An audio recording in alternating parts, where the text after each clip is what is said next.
watching the Citizen Science Podcast, the one and only twin solar system podcast featuring Samuel Hofman, along with his team of experts as they discuss the very latest information about our binary twin solar system. Welcome to the show.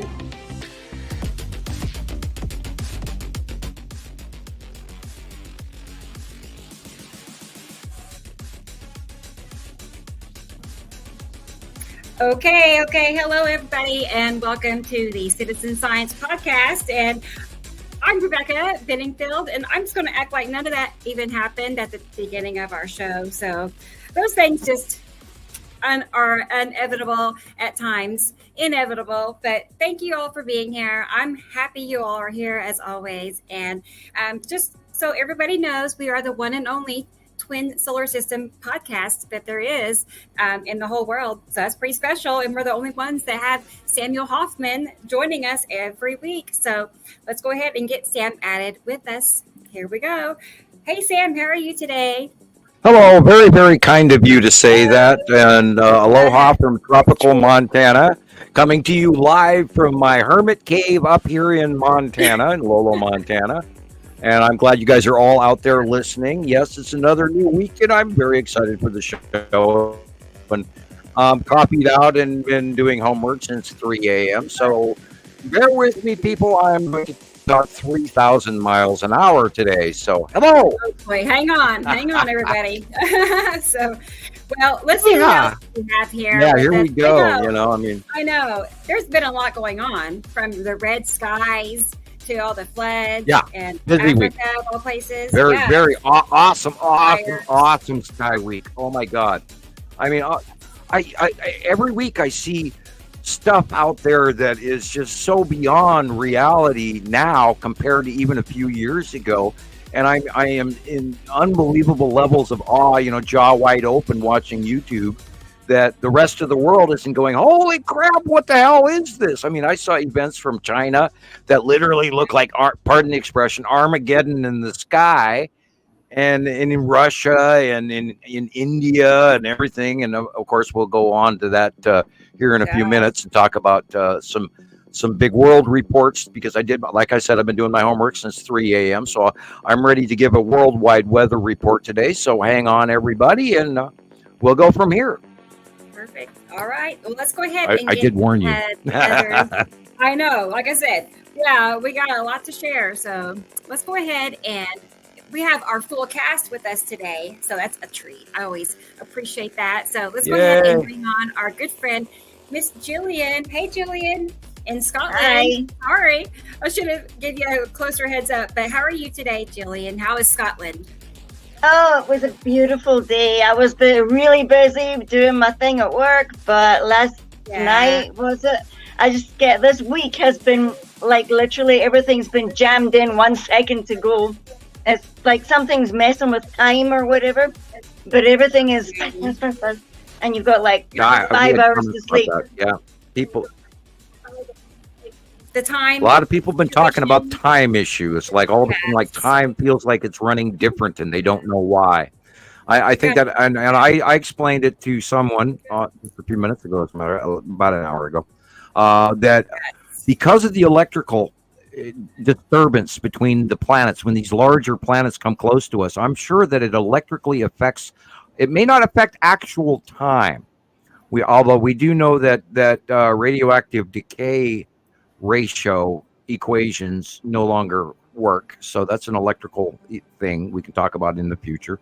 But I think that our brains and the electrical changes that are going on within the realm of Earth electric and our perception of things and how our brain perceives things is, I think we're logging the passage of time in a little bit more accelerated rate, because boy, it sure seems like the days are flying by again.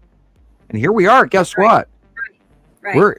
We're at September tomorrow, and here it is. August 31st. We're going to September 1st. Hey, Sam. Where the hell did August go? I know, a new drawing. Yeah. In 2 Oh weeks. God. Yeah. You had to remind me again. Okay. I I got know. it. Oh I my got gosh, more 2 homework shows to do. Yeah. and 2 shows. Yeah, no, the show. What I see is we Yeah. just have Yeah. show after show, like continuously, daily. We have a show. It feels like, but Right. I don't know. Aren't you It's great. glad we stopped doing 2 shows a week? Oh my, I mean, 2 shows a Oh my week almost killed goodness, me. we would have met ourselves It getting really up, did. man. yeah, Mm. yeah, that was rough. It was hard. Oh, I No, think it was I fun, think I'd have Samsonite luggage underneath each eyelid. Yeah, you know. but 'Cause, well, oh God, I was always looking up stuff for the next show. I was busy, and I couldn't keep up. Well, I kept up, but I couldn't do the rest of my I world. know this is Hi, bad. William. Yeah, go ahead and get to the rest of these guys. Bring them in, and we've got a lot of people on the comments section already.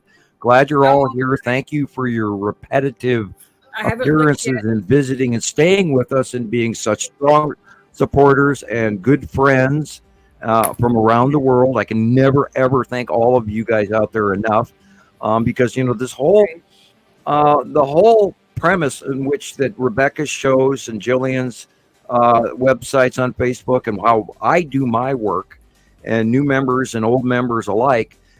We run off the information that you share with us every week. And if you guys don't share that information with us, we don't get as broad a based informational sources. So thank you, people, because you are the ones out there that make this work. And I'm just happen to be the repository centralized place and Rebecca as well, where all of our wonderful people out there, our members, long-term, many over decades long in some cases, send us this information so that we can culminate the information that we share with you on our weekly podcast, the Citizen Science Podcast on Nibiru Followers Anonymous. YouTube. Like, Perfect. subscribe, hit the setting bell. That way you're always notified, although we are kind of, suppressed in our algorithm. And go ahead and bring on the rest of the people that I'm sure are back in the green room waiting. Okay, And I'll shut up, guys. Sam.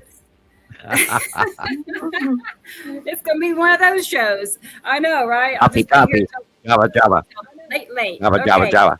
Yeah. Let's see what Jesus has to say. Our good friend Jesus in I want to say Vegas. He's not in Vegas anymore. He's in Utah. Hi, hey, Hi guys. Hello Salt Lake everybody. City, Utah. Yeah, no, it's not Vegas anymore, but I mean, High upon his didn't Rocky lose our Mountain Vegas.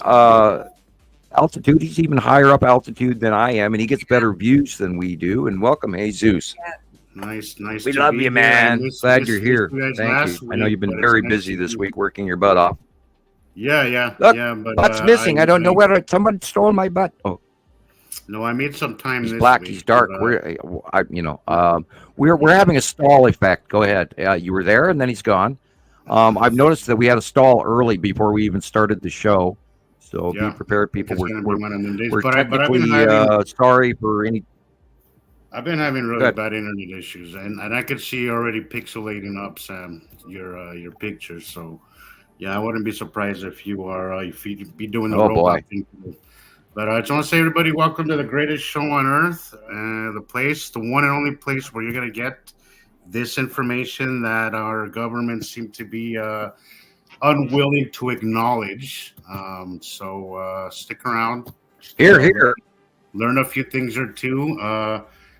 Or three. I assure you, it is a wild ride, and you won't be disappointed. We have a lot of great stuff today. It's been a very cool week, Sky Week. I have some really cool stuff coming, and I've seen a lot of cool stuff being posted. So I can't wait to get into that. Perfect. Yeah, I got some of your videos. We are number one. We're the only Montana We're the Skywatchers. only one. We're more like the Yeah, only Nibiru one. system is already here. Yes. Right. Nibiru Carol. Followers Hello, Anonymous, Northern Skies. We're all sister sites. All of us took a decade to come together. We have been friends for 12 and 14 and 18 years, and we are a group from around the world. We are not just, talking about what I saw a picture of today from New Jersey. No, we're talking about what we saw this week from around the world. We're a collective group of citizen scientists, and we have earned everything that we're telling you.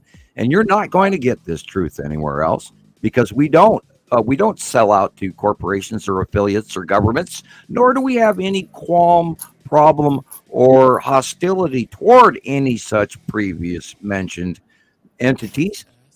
And we are here, and we're not biased. This is all collected, gathered science that we've all earned and worked very hard for, and we do our homework. So if you can't listen to us, you can't listen to anyone. Please do continue. Shut up, Sam. We're number one and the only one. Just gotta throw that in there. Right. I was talking about that with Tara just yesterday. How somebody posted something. I was like, that looks just like my post I had recently, and Tara was like, yes, that's so cool. How it's like we have our sightings one day, and then over the next few days we see everything being posted that matches exactly or almost exactly, because it's always similar but different.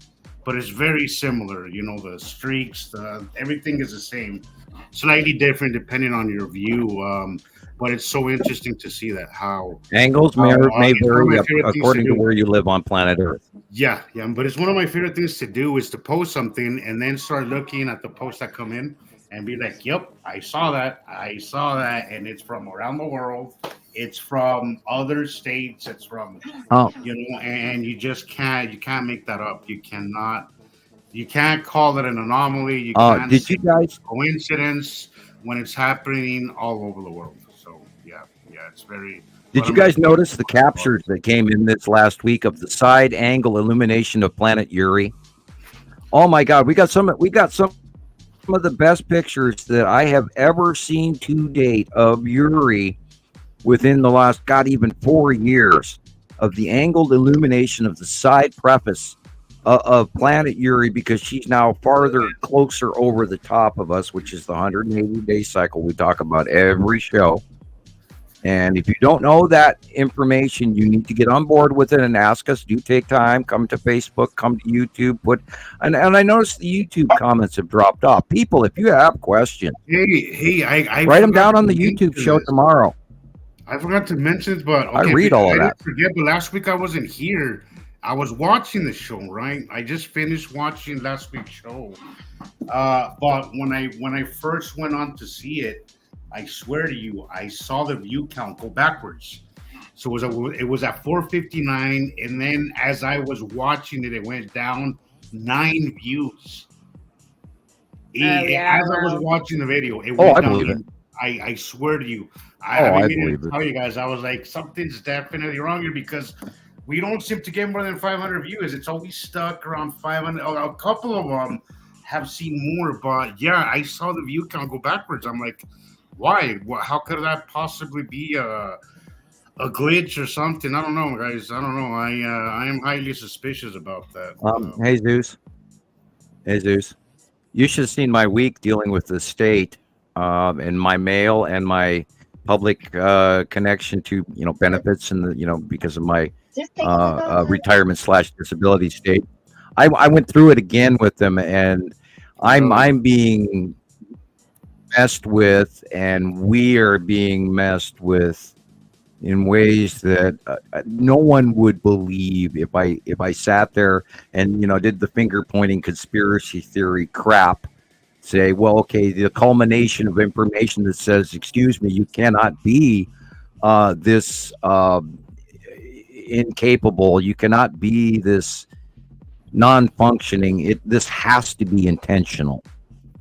There's no other way. The evidence is so overwhelming that you're being screwed with in so many ways. It's undeniable, and we see this, like with literally every show. What is this? 77, Rebecca? 77 show 77. Yes. Okay, good. I'm good. Cool. I'm on top. I'm accurate. But yeah, the evidence, and I am not trying to scream or cry, cry havoc and let loose the dogs of war. No, I'm saying the overwhelming evidence that we're.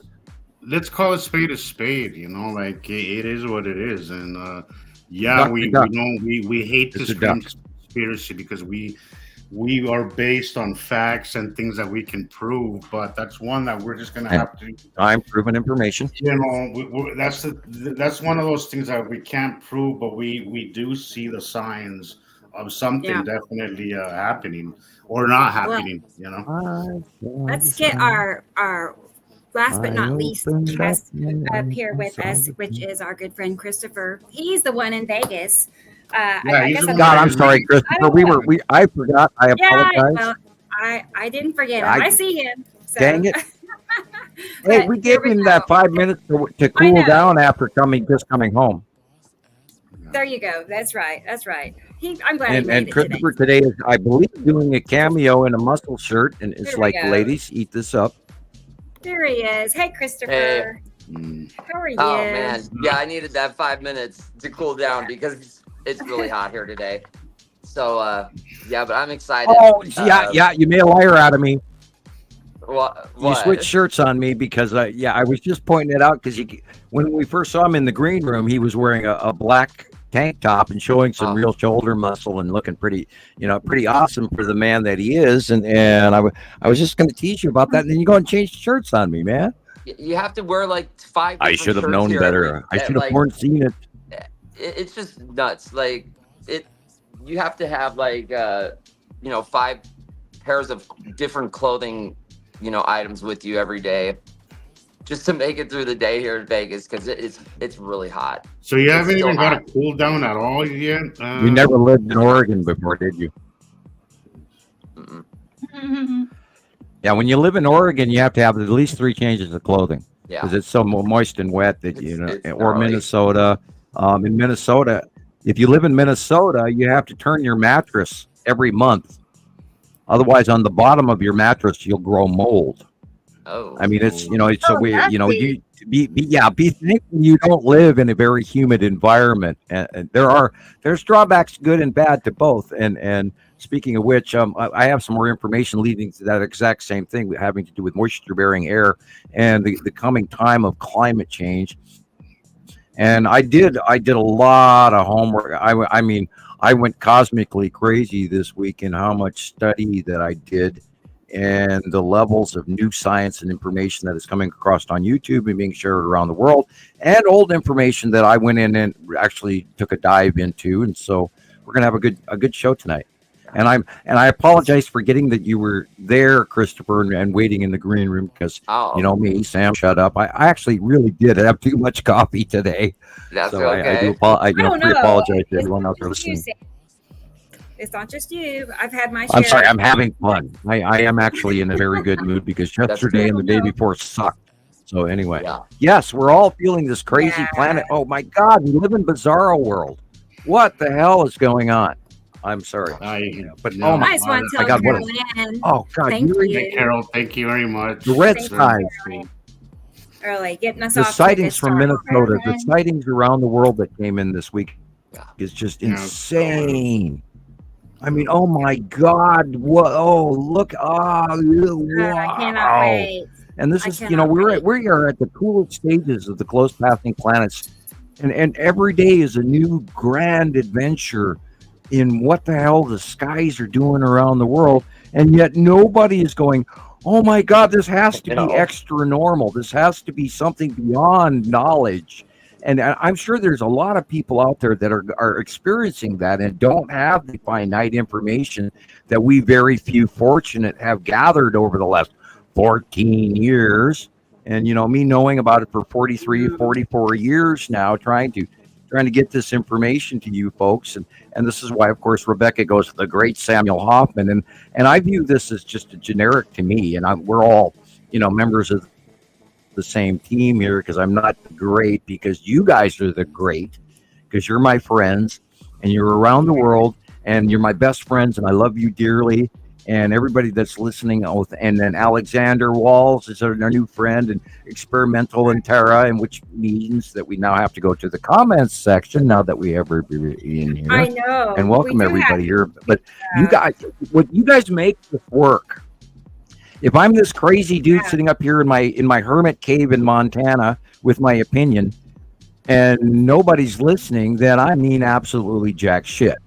So the important thing is you guys out there. And I did my homework, and I have a worldwide weather report and forecast coming for the next week for around the world. And we'll catch up with that after we get done with the comment section. Take it away, Rebecca. Right, cool. Well, let's see who is here. I can't say it's here first because kind of like what Jesus was saying, how the numbers change. Well, the first comment, whoever comments first can change by the hour or something, but we'll just go down the list. So, Hi, David, Audrey, but go ahead. I want to say Carolyn, thank you, Carolyn. I want to say thank you to S. Colette. I saw your sizable donation. So I want to say thank you very much.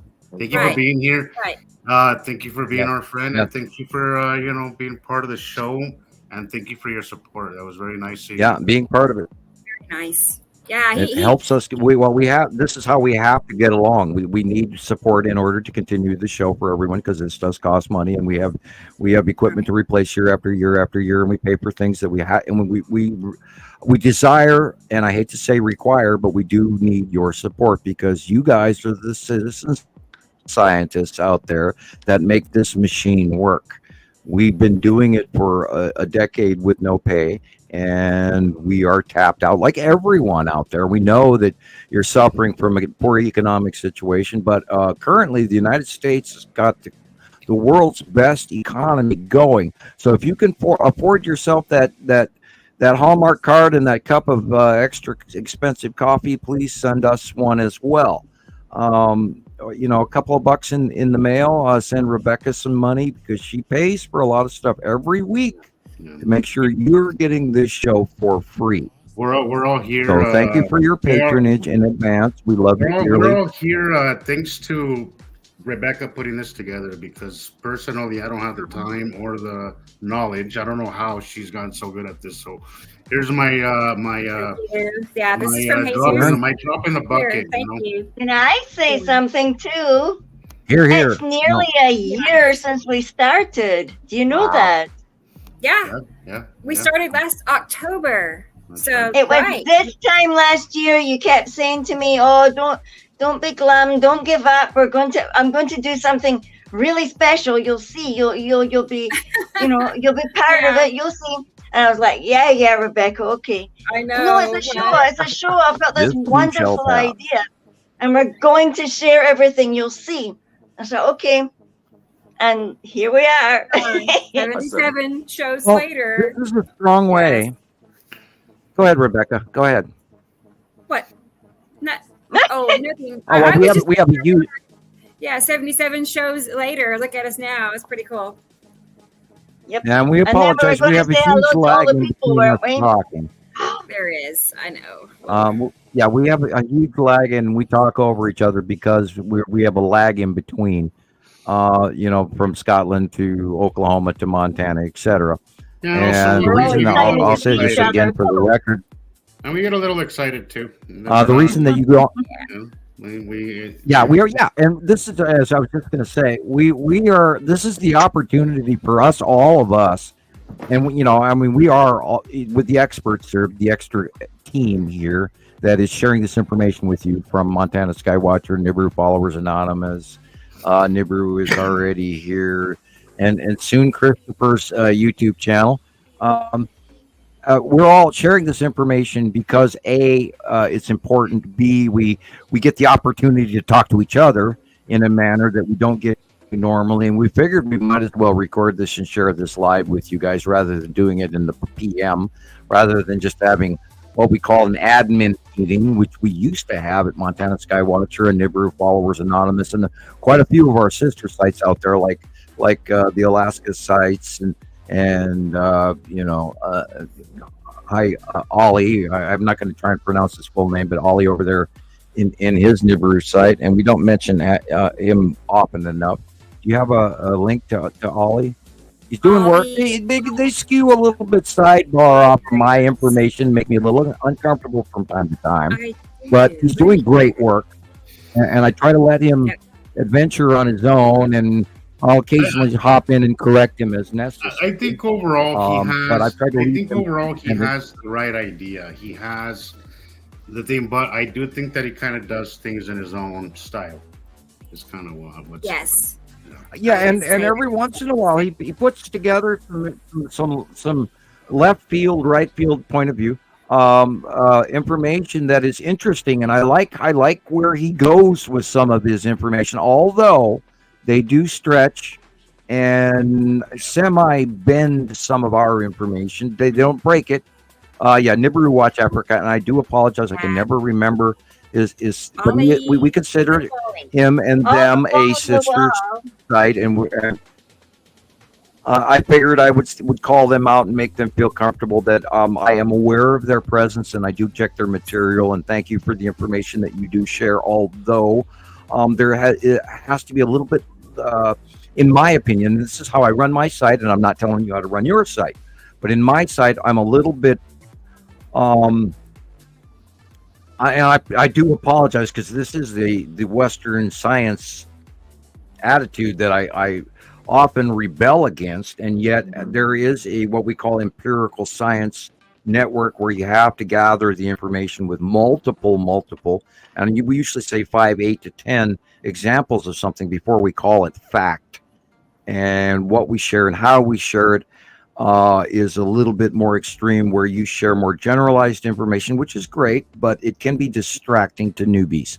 And I don't mean that in a negative way, but new folks. I tried to. I know what you're saying, Sam. I tried to stay. Recently, I made a comment which I don't commonly make about things that I don't really like commenting on things I can't really prove or show you a good video on. But there is a lot of things sometimes. Right, exactly. I have an opinion also on a lot of things. I recently did make a comment on something because you learned it. Out of this world. I just had to make a comment.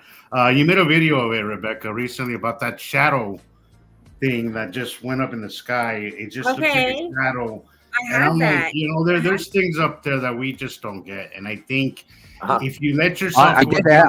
Was that because it is a rabbit. Was that Alexander's video, Jesus? I was it Alexander? I think it was Alexander. I'm not sure who it was. Let me get it here. Yeah, I did type in an explanation over that. That is cool. the shadow of the long box cube in the distance between the sun at the angle light, and then it backshines the rising shadow. And Jesus, you have earned. What if we're just seeing the shadow? You have earned your opinion in the distance. Because look, we see this in sea trails. We see the shadows, and there's got to be plenty of distance between the shadow and the sea trail. There has to be. It looks really close, but there's got to be. And yet, there's got to be plenty of distance. So what I was thinking, it was maybe it was so weirdly close at a picture, and we just saw the shadow. So. Yeah, I think that's a good explanation. And your brain argues with you how close it is, and yet it's not close. They're way out there. And I always say this over every show. I say we see far, far more than we realize, and not near enough as we should. And it's this argument in your brain. And this is a good portion of why generically most people who are not even aware of this, they don't know that they don't know. Because it physically argues with your perception of how Hollywood has illuminated in our brain what a close passing planet would look like. And once you go, and all of you guys out there, and you're all nodding your heads, once you go past that belief status, that playing field, the ground base that and reach out to the possibility of, holy shit, that's a big object right there. How the hell can that be? Yes. And once you go past that point, that's where you see them. Then all of a sudden, boom, there it is. Shit. Oh my God. Because, Sherlock Holmes, when you eliminate all of the other possibilities, no matter how ridiculous or unbelievable it is, and you've got this only left, that's the fact. Yeah. The fact of it is those suckers are there, and we've proven that. We have all of you guys have seen, and you've all reached across that boundary going, I can't believe it. Like, oh crap, there it is. Tara, there it is again. Absolutely. I really want to Be right back. I really want to iterate on what Tara's just said. If there was nothing up there, there would be nowhere for a shadow to land on. Absolutely. I don't think that people understand that you need a surface for a shadow to appear. When the Vegas video came out of aliens, that was in question, they said it right there too. This is why I don't get why people don't put that together. You have to have a surface. You have to have something for a shadow to appear. And it's like light. You will not have. Wow, this is the one I was talking about. Yes. Oh my God! Look at that. And you can see the curve of a planet right up there too. Yeah. Yes. But you have to have. If you have an understanding of light and shadow, you will understand that there has to be planets. There has to be something up there. That's solid. That's Okay. Can you hit that's pause? blocking light. That's making shadows. So yes, Tara. Absolutely. Yeah, what is that? Go to where it starts to darken out, and then hit pause, please, Rebecca. Whoa! Right where it starts to darken out, and I will point out to you where the long box cube is. I see it boxing now. I see it now. You're right, sir. Right. Okay. See the. Okay, let's look at the center of the picture, and then go over to the left middle. Huh. Okay. That's the long box cube right there. See that straight line over at the light illumination lower left and then upper left? That is the long box cube. It is going away from us. We're looking at the back butt end of the rectangle. Wow. Can you see it now? Yeah. That is what is casting that shadow. And as the setting of the transition of the illumination, as the sun sets on Earth right there, that is the long box cube going away from us towards the left center sun. Underneath that dark blue area and the lighter blue area, which is right at the butt of the long box cube, the lighter blue area is a Saturn, and the dark blue area in the upper right corner is Saturn's yellow moon on the right hand side of the sun, as always. Right. I just want to make sure everybody heard that this is from Alexander Waltz in Germany. Love your work, buddy. Love your work. Yes. We love your work. He has some awesome captures, and we actually are currently existing on a huge portion of his information. Thank you, sir. We could never repay you for your contributions. You are a very treasured skywatcher. Thank you. Yeah. Isn't that weird? Oh. And I want to say, William, nice to see you here. I'm glad that you are in better spirits and you're feeling better. yeah, good to see you. Keep it up. It's good. It's good that you're feeling better, my friend. Yeah, we always worry. We do worry. And hi, where are we on the comments section? I know. I was going to say, let me get back to where I was. We'll start. Okay. I just want to also mention one thing. I know everybody already saw this, but that perfect curve, dark blue. Yeah. Isn't that? I mean, that is just, that. I wish you could see my cursor. I was pointing at it. Yeah. That's, anyway. see how large that dark blue area is? That is Saturn's yellow moon. It is very close. That moon is unbelievable. I think you need to get your eyes checked because it stands out pretty clear. Oh, well, and I had that exact same. We also have to talk about me recently too. We also have to talk about the sightings in Minnesota this week. There was I was quite a few videos on about that. That's red. That's red. Unbelievable red. Yeah, the reddest skies we've ever seen in our entire lives. And that does absolutely have to do with a refractive light illumination of a very close passing planet is Saturn. Just like on go to Nibiru Followers Anonymous, you guys, and Rebecca has a video on this on YouTube. So go and click on her link and this. Yeah, I seen something red in the Northern Lights last night. Something red, and it looked like it had 3 little pit moons. It was amazing. Oh, well, that and Saru is affecting our skies and our illumination as well in manners that I could spend the next hour talking about. And in the captures that came in over the last week, 2 weeks, 3 weeks, etc., and the transition of Saru and how she's affecting the light cut off above the sun in most sightings is unbelievable, phenomenal, and of course it fits, and it just fits right into exactly what we're always talking about, and how accurate we are. And you guys, nobody in their entire lives have ever seen a sky like this. No one. This is new. This is refractive color illumination from a very close passing. Planet is Saturn just after sundown. So the angle of light is shining on a planet above us. Yet we are in darkness. So therefore we see the illumination of that color because it's there. Yeah. And if it wasn't there, we wouldn't be talking about it. And it would be going, oh, okay, what could be whatever. No, these are unbelievable sightings that we are seeing right now, including the unbelievably massive orange-yellow base cloud illumination from planet Ceres as well, which I talked about earlier.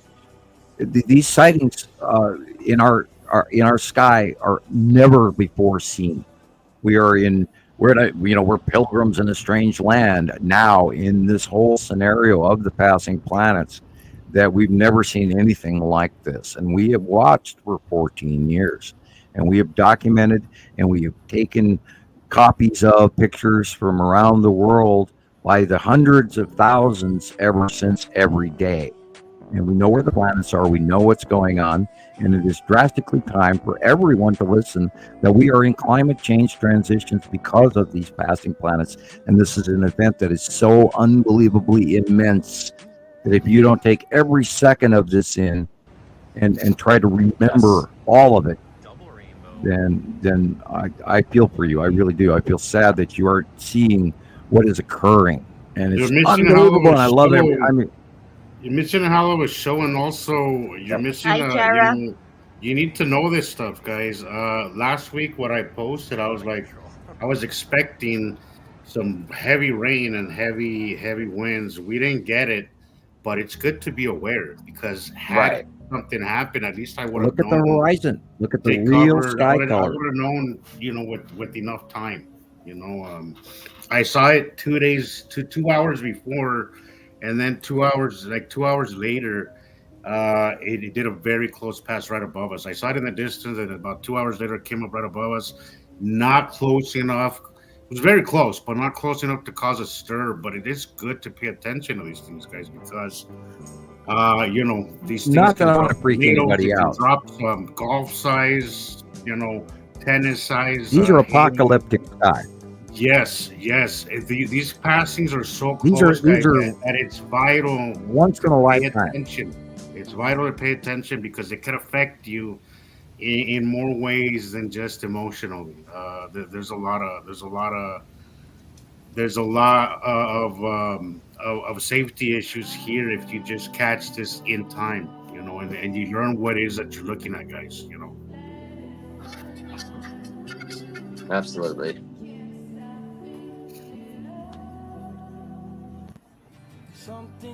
Incredible. Yes, Joyce. It wasn't storm. Thank you, it was a close pass. It was Attu and its moon and its asteroids. It was very close. They all are. Well, we didn't have 180-day cycle. It wasn't close enough to give us a storm, but it was very close. Very, very close. And we had just before our last close passing we had like a foot and a half of flash flooding around here, and that's considering that we got a very good drainage system here because of all the snow runoff that we get every year. We have a really good drainage system, and even that, considering we got really heavily flooded. Wow, I have never seen anything like this before in my life. Red sky. There's a major storm coming in. I've never seen anything like it. Yes. Everyone keeps saying that. Yeah. Historic. Never seen before. Once in 1,000 years. Of course, we're blue. Hey, Seb, I've been meaning to ask something. And maybe, perhaps you know the answer, perhaps you don't, but I'm going to ask anyway. So I've been seeing something that it's kind of a trend, but it's something that I've been seeing all over social media, how the younger generation seems to be aging faster. That really does play into the rate of decay, right? That's been, you say it's been accelerated or it's non-existent. Can you touch on that topic? Yeah. Well, as of well, when the onset in the early years, Montana Skywatcher was doing, we did a lot different science in the early years because there was more available links to everything. Now, a lot of information has been removed, excess removed, although it still exists, and they rename shit all the time. But back when we were getting real good science, they were talking about how the radioactive decay ratio mathematics, which is on a standard way that you judge radioactive decay of certain elements, blah blah blah, and this is the timetable for it, and everybody runs off of old piggyback science. Anyway, long story short, they noticed that the radioactive decay ratio had drastically changed, and their equations no longer functioned. Wow. Which a lot of normal functioning doesn't work for science anyway, because they base it off of Einstein. And if you base your information off of Einstein, then you're running off the Heisenberg uncertainty principle, which adds a margin of error, which is beyond even debate at this point in time, because that's from 1880, and we don't need to run off that science. Anyway, back to the topic. Things have changed. The second star arrival was 2010, 2011, 2012, and it's entirely possible that if you were to take into account some sort of a gravity well from Einstein, which I do and never did agree with, that representation of reality. It sounds ridiculous, personally. I think about it. It doesn't work in my head. I apologize. It does not work in my head. Absolutely no Never sense. did, which is why I wrote my paper. Yeah, it's why I wrote my paper, because it didn't fit in my head. And then, of course, they don't come and bother a 17-year-old high school student in Montana for being wrong. So I wrote my paper, and then they slapped me with a 30-year non-disclosure agreement for whatever reason. I mean, I got about 4 that we could talk about, and I have talked about them on other show. But anyway, so I believe that the possibility that the proximity of the second star is affecting some of the electrical bases of maybe the aging process, and we talk about time running way faster than we remember it, and I do agree with you in many ways on that one. So there is the possibility that, an acceleration of processes, definitely. We are all ascending from the new ascension is of 2010. We're at a intelligence quotient culmination equation where we get smart now. A few years ago, it was every 3 years, and then a year or two went by, and then it was every year we would learn something new equatorially throughout the human equation. And then now it has boiled down to, within the time period of the passing of the Mayan calendar and the entrance into the sixth age and all of that, where we are now perceiving a intellectual nuance or epiphany at a higher rate that we ever have since the many millions of years of the evolution of mankind. If you follow me, and I hope you do follow where that was a long dragged out, I had to plow the field to get here, but we are now evolving at a rate that is far faster than we ever did. And this is part of what the new ascension is. I absolutely can It is. see it. I can see it. I can, I remember you mentioning, Sam, this is why I was bringing it up, because I remember when I first came to Montana Skywatchers, you were mentioning something about boiling water, how it seems to boil much faster than it used to. And I tried it after you mentioned, and I was like, holy shit, it definitely does seem to boil much faster than I recall it boiling. Well, on that same basis, for example, within our earthly atmosphere, and this is a climatologist general knowledge, for every degree of 1 degree temperature increase that we have on planet Earth on our ground level, the oxygen ratio above us, the barometric pressure, etc., is allowed to hold 7% more water. And this is why we are seeing worldwide flooding at a higher rate than we ever have, part of the climate change, is because what they're talking is about this minuscule amount of temperature range variant according to their climatological model. We are already way beyond that, and they're not announcing. They're lying to us. Of course, They're not telling us. Which is, it also I have, seems like the water recommended daily intake seems to have increased as well. And it seems like right. our needs, internal barometric our pressure as water well. needs have definitely increased as well. Increased, yes. Well, because remember, let's go all the way back to physics, and let's also go to metaphysics, from the Buddhist Om chanting and all of this. As above, so below. So we're having this electrical manifestation occur all in the crossing paths between two solar systems. This electrical transfer is unbelievable. And we all feel it. The dogs feel it. The animals feel it. The earth feels it. August 2nd, for instance, just pulling this out of the middle of the air, around the world, there were so many landslides and geological harmonic disturbances around the world. There was landslides everywhere on August 2nd. Now, the rest of the month, and I cannot wait till the SOTT, Worldwide Weather Report, comes out for August, because it's going to be very long. And we're seeing harmonics. We're seeing volcanic activity. Oh, by speaking of which, 3 Krakatoa kicked up again. And remember, Krakatoa is a big one. It's a very important volcano, and there's a reason behind it, because the ocean is close to around it. It's very volatile. Were it to blow right now, it would change worldwide weather. And we have quite a few of those off right now. There's some in Kamchatka. There was a major typhoon that went through Japan this week, and if you got ready, I can do the worldwide weather report, because I do have 5 pages right now. Well, and I was going to say, you've got something else going, has Rebecca. a question. I was going to say, JB had a question. Mhm. Oh, okay. Timothy, Sorry, I thought you were that. Where is JD?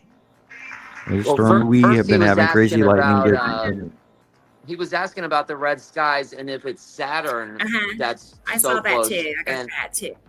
he needs to understand we're not talking about Saturn. When Saturn is over the top of Earth, because it's coming in and it goes over the top of us at nightfall. When we on planet Earth go into the dark side, because the sun doesn't go down and the light switch isn't turned off, we turn away from the illuminated side of Earth. We are on the dark side. When that occurs, when we, the viewer on planet Earth, go into the night sky, that illumination, which you saw in the videos from Minnesota past sunset, that red illumination is the sunlight that is still being cast on the side of very close, very large red planet is Saturn, which is over the top of us. At that time, it would be in the north by northeast, or northwest, north, and northeast sky overhead at past sunset. That is why the entire sky is that red. Close planetary refractive illumination.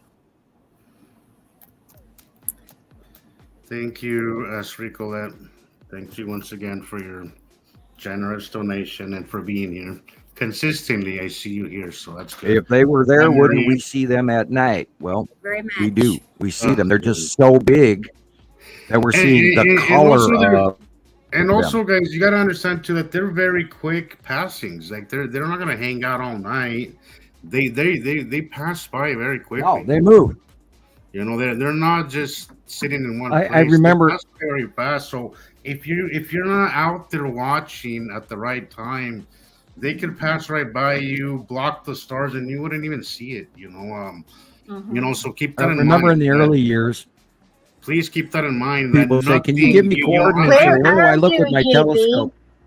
I know that Where in the movies. are you, JB? Yeah, I know that in the movies they show the planets that they're just sitting there and they're willy nilly and they're not moving. It doesn't work that way. Everything is in motion, guys. These planets move very And quickly. they don't show an atmosphere around them. Yeah, They don't show the planet's atmosphere. They just show Thank you the you. surfaces that's and the right. oceans and Exactly. whatever. And the And I think that's where everybody gets confused because you have this idea of what it's supposed to look like that's yeah, not look at based that. in reality at all. You know. I was going to Pause mention okay, it's a picture, so we're good. I was going to mention a gentleman named Donald from TikTok, and I see him in the comments. So hi, Donald. Awesome. And I've never seen that name here. Oh, So, yeah, welcome. well, he found me on TikTok, and that was his first question or concern was, how come we can't see the planets just dead on, and so I made a TikTok back saying, that doesn't work that way. They have their own clouds. They're just wrapped around in their own clouds. So what we're seeing are their clouds. Anyway, it's cool to see him here. And after that explanation, it clicked for him, and he is fully on board now. Hi, So Tracy. I'm there good. he is. That's awesome. Hi, Donald. That's awesome. So right. let's Yeah, give an yeah. example of what we're looking at. Yeah. Okay. Let's look at the center of this picture. There is a white circular illumination. Mm-hmm. Yes. That That is was the the first thing that faceplate, got my the eye. crab plate, the front base of is Saturn's yellow moon. It puts off an illuminated circle plate in front of it. And we've seen it, God, what do you think about 5 years now, Jesus, where it goes back all the way to, 2019, where there's this front, because there's an ion trail that rips around the side of the Saturn's yellow moon off of that faceplate that illuminates. It does this push thing. And it has, I'm sure, electrical because proximity to a Saturn, because it's It really is the close to the planet, craziest red thing. planet It to is the Saturn. craziest thing. I had the Yeah, hardest. it is. I had the hardest time The winged planet. wrapping my mind around that thing there. I just could Hi not there. wrap my mind Rebecca, around that faceplate. Yeah. If you'll bear with me, I will go to Facebook and I'll grab that picture for you, and you can match this. Unless you have a copy of that drawing of is Saturn's yellow moon close up with the faceplate, the hand drawing that you worked on, and you redid it. I will go and look as well at the same time if my darn computer will get there, because I'm scrolling slowly. I worked on it. I hope I don't back out. I don't know what I did. I will, because I'm changing channels here. I'm flipping The more pages through. I add, the worse my internet becomes. Is it this? I doubt it, but let's try it. Let me come back. It's still scrolling. I can't see it yet.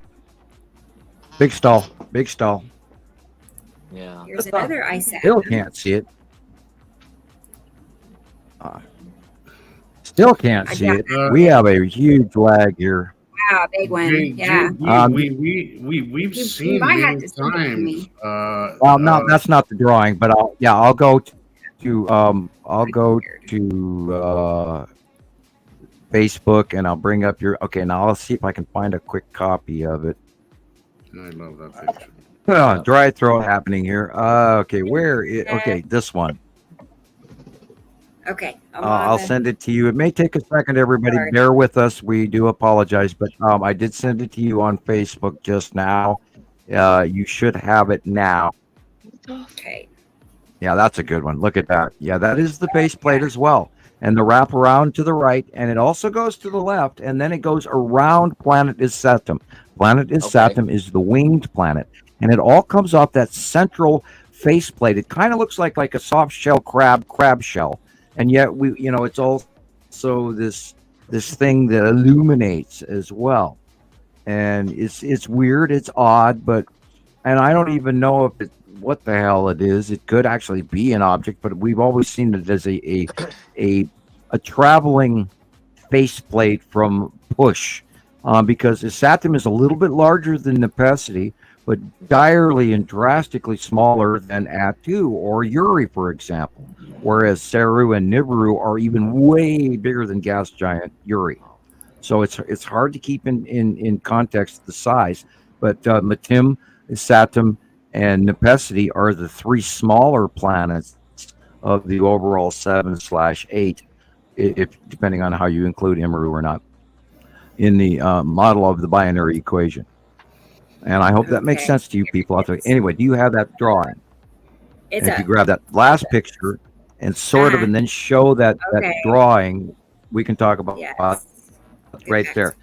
Right, we've got that yellow moon literature. There's a minor circular faceplate on it, which creates the ionization drag off around planet Isatum in the winged planet illumination that we have seen all the way back to 2016. It's what puts off the wings. It's what makes those wings. I had a great video showing exactly that on both sides. You can see exactly this picture, basically this drawing right here was that video. You can see the faceplate in the front, and then how you saw basically what looks like two wings just on the side of his Saturn. It just wraps around his Saturn. It is the coolest thing. It's cool and eerie at the same we have time. hundreds of pictures. We have hundreds of pictures going back years, which is, I draw this stuff out of my head. And it's like nothing you've ever seen. It's the weirdest thing. It's weird. It took me years to wrap my mind around. Yeah, it is. Wow. Yep. Like that. And you go back to the 2018 shots when Isatum and Isatum's yellow moon were over the top of the sun, and they were doing this really freakish, weird winged illuminated solar pattern. Which there you go. God, you're good, Rebecca. You're fast.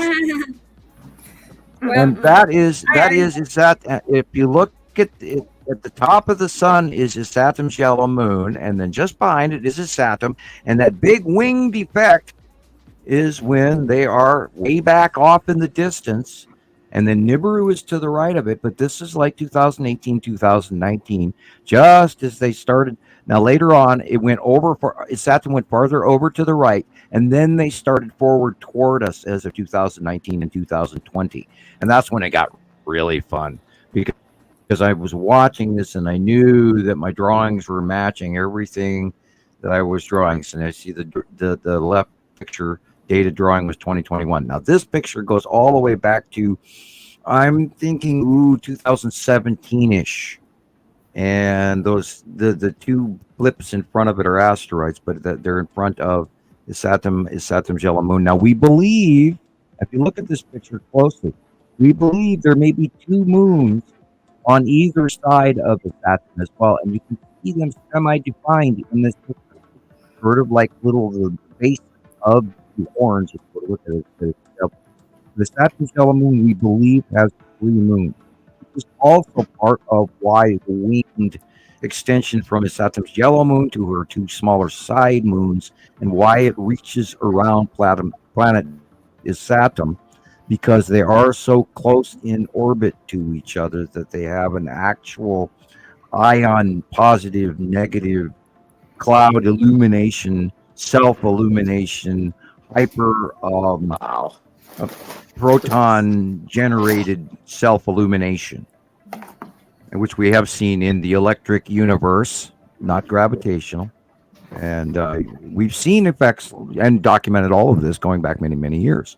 So take our word for it. We are not, we're not telling you sailor tales here. We're telling you facts. For me, that's the two. Seeing is believing, right? Yeah. But then remember, you can't trust your lying eyes. It's an old joke lately. Yeah, that's the Saturn, and you can see the yellow moon. You can see the yellow moon directly above our sun, and this is back when it was directly over in the winged effect, which is also in Egyptian hieroglyphs, by the way. Right. So we've done our homework. We have cross-referenced this information from thousands of people around the world sending their material in, and we have cherry-picked through the stuff that all correlated to the status platform that we base all of our information as experts in this topic.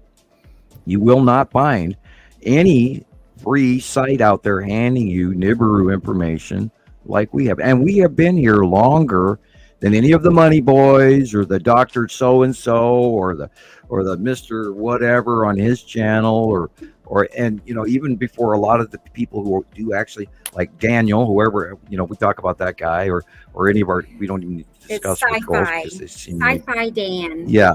That's Okay, Sci-Fi Dan. And I'd love to talk to him, and he's actually been kind in a lot of ways, although some of his comments were, we're absolutely the craziest imaginary possibility that anyone could ever think of, that any of this shit was possibly real. And yet we've been documenting it, proving it, and are experts about this information for 14 years now, ever since my non-disclosure agreement came available, that we could start doing public information and sharing it. And I've known about it for 40 some years. So if you aren't going to listen to us, then who are you going to listen to? Take it away, Jesus. Andrea, just want to say, if you get to the set, please share some pictures. I just gotta say that. You sound very excited. I would love to see that. What's going on? She says they're filming the new Predator movie in her area. Wow. Oh, cool. Okay. Yeah, That's that'd be cool. Yeah. Yes. This is for JB. Some pictures of Saturn's yellow moon, and it just depends, like how close it is as to what it looks like. Like the further away it is, of course, it's going to be smaller, and it looks kind of like a sun, or it does look like a sun, really. And then the closer it is, the more it looks like a moon with clouds and all that. Yeah, and you will see you will see that dingy yellow glare in the sky. You usually just right of the sun. At certain times of the day when the lighting is right, you will see a very dingy yellow that's there. There it is. Like, and we've had reports from the Southern Hemisphere because they have a different view angle than we do. These are awesome. These are awesome. JB, stick around. When they match. You have no idea. You are in the right place. This is some crazy real. It's so crazy. It's so crazy, but it's actually real. It's just out there, but it's real. I assure you, it's real. Now these are cool pictures. We keep it. Okay. Yeah. There's the ion tail. Yeah. Now on the left, or excuse me, on the right hand drawing on the bottom right hand, those 3 or 4 straight lines there, that's that faceplate that we talk about. Now, depending on the angle of the view, currently it's way more over the top of us now, so the angle in the faceplate has gotten larger and bigger and looks different now, but it's awesome. And we get sightings of that every day, every week for 6 months now and a year, blah blah blah, all the way back to 2019, coming bigger. And the drawings are so absolutely accurate. Yes. And here you have examples of it right here. On that one. Go ahead, Christoper. The way you drew the faceplate on the drawing on the right, I think it's one of my favorite drawings you've done. But I can place, I can do an overlay on a picture, and you drew it, the angle of the faceplate so perfectly. I can just lay it on a picture, and it just lines up every single time. It's wild. It's just wild. And the fact is that I draw these before it happens. Yes. So please explain that to our friends out there. I'm not going to self-brag, but please do go on. Well, okay, so 2022, he drew the one on the right. I only started in October of last year, so I probably compared this with my own photographs probably 50 times by now, and it's just incredibly accurate. It's awesome. I agree. Yeah. I was going to say, I was trying to find a certain video, but we'll get to that in a second. It had a good Saturn in the clip. We'll get there. But anyway, or Saturn's moon. 2018. Yeah. So these are just some different ways it can come across. Right, or the drawing. Yep, and we've been watching this drawing you did last month. What was that, Chris? Please continue. I was just saying the drawing you did last month, the extra drawing of Ice Adam's yellow moon, for when it was, becoming a lot larger. Yeah. You drew it, and then the very next day, it showed up larger than I had ever seen it. It was just awesome. And I do this because this is what I see in my head. Right. And so I don't sit it down at the computer and draw these and copy in any way. I don't copy pictures at all. I sit in the living room before I ever turn the computer on, and I just draw what I see in my head. And I've done that since day one. Of course, in the early years we did paper cutouts, and oh, look at that! Look, oh, go back. Go, God, please go back. Just one. Right there. You knew you're gonna. Let's look at that. Wow. That is the faceplate. That is the crab shell. That is the self-illuminating faceplate of the front of much larger Isatum's yellow moon in front of Isatum. And it does this illumination electrical thing. Now it's past sunset. Look at the horizon. See, we're looking at the orange sky at the bottom where the trees are. Okay. That's the real sky. Everything above that, there's actually two plus planets in this shot. I'm guessing, but that's self-illuminating, close proximity, whatever electrical manifestation in its faceplate of the front of Isatum's yellow moon electrically. Why that ion tail rips across both faces to the other side moons, that electrical connection and dysplasia of event in space, of its exterior atmosphere, like a heat shield. It's like the heat shield on the space shuttle. Sorry. Right, it's this because it moves so quickly. And it's also in front of Nibiru, which I imagine has a huge electrical connection and drag on it, because they're always connected. They're always right next to each other. They don't break away from each other. Nibiru and Isatum and Isatum's yellow moon and Nibiru's two moons are on one arm extended. If you had a two-armed octopus spinning, which is what we'll call the orbit model. This octopus has two arms. On one side, on one arm is Nibiru and Isatum. And on the other arm is Saru, Uri, Atu, and Nepesity, and Matim on the other arm. And they rotate, and that's their orbit model. And on that separate orbit model, those things on the left-hand side, which have been Saru, Uri, Atu, Nepesity, and Matim, have moved away from us and yet over us, as Isatum and Nibiru have come over the top of our right shoulder and above us now, and are passing Earth and becoming illuminated in the light beyond Earth, which is why we're seeing the red skies, because Isatum is now over our right shoulder at night, as Nibiru is behind us on our right shoulder at night, causing more illumination in the skies at night, because there's a refractive light even off the planet Nibiru, because it's massive. It'll put off a light blue hue.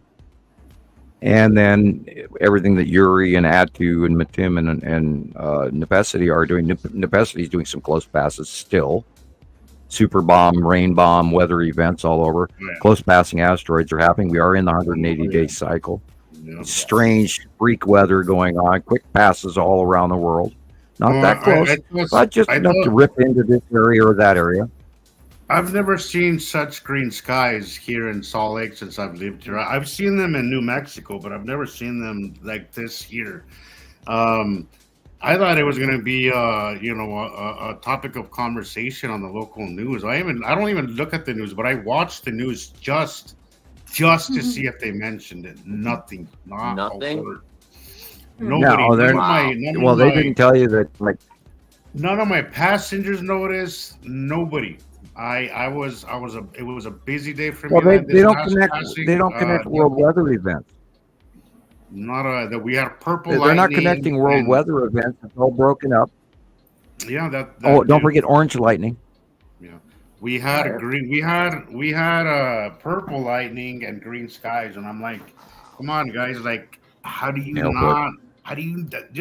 not at least curious enough to question them. I don't know. I don't know. Tara, again, once Close again, I passing love that planet. comment. I was gonna ask Rebecca to highlight it because I love that. We are not about fear here. We are about being informed. Yes, June. we aren't gonna paint this pink and beautiful and nothing's gonna happen. We're seeing a lot of bad things happen, but we try not to focus on that part because we can it could drive you mad if you focus on the fear part of all this. Just do what most of us here do. Right, no, you can't. Be in awe, be in shock, be in awe, be in amazement, and take a front row seat to the greatest show on earth, and just let the chips fall where they may. That's all we can do, and be aware. Yeah, you and cannot take base your whatever opinion off of precautions fear. you can, but we try not to focus on the fear because you can drive yourself mad, and it's not healthy. The best thing if you want to focus on something is to take pictures and to prove it to yourself more. Yeah. That helps you Definitely. with the emotional side of it, because it is an emotional experience. It really is. It really is. What you're feeling right now, JB, is early enlightenment, and it's a roller coaster of emotions, and just ride that wave and get comfortable with it. But there is a lot of things that we've been taught that are different. It doesn't work that way. The planets aren't going to come crashing into each other. Everything that the asteroids are magnetically connected to their body, their planets. So nothing will easily just, we don't steal nothing from them. They don't steal nothing from us. So they're not going to easily land or hit us. Not to say they haven't or they won't, but it doesn't work. 12,500 years ago. 12,500 years ago, at the tail end of the Ice Age, we had the something younger event. I can't, hurt the brain. Me, I have always trouble pulling names out of the hat. Dryas younger. The younger Dryas. Younger Dryas. Yes, 12,500 years ago, they do believe that a very large asteroid did hit Earth and change everything. So we also have to take that into account. And that's why I've taken a deep dive into past history, especially recently in the 500, 550 BCE empires and cities and age of reason and everything that was going on. And people think that the BC, they go, oh, caveman, dragging his knuckles in his club, or, pulling the cave woman by the hair into the cave, all that crazy crap. And that's the perception of science that people have. And I'm going, oh my God, you've got to be kidding me. Well, that's some of the greatest, Persian Empire. That's why it's so limited the knowledge, Sam, is because we think that a few thousand years ago we were in caves and we evolved from cavemen just a few thousand years ago, but we had been here way, way longer than that. Well, and it's like you were just saying, they don't crash into Earth, and people have to realize that the Nibiru passing, even we just go the generic, every 4,000 years, with 3,654 to whatever years. We have no way to accurately say that that's correct, but generically 3,654 years ago, and then 3,654 years before that, and then 3,654 years before that. And it all lines up to the Great Flood, the loss of Doggerland, changes of civilization, climate migration, volcanic activity eruptions, continental planetary plate movement, and movement of the North Pole, and shifting of the sands of the Sahara, and the shifting of what, at one point in time, the Persian Empire wasn't so dried out and desert and sandy, nor was Africa, nor was Mesopotamia, and it was a different climate. And nobody takes that into account, that in these past events of the Nibiru system, because the planets don't crash into each other, but we are direly climatologically and climate migration, sociologically speaking, the generations of humans and the philosophy and carryover of information from one cycle to the other, including the cuneiform system and unknown languages,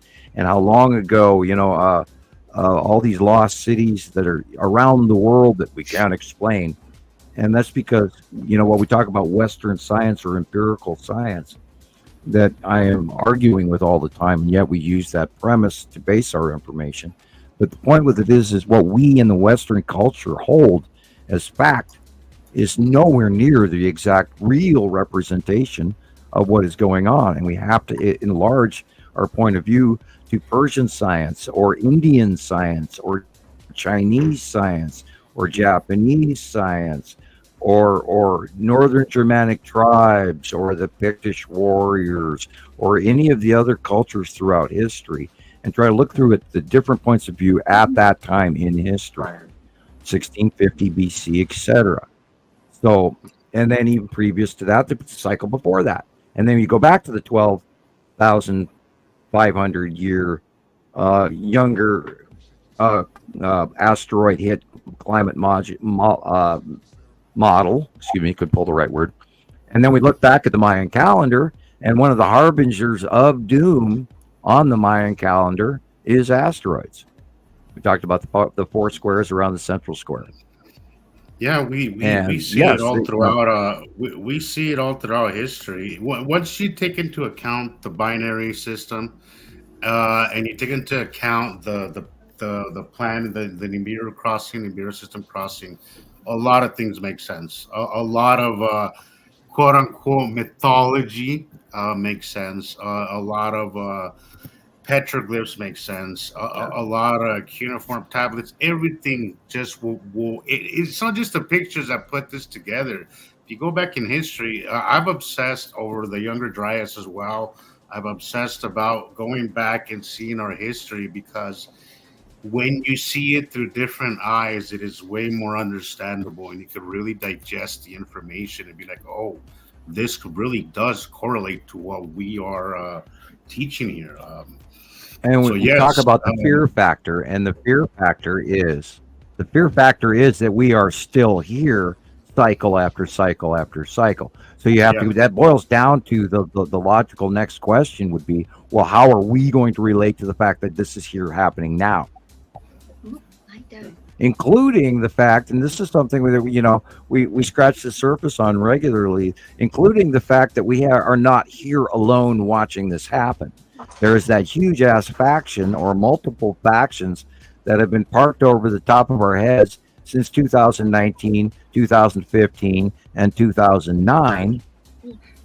Close proximity to Earth, and yet, still to this day, Jesus, no one comments when we talk about the cubes. No one. No, it seems like one of those topics that people kind of take it with a grain of salt, and they just kind of don't touch that subject. Honestly, I didn't touch that subject. I didn't touch that subject for a long time, Sam, until I saw it myself. And we watched them come in. We were, until Montana I saw Skywatcher 1. I saw the side orb. I saw the escorting ships. I saw that so freaking close that it just blew my mind how nobody was seeing it at the time. It was just so freaking obvious. And if you go to my reels, we talked about it in Montana Skywatcher 1 for like 8 days. Go to my Facebook page, guys. Go to my reels. And you will see a lot of that's where I post most of my favorite videos that I take. I believe that cube one is there as well. So if you want to check that out, go check it out, guys. And I want to say, Tara, I know that you've been on a. I just want to say, for being such a new to this, you have a really good handle on all of this. Yes, I agree. Part of their power is to keep this a secret, to keep this information away from us. I think when it comes to world, galaxy things, the real true currency is knowledge.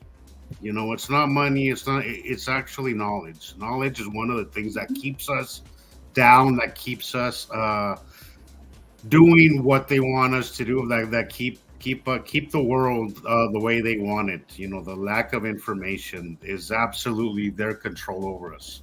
And the faster we get people to I will point out to think a little bigger, to think more of on a global spectrum, on a galaxy spectrum. Maybe we can start seeing some change. But as long as we think just down here, we think about our petty differences, we're just gonna be stuck. We need to move forward and change the way we do things, guys, because we've been stuck just being the worker bees, and I think we could do a little better. I think we could do. It's time that we ascend to something a little bit more. A little bit more. We need a unified event. Yeah. We need a noticeable, and I deplore even mentioning this, but like Chelyabinsk, for example, was that asteroid coming in and blowing up just before it actually entered too deep into the upper atmosphere, which is why it boomed and blew up so much with such a large shockwave, which was like a Tunguska event. But anyway, we need another, and I hate to say this, we need another event that wakes people the F up.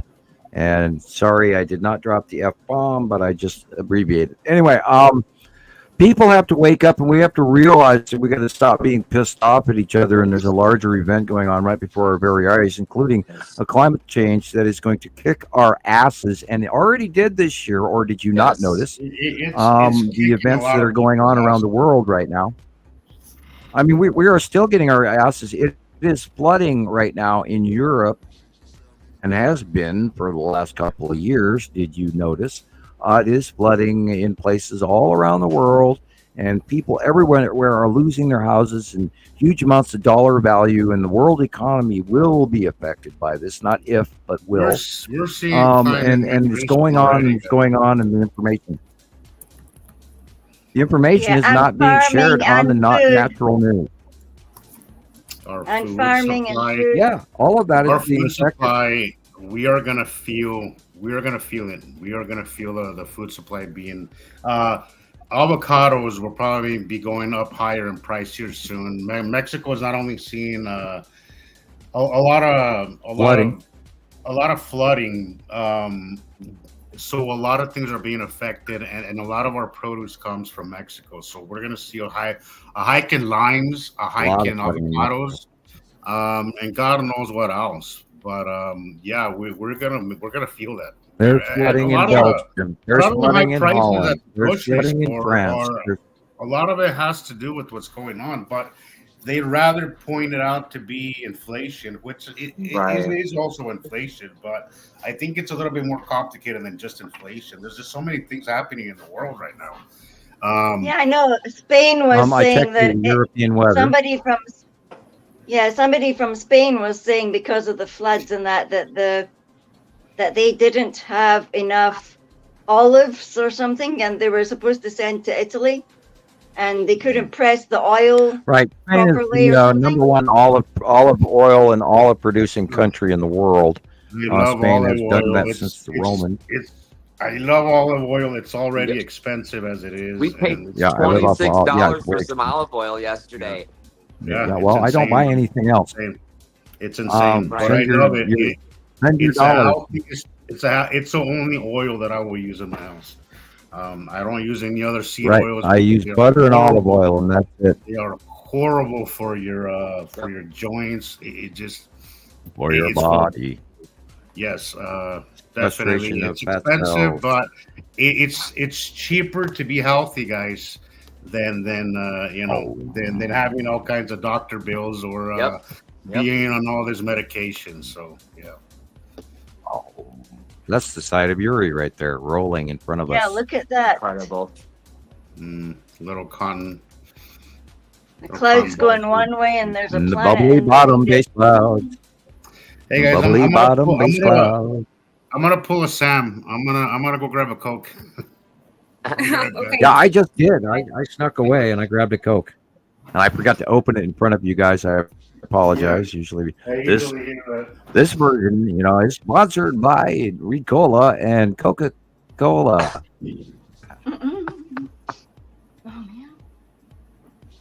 Although there is no actual physical affiliation, and I was just joking. Anyway, no lawsuits, please. Hi, everybody, all you groovy guys and gals out there, and welcome to our show today. Pull out our microphone and blow everybody that has headphones on now. They're ripping them off, going, "God, shut up, Sam." Okay, sorry, coffee, and I'm now drinking a Coca-Cola, so you're really in trouble. God, what a week! I was so blown away by the fact that we could see Yuri as intensely, unbelievably well, and I'd like to thank Andy Pohl out there in the UK and Gillian, you did great work this week. And Christoper, I saw your stuff as well. Great job. And Rebecca, everybody go to Rebecca's YouTube page. She needs the subscriptions and she needs the views.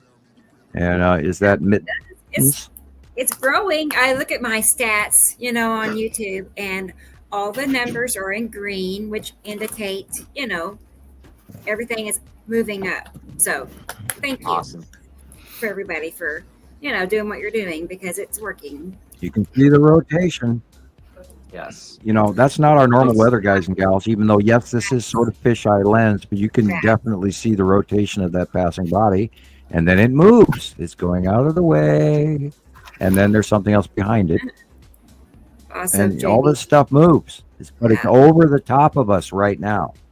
And we're in the middle of everywhere you look, there's a planet around us now. And they're so close and so huge that the only real vision of the actual sky is if you look at the horizon. Now, remember, when you go outside, don't look out, look up. Yep. Remember, look at the dark areas first. Go out with gray-black sunglasses at different times of the day. Take your own shots. Share them with us. We'll compare them. We'll give you examples. And if you're a new person at this and we give you comparative examples, and please do keep trying if we don't see you right away. We do try to get to everybody, although, ask Rebecca, we are quite busy. We run quite a few sites, and we contribute to a lot of our sister sites, and then video work and editing and time, and then family and home life. So please keep that in mind, and we will try to get to everyone. But the best way to do this is to actually learn to look at the dark areas of what our normal sky used to be. Now, depending on your age, you may view things like, well, this is a normal sky. No, if you really want an answer, go back and look at a 1980s, 1970s, 1990s movie and look at the real, what used to be the sky. And you're going to be in for a very stark surprise. Thank you, Rebecca. Perfect timing. Yeah. Planet sky, planet sky. They are sky fillers. They've been sky fillers for, God, 8 years now. It's easy. We watched them approach. We watched them. We had the luxury of watching them come up since they were small. And now you guys who are new don't get this opportunity. Now you're waking up to the fact that they're right damn well on us, on top of us, going beyond us. You missed half, if not, a few segments beyond half of the full show. And that planet right there is Yuri. That was like 2 years ago. It was very big. Well, they're going to be on their way out, so you can still catch a very great show.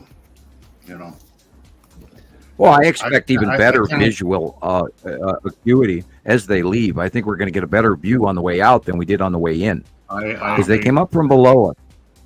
And we, for the most part, we were watching the dark sides of them, the back of them, because they were between us and the sun in our view of light, which has been the greatest. And we get a few side illuminations for brief periods of time throughout the years. But now they are so unbelievably huge that you can see, like in this example, is sky quality versus the passing rotating planet. And we've had the opportunity to catalog all of this information over the years because we do it every day for 14 years. And back to we are number one. And I'm not, and I enjoy where we are. I do.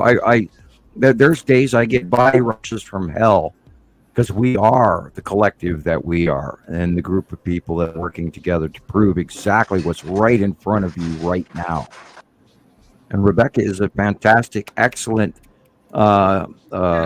main contributor, director, producer. You're an excellent producer, and your work is exemplary. And thank you, and you do a wonderful job. Thank you. I'm proud to be here today. Thank you. Yeah, really, I do. I mean, it's only because of you being so patient, really, because all those years of piecing this together. It's like, I had all these questions and I made all these mistakes. And every time I made a mistake, I'd learn, what not to do. So it all come together. And you did learn. Yeah. The point is, you did learn, and then you moved forward, and then. I found out really quick that it's best when you're new to kind of just soak in the information before you start making calls on things. Because I made an early call. When I came here, I was really excited about all this. I was a little too excited because, again, who wouldn't be? I think I find this to be one of the coolest freaking things ever. I totally nerd out on this stuff. But I was a little overzealous and a little bit Sam did get on my butt for that, and I know. And then I love you, man. because I did grow up in a family that wasn't afraid to tell you no, when they needed to, or tell you to do things a certain way. I didn't take and it you personal. earned your place. I told myself, you know what? For right now, I'm just gonna shut up and just read and look at the information and take my own captures and all that, and the rest is history. But and I do.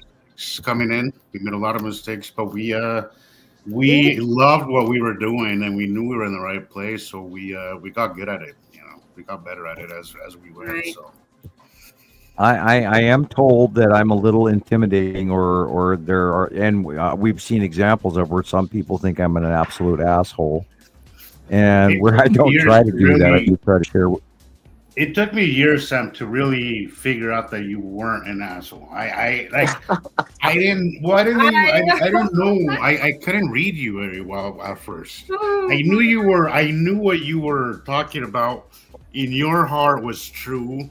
I knew that when you were talking about, you were excited, and it was just so, your excitement towards it was so intoxicating. It was just like, wow, I gotta, I want to hear more, especially when it comes to planets, because I've always loved that stuff. It's been something I've always loved, and then to hear you talk about it was just the most exciting thing. And when I came into here, I was just so excited as well. But this stuff really comes. A few things happened though. I wanted to share this information with people, and I truly thought that I could wake people up, and I think we are, just not as quickly as I thought it would happen. Yeah. I realized quick. Yeah, me either. And that some people would be teachable, and a lot of people, it doesn't matter what you show them, they're not going to. Some people just. I'll remind you. And that was I'll remind you of when you were filming. That was very upsetting. When you were filming back in New Mexico, when you were living in New Mexico, Jesus, and you were filming, and you had that close pass of Attu's moon for the first time, and you were filming that. You got to admit that when the reality of what you were looking at while you were filming it set into your tennis shoes, what did you see? It's something that'll change you. It's just life changing. You'll never be the same, and you'll never look at the world the same way. It's a paradigm shifting, as Nicole said once. It's paradigm shifting. Everything that you think goes out the window, and it's upsetting, and it's exciting, and it'll anger you also, because you realize that we live in a world of lies.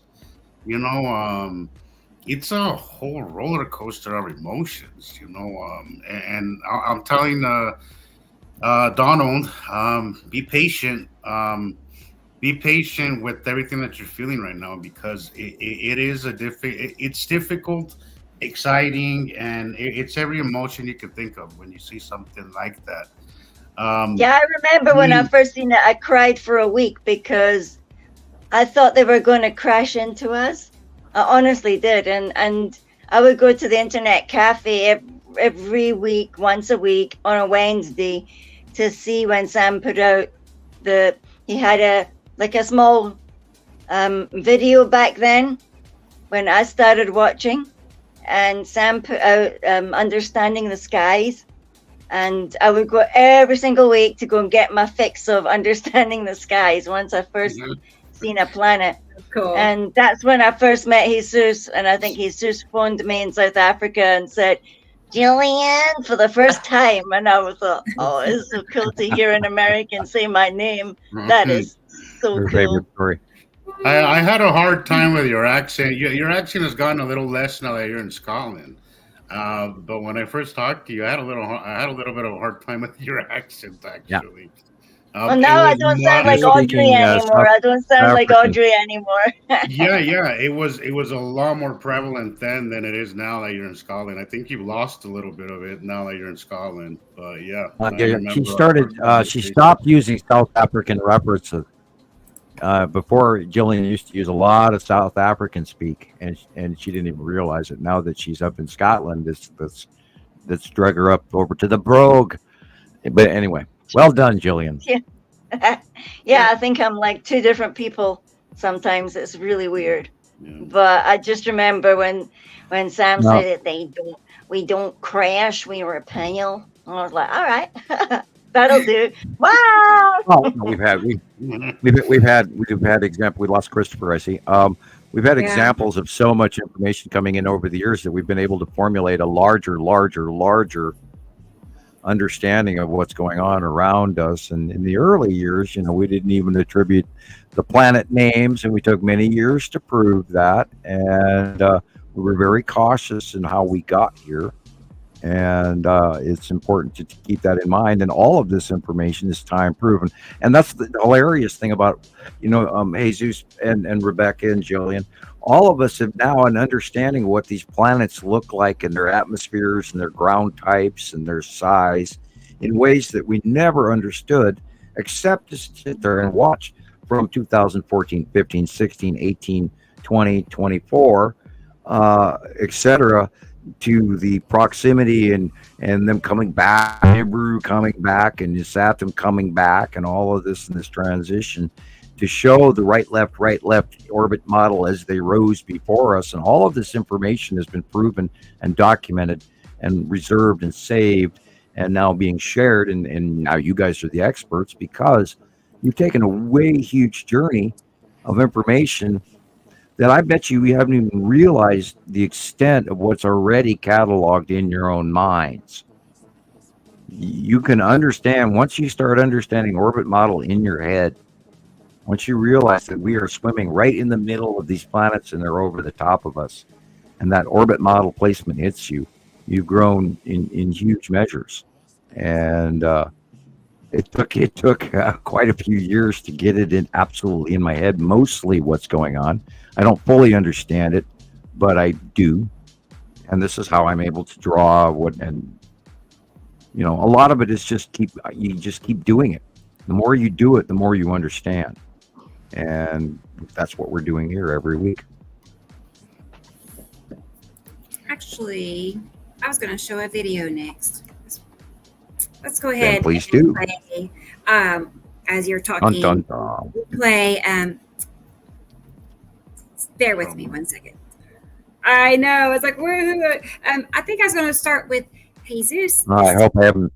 As he missed. Hope I haven't been preaching to the choir, but anyway. So, yeah, and I heard last week that you almost didn't play my videos because I wasn't there.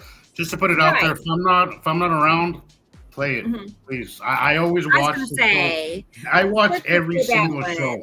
I watch every single show that we're on. Sometimes I'll skip the parts where I'm in because I don't like watching myself. You know what you're going to say yourself.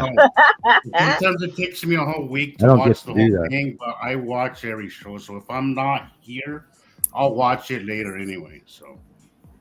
Yes, David Gregg is at the Glasgow Banter, he says. Bear with me. I have a new one. I have last week's and I have the current, but I thought I had it saved. Let me double check. It was a very interesting week. It was very interesting. And most of what I got was during the show last week that I couldn't make because I was at work. I guess the universe had something else for me to do because it was a very cool day. It's Oh, loading. Andrea's asking a question there. Hang on 1 second. My What's she saying? scroll wasn't keeping up. I lost my scroll. yeah. Wow. A lot of comments went by me. I do apologize. Red Holy skies, cow. which reminds me. She says, there's solid red rainbow. Is that a planet or the effect of a planet on our sky? Oh, that's funny. Well, it Andrea. depends on which direction you're looking.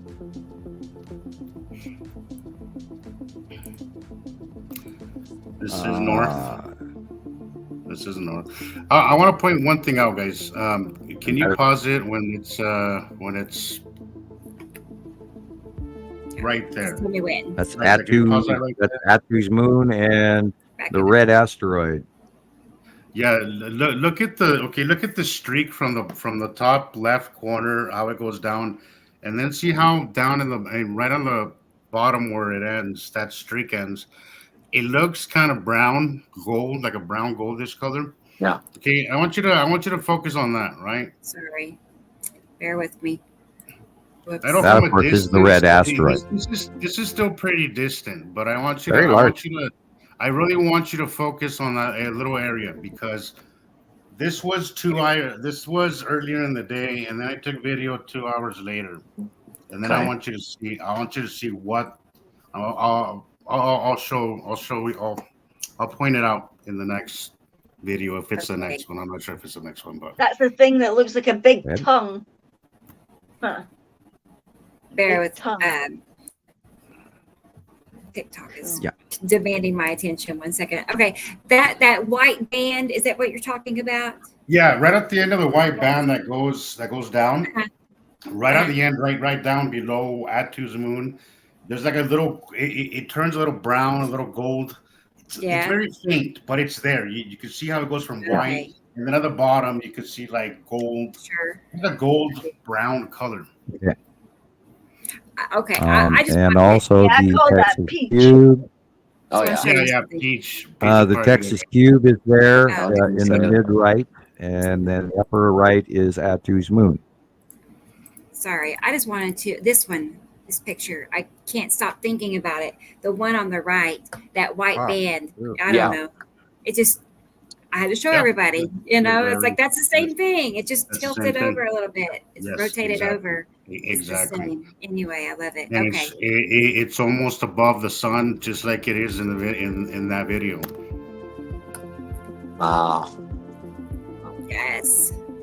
This is a little distance still, guys, but it's incoming. It's coming in closer, and it gets really close. But this is still very distant. I was able to take a video of it still, and it completely. See, there you go. There's a picture. There's a picture. See how it's a little gold, how peach, Yeah. as Gillian Yeah. said. You see Yeah. the band right on the bottom. You can see that there's probably asteroids. And look at the horizon light on the left, and look at the horizon light on the right.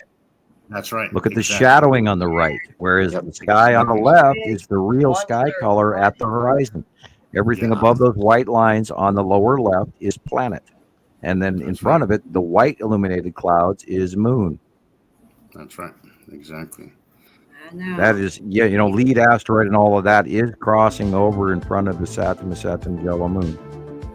I got This is one the like same. that this Okay, week too. this is the same thing facing north. 2 hours later, guys. Now that same color. Okay, that but you peach are filming color. on the left-hand side of Now- where the sun is. That is What's- Atu and Atu's moon with the red asteroid going downward and central model. Yeah, this is the same direction 2 hours later. This is the same color, guys. Right. It's just closer, right? Because it's had 2 hours to come closer, or us, or we met each other, right? Because we're moving and they're moving. Wow. But this is 2 hours Oh, later. no, guys. actually, this is again, going if you forward on the take it- left. But with the earlier Okay. picture was on the right. That went by and over your right shoulder. This is what's coming in front of your left frontal.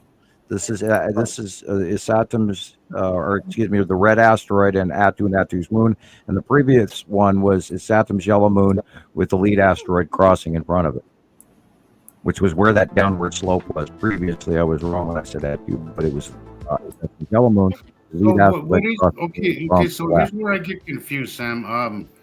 Because this was 2 hours. This was in the midday, right? So the sun was. Yeah, they're quick. Remember, they move, and you're also watching the sun, the Earth turn away.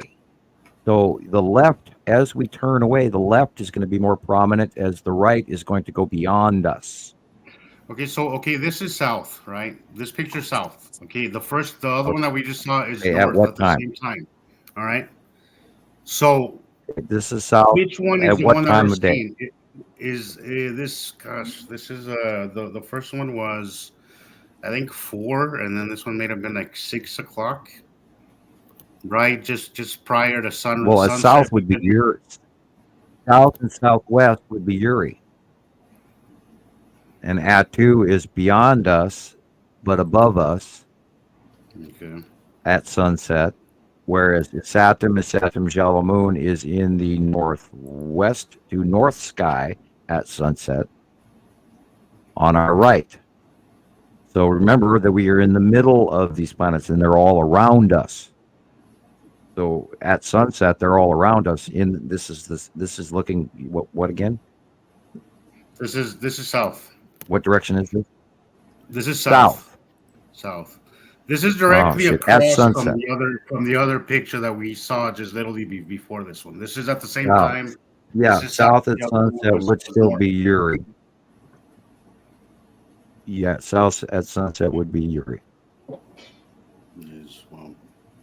Well, again, it's confusing. And then if you turn from the south to the right and you look due west at sunset, you would see Nepesity over the top and Seru over the top, and then Atu behind you, and a Saturn's yellow moon and Nibiru to your right at sunset. Okay, so go back to the last picture, Rebecca, would you? Mm-hmm. Because I've been trying to figure this one out for a whole week, and I couldn't wait. This picture right here. This is north at the same exact time as the one we just saw, but this is north, the other one to south. So what are we looking at here, Sam? North at sunset would be the Saturn's yellow moon, lead asteroid crossing in with the Saturn behind it. North at sunset. Yeah, is that what we're seeing on the bottom of it? That little corner thing, kind of that kind of sharp corner there. That the lead object. Is that what you're saying? And then Atu, I mean, the lead object is the lead object is brown blue with the white tail on the bottom of the collective. Now they're all the long box cube is also in this shot, as well as the side orb, which is the central orange illumination, is the side orb of the long box cube. At the center, just above center, there's a very large orange dot, and that is the side orb of the long box cube illuminated. Remember, I have a 43-inch screen. Okay. I totally showed the wrong drawing a few minutes ago on that. Sorry. No, I saw the shade. Remember, everybody. I totally. It's bleeding. I didn't follow. See the three white lines? See the three white lines? I do. Look at that. The horizontal white lines in the middle of the upper middle left area. That's the long box cube. And on its right-hand side is where the side orb would be. And look, ta-da, small circular illumination. The lead asteroid is probably the dark blue area closer to the center, lower by the trees area. That dark blue dot, where it's darker than anything in the page. And then Saturn's yellow moon is on the right-hand side in the blue area, from the regular normal sky all the way up to the light blue to the dark blue. That's the Saturn's yellow moon. And then the shadow trail of the lead asteroid is the blue on the left-hand side, because that's the backside of the Saturn's yellow moon. This new view that we've had of this It's cycle has wild. been so confusing. It's going over us. And honestly, It was in front of us. it's been a little annoying because it's like you got things to where you pretty much kind of know what's going on, and then right now everything is And so then it changes. close, and Yeah. it's just so it's Well, it been like was that we were it's just having to relearn. we're things, watching man. Saturn's yellow moon at sunset in the northwest, and then it went to the north, and now it's going over the top of us, almost to the north by northeast point of view, depending on when you look. Now at sunset, it's coming in from the northwest, moving to the north, moving to just over our right shoulder if you were looking due west. So keeping it, they move, and again, this is why we always trying to count in where the light is coming from. Okay, here we know the light is coming on that picture right there from the far left, lower left. So we're looking at the side. This white cloud is the side of planet Saturn, and right there, that dark circular area on the right-hand side is the Saturn's yellow moon with the huge faceplate right in front of you. Lead asteroid, green asteroid. They're all on the right-hand side. We see it time after time after time. Yep. And it matches. And it matches. And it matches. It's that easy. And the cool really. thing is we've never seen a Saturn this close before. We've never seen any of these events. And if you look on the shadowy area on the right lower, you can see a purple because that actual planet right back there is red. So there's a purple, shadowy, affluent, refractive color at the base of this moon and the planet. It's Saturn. And of course, Nibiru's right, and then there's a space in between, and et cetera, et cetera. They're there. We see them over and they're hiding up there with it. I've been doing this 6 years, and sometimes I get it completely wrong. Sometimes I wouldn't say completely wrong, but sometimes I still get it wrong because it's. Oh, me too. It is. It has been. It's been an unusual year. It really has been an unusual year. They move and they're changing, and they're in a place we've never seen them before, and now they're going over and beyond us. Now we've seen that sort of event happen from 218, 219, 220, etc., where they would go slightly beyond Earth and then facially illuminate. But now they're physically going beyond us, and they're rotating in their orbital two-armed octopus. They came at us and they were in front of us. It was an out view. We watched them approach as we got close to them in our normal orbit model. But now we're going under them and in between them, where we weren't doing that 2 years ago. And now it's a whole different, boy, they're huge, and the refractive colors and the lighting and the base clouds are far more large. I mean, look at this. I mean, you have right there, look what's illuminated and look what's at the bottom.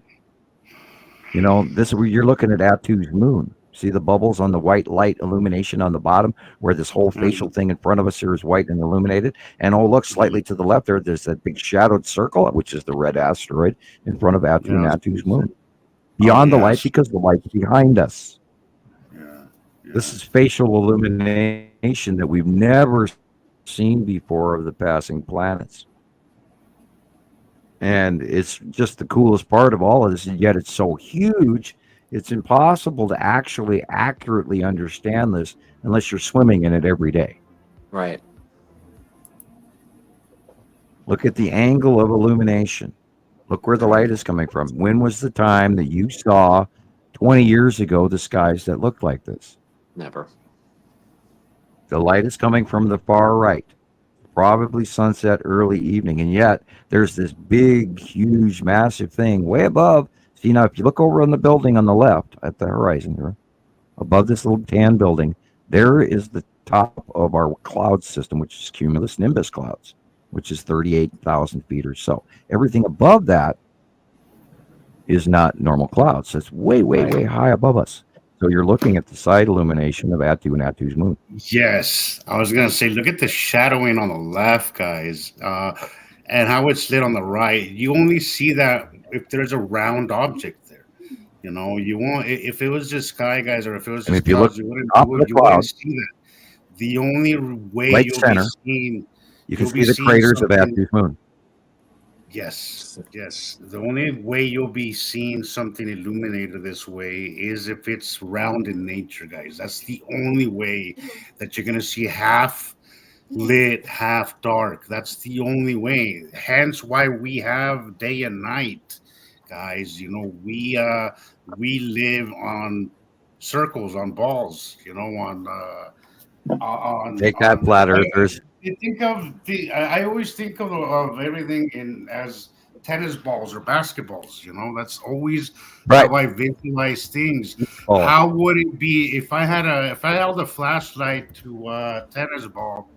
How would it shine? How would the lighting work if I rotated that ball? And I really want to make a video where I could show people that you know, kind of play with the light and put like a sphere and use a flashlight. I really want to do that, but maybe in the future I'll do that. But you have to think round, and you have to think, how would light affect something that's spinning and rotating at the same, spinning and moving at the same time? This is a night shot. My phone does pretty good night shots, actually. Pretty glad to see that. Look at the shadow, guys. That is the moon causing a shadow on that cloud on the planet behind. You know, this was a night passing not long ago. This was maybe a couple of weeks ago. Look at how it looks like we have stars in front of there. Those aren't stars, guys. They are not stars. They don't match any constellation. They're not a constellation. They're not stars. They're asteroids or something else. They're asteroids, most likely. oh, speaking of, No friends. oh, did you guys know? Did you guys know that we have a dazzling new comet in our skies? I did not know that. It is C2023A3. Name. Let's see. Tuchin Shan Atlas is the name of it. Tuchin Shan Atlas. It's a comet, and it will be visible in North America in the northwestern sky in the northern hemisphere. And so I saw it the other night. So keep your eyes out. It's a very bright comet. The tail should be quite cool over time. It is what they call a great comet, and it is very similar to the one like Hale-Bopp in 1997 really or awesome.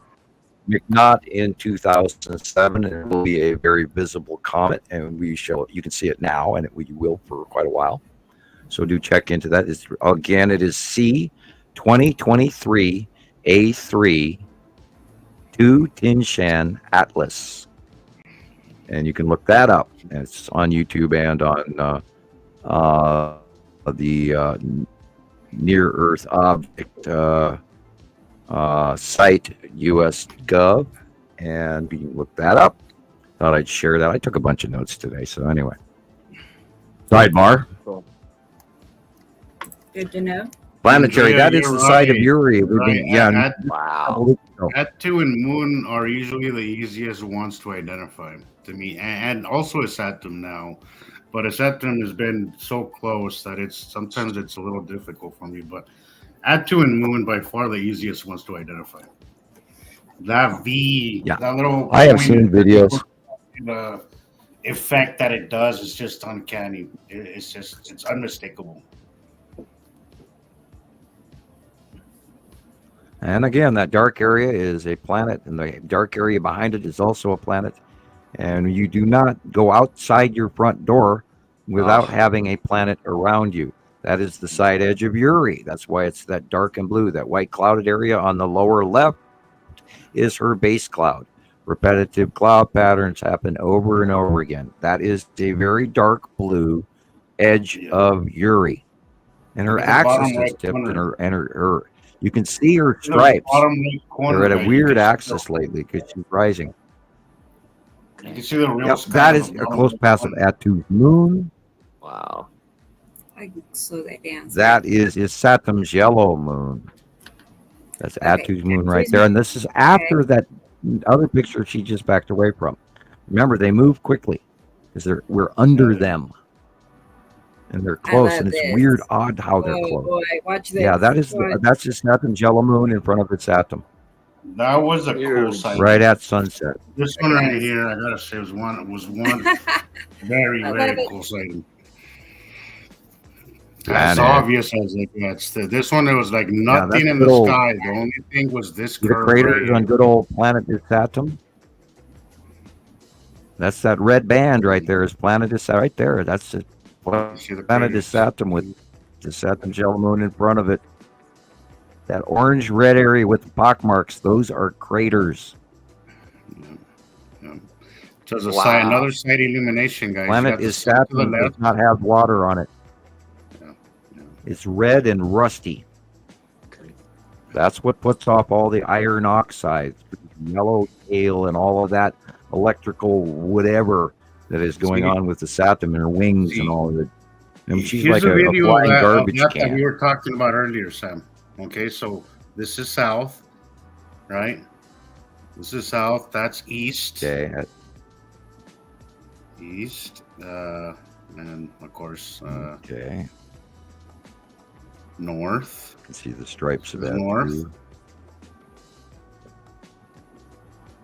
Okay, that would probably due north at sunset. Due north, yeah, that would be where Yeah. Saturn's yellow moon and lead asteroid and all of that would be.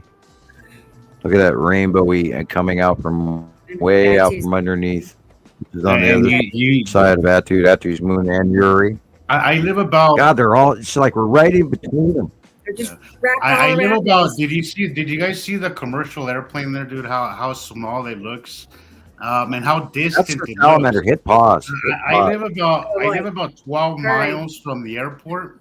You're right so, there. Oh, go back. Hit pause. Go Yeah, back two I got it. frames. Yeah, right there. Yeah. Mm-hmm. Do you see a very close salamander holding onto the side of planet Uri? That is the first thing that when I saw The head is in the middle upper right, the two arms, the middle body.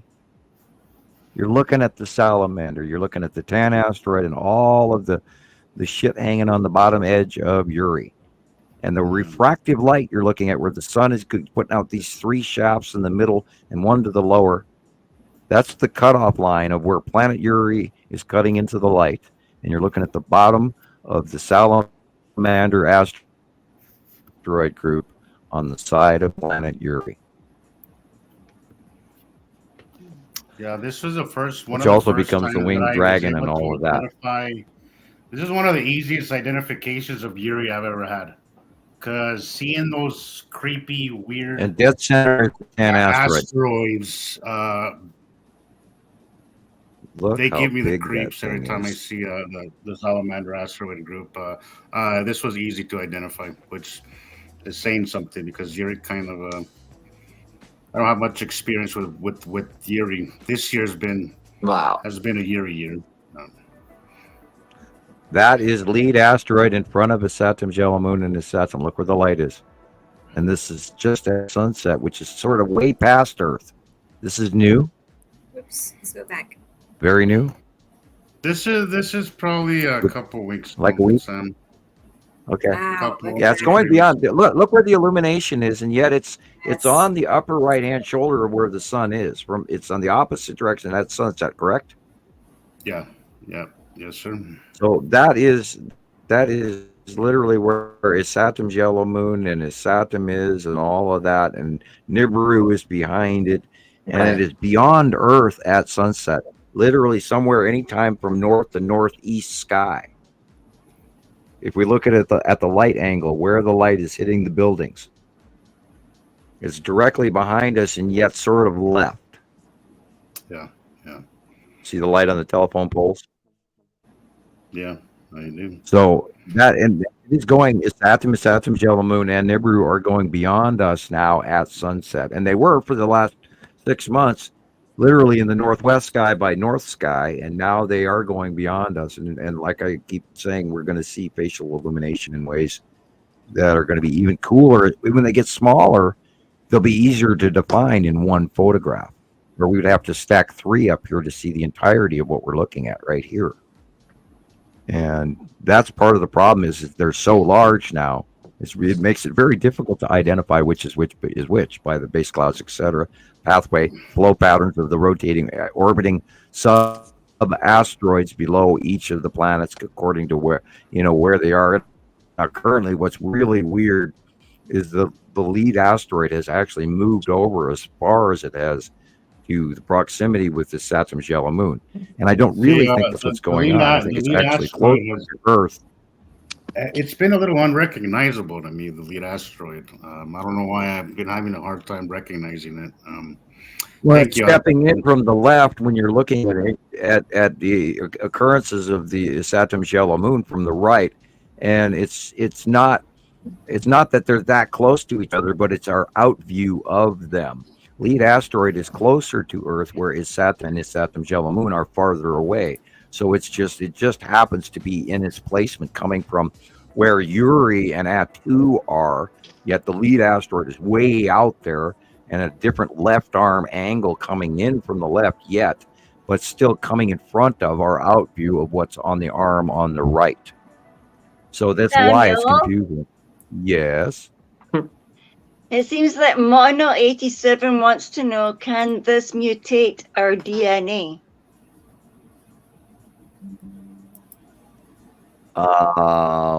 Yes, in a manner of speaking. Yes, the addition of the secondary star is part of the planned ascension for some people to take us into a mode of hopefully evolving.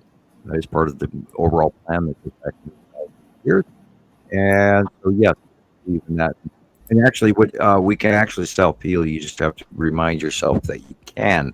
And this is why we talk about the metaphysical occasionally. And there's a lot to what you can do to elevate yourself and your mind and your placement in how you recognize your old soul and how you move forward in all of this. I think everybody here has grown in many ways very recently within the last few years, and they can probably attest to that as well. Yeah, I'd say so. Definitely. Yeah. Mm-hmm. Mm-hmm. As I'm reaching for cough drop number one. I know, it's like I'm thinking about everything, and it's like, yeah, quite a bit actually. Yeah. So That's quite a statement. It's quite a thing to think about. You sit there and you think, wow, how much have I changed? How much of the people around us, how much have we all changed and adapted? Yeah. And Sam, and I got a question. more. I got a question. How can you eat Ricola and drink Coke at the same time? Could you please, I can't wrap my mind around it. Aren't they disgusting? I mean, those cough drops, aren't they yuck food? Yeah. I've been thinking about that for a week. I actually eat them at the same time. How does he do that? I can't. I just can't. I can't. I'd like my Ricola, definitely. I only sip at my Coca-Cola because I don't normally drink pop unless it's for the show. So because my voice goes on me from talking nonstop. Shut up, Sam. And when I start getting hoarse, then I grab a Ricola and I stop drinking Coca-Cola for a while.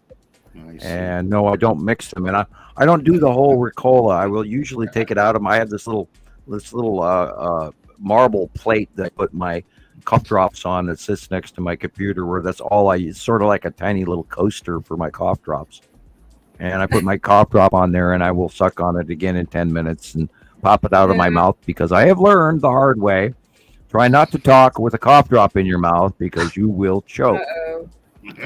And after the second time on, I think show 3 and show 5, I almost died behind the microphone to deal with cough drops. So I learned. So I'll only suck on it for a minute and then I'll pop it out. I promise you. Okay. I was gonna recommend you for beer meets food or something. You know, something. Some kind of. I watched a bunch of his new stuff again.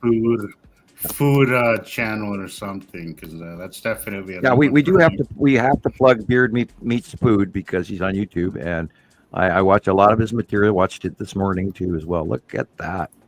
Just don't go to Mentos and Coca-Cola. Whatever you do, just don't switch to Mentos. You'll oh my God, no! No Mentos and Coca-Cola. I know better than that. These are those. You feed those to seagulls in San Diego. Sam, you told me about Andy and his For anyone that's ever. Sorry, this is from Andy. Was this Andy's? Awesome. Andy? Well, I haven't seen Andy. Well, remember we talked about that. Recently. I Andy's love in his work. UK. Remember haven't we seen talked about anything. that hexagon, not hexagon, excuse me, that Earth to brain, the cube going away from us, showing at its butt end, and here again you're seeing the side view in the dead center in the square. It's an angled rectangle headed downward, leaving a trail behind it here as well. That's the long box cube in front of his Saturn's yellow moon. There's some people in the comments that I don't think they've been here before. They're asking what the cube is. Oh, Carbonated drinks with food. Well, I'm not eating any food, Andrea. Sorry if I missed your have comment not had. or questions. I had breakfast. I did not have lunch, so. And I want to tell Carol Ann thank you. I just now saw this, so it's like a surprise. I was scrolling through there and I see that, so thank you, Carol Ann. Thank you, Carol. He's like a huge supporter, like huge supporter, really. So she's our cheerleader, our biggest cheerleader. She really is.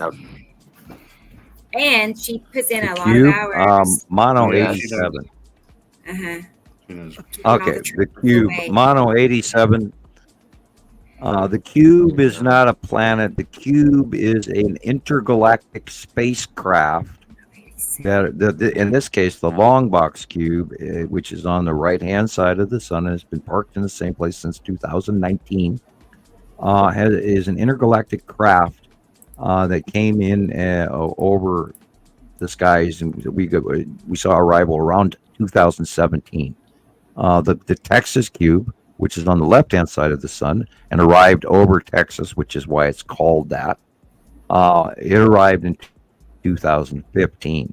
Then the Intergalactic Federation cube, which we call the Empire Orb because it literally looks like the Death Star, including personal sightings by myself. And we know that they are here. And we have thousands and thousands and thousands of sightings going back many, many years. And for some reason, this hasn't gone viral. And to this day, we were just talking about this earlier in the beginning of the show, is that we mention this all the time, that they are here and it's well documented that they're there and they're real. And we watch them move into place. And we've had even children point them out in the skies when they watch them fly by. And for some reason, people don't want to talk about it. Although at Montana Skywatchers and Nibiru Followers Anonymous and Northern Skies and Nibiru is here now and Christoper's YouTube channel, we all talk about it regularly. And yet, for some reason, we get no comments. There is an multiple intergalactic forces that have been parked above Earth in close proximity for many years now. And I'm wondering why you guys don't see them when I do. That was a great picture. That one right before this one, the lighting was just so obvious that it was that it's a planet, that it's something around in nature. I love Andy's work. That's the side of Uri again, side of Uri. Yeah, look at how this is lit up, guys. We've had Look at how it is lit up. You have After shadowing. You have only light on a certain part of it because that's as far as it can reach because it's below the horizon, right? And then you have shadowing. The tan asteroid in the front of the side of Uri again after dark. Yeah. The bottom of Uri is being illuminated. The little reach down thing, middle bottom left, that big bright dot, that's the tan asteroid. The illumination on the middle right hand side is the side edge of planet Uri, illuminating in the after sunset. Side of the planet is being illuminated, even though our side of the sun, our side of the planet Earth is now dark. Those planets above us are still being illuminated as we go into darkness, and we can see them better above us. Yeah. You can see the stripes.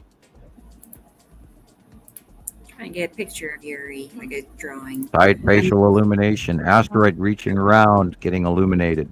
Reaching around from out of the shadow. That's the tan asteroid. We know it does it. We've been watching it for years. Sorry, guys. It's in there somewhere. There are so many asteroids. Oh my attached to God, look Uri, at and that. they don't. The big ones don't hit us; they stay connected. But there is crap that falls free out of all of that. There again, this is Uri coming in, and we're seeing illumination underneath. The right hand, it's coming from the right hand side. The illumination is at the left. We're seeing the volatile gas giant Uri with all of her asteroids underneath her, and there's millions of them. God, we have not seen that video from NASA and those folks in many years or in many shows where we watched that incoming cloud of asteroids. And I think people have forgotten what's coming Do you over the want me top to of play us it? right now as we speak in the I can 180-day play it. cycle. And we're about to Yes, enter you find September, it. the big month. Let me get it. Let's get it. It's so good. I want to point that out to people because we're swimming. We are swimming in the debris asteroid field under Uri and Atu, in between Nibiru and Isatum, and all this shit's going over the top of us right now. So this is the last month generically of the 180-day cycle, and occasionally, and a lot of times, there's some major events at the end of the cycle. So we're in previous cycles before, we haven't seen it go to October. We've seen it go to December. So there's no telling, it may run again till December. We don't know proximity versus how these cycles are panning out. It may get worse. It may get better, or stay the same. I don't know. Yeah, notice this. I'm amazed that they ever released it. And now this was in November of 2023.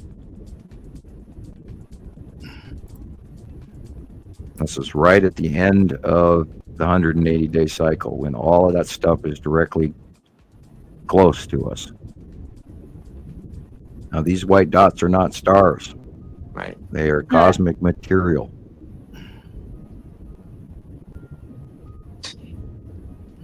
Clouds or space clouds, gases collecting around these asteroids.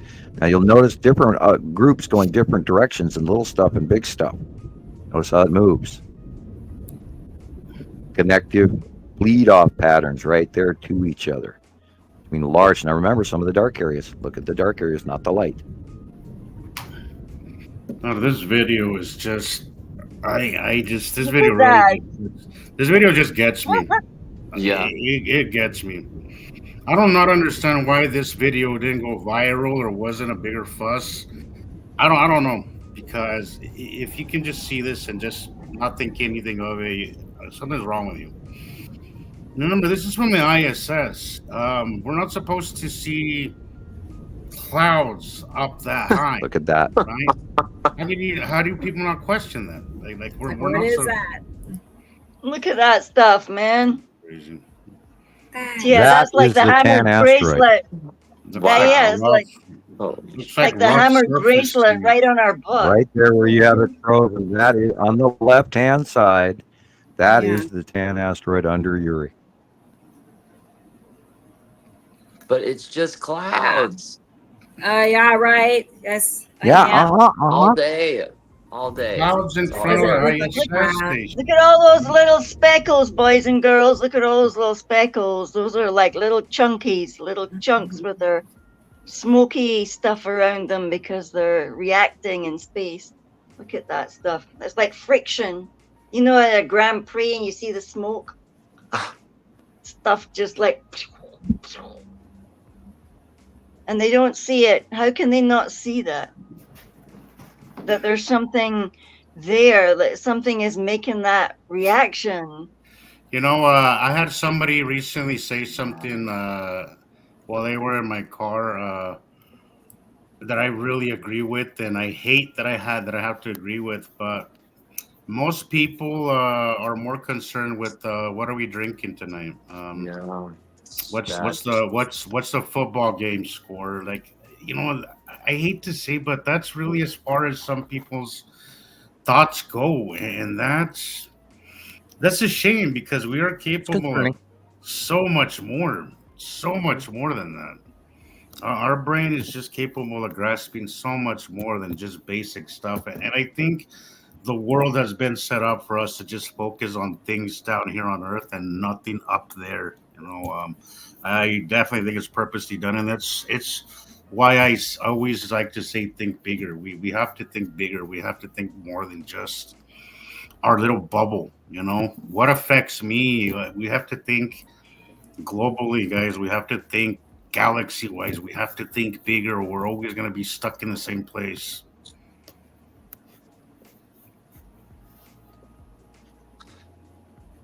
That's You true. there, Sam? You kind of pixelating out. Yeah, I'm watching. I was just waiting for Christopher to say something because he is shaking his head. I'm just And,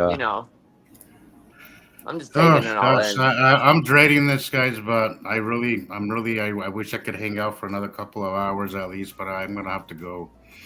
Oh, I Well, you got really your 2 don't want cents to in because I'm really Thank you. enjoying this session of ours. But yeah, I really gotta go. I do want to say I have I have just want to say thank you to my friend Rachel. I don't know if she's watching, probably not, but just want to say thank you. She got me something for my birthday. So she knows that I nerd out on the UFO topic, all that. So she got me and her tickets and rented a room for us for my birthday Nice. to Phenomicon, Fun. which is going to be right outside of where's that ranch?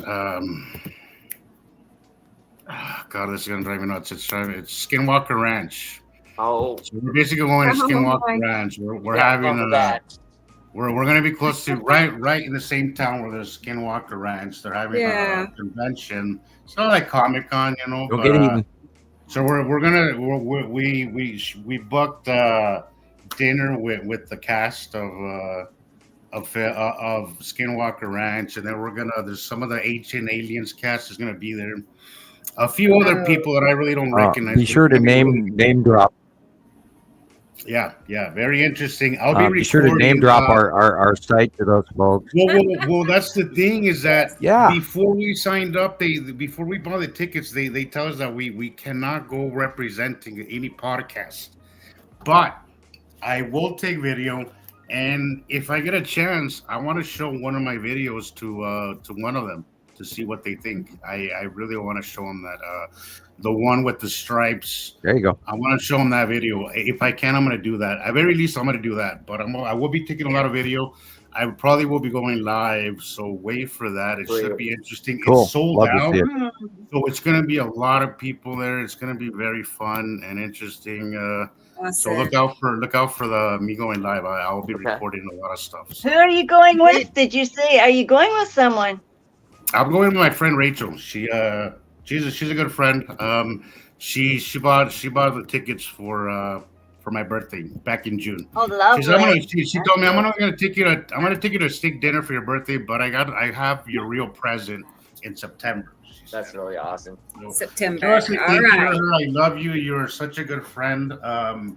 I can't thank you enough. That is the best present you could have given me. Anybody could have given me. That's Yeah, bring it your says a lot. notebooks, take It gives notes. you something that they know that that says that works into your personality, and I think that's what she did was give me Go something. to that sign where it says Skinwalker Ranch and take your picture. Yeah, exactly. I'm gonna do all that. And then they have the petroglyphs. We try to book a tour to the petroglyphs, and then to Skinwalker Ranch, but it was booked. We only were able to book just a dinner with the cast members. So They are quite popular on YouTube right now. It is. It really is. Always It the really silly is. stuff. Yeah. Anyway, And don't get love eaten while you're there. I love Ancient Aliens. I think Ancient Aliens is where my journey actually began, where I started seeing the world in a different way and seeing Oh, that these guys. yes, exactly. Those guys are going to be there too. Childress, David Childress, one of the guys that comes out is going to be there. So it's going to be really fun. I've never been to a convention of I'm any jealous. kind. I am jealous. So this should be fun. Guys. Yeah. Yeah, I'm bring a working- notebook so you can take notes on how we get to do that. Oh, later. absolutely. I got everything ready to document everything. I told her I'm gonna have you record a lot, recorded me and all that. She said I'm all for it, so it should be interesting, guys. But There you go. All right, guys. So I better go. I gotta go to work. Okay. Calls, but Drive careful. Okay. I'll be gone on the Be careful. 4th. The 4th through the 7th, I'll be out there and I'll be taking pictures and all that good stuff, and I'll be posting it. So stay tuned for that.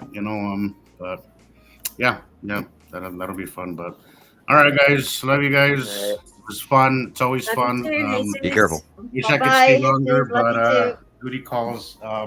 We'll see you Yeah. guys next week. All right. Perfect. Good seeing Okay. you. Bye, Okay. guys. See you Good next night. week. Bye Have a good bye. night. I will be listening though. Mhm. Bye. Definitely. Yeah. Okay. Okay. Bye, Jesus. Bye. Bye-bye. Everybody's saying bye. I love it. I love it. Hello, And- Sandy. Thunda Cheeks. is here. Here's Thunda. Hi, Thunda. Good to see you. Let's see who and Sandy Cheeks. Yep, I see Sandy Cheeks. Did you see Good to see you that again. Alexander had made a statement about the video and the fact that everything's been sort of pieced together? The ISS. No, what? If I you don't go think I back, saw you can it. see Uh-huh. he says something about Oh, it. from Alexander. Okay. let's Yeah, see. because you know how he's really good with the He getting is, up close and yes. the details and stuff. He's noticed something. Can't- Oh. About what's it about? Says, Can't can't any of you see? see this? Yeah. Go Are ahead. you going to go, okay. Chris? Okay, I You got do it. There it is.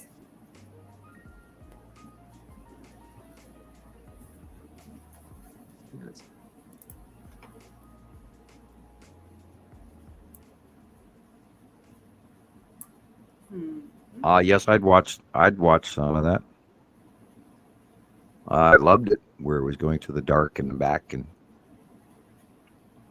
Yeah, because he Awesome. loves that, the dark and the light and the dark and the light. I knew that would light his bulbs. He would see more than us. Imagine, Alexander, Yeah. you work with that. See if you can capture somebody send else that to him. Yeah. See what he could pull out of it for us. excellent Right. work. And that's part of the trick is learning to look at what's actually in the dark and not pay attention to the illuminated stuff, and then reach to the light.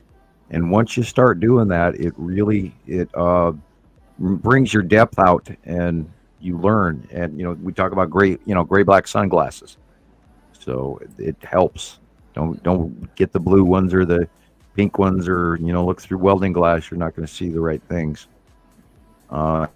And God, we had another series of people taking photos. Remember I'm still getting people talking about the seven suns, and Oh, I had no, more not of that that thing out even again. after last week's show. Yeah, and I see Yeah, JB had and said that he is, do wanted not- to see the box do not again. film. Yeah, I Do wonder not where my film through cube is. glass in a high rise. I wonder where my cube picture is, because I could never believe it when I first seen the cube as well. Oh. Do you have my cube picture, We Rebecca? probably have it saved. Which one, Jillian? Well, the when? cube? I didn't catch. Um, Which? It was We have dozens 2017 and or dozens of them here. 2018 Oh, I in March. did. What is your early? What do you want me to send you a couple of early cube shots, Rebecca, from the old files on NFL?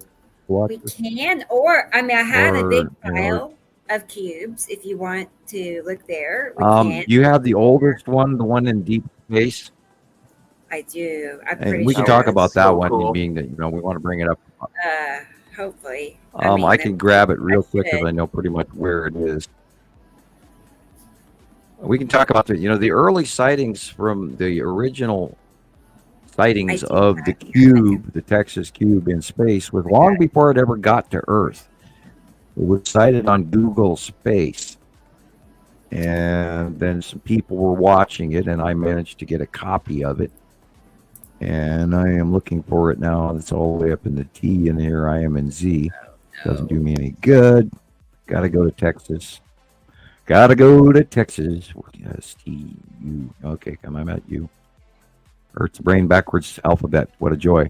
Come on. I'm scrolling through so damn many pictures. It takes forever. Yeah, okay, early Texas cube in deep space, 2009, before it even got to Earth.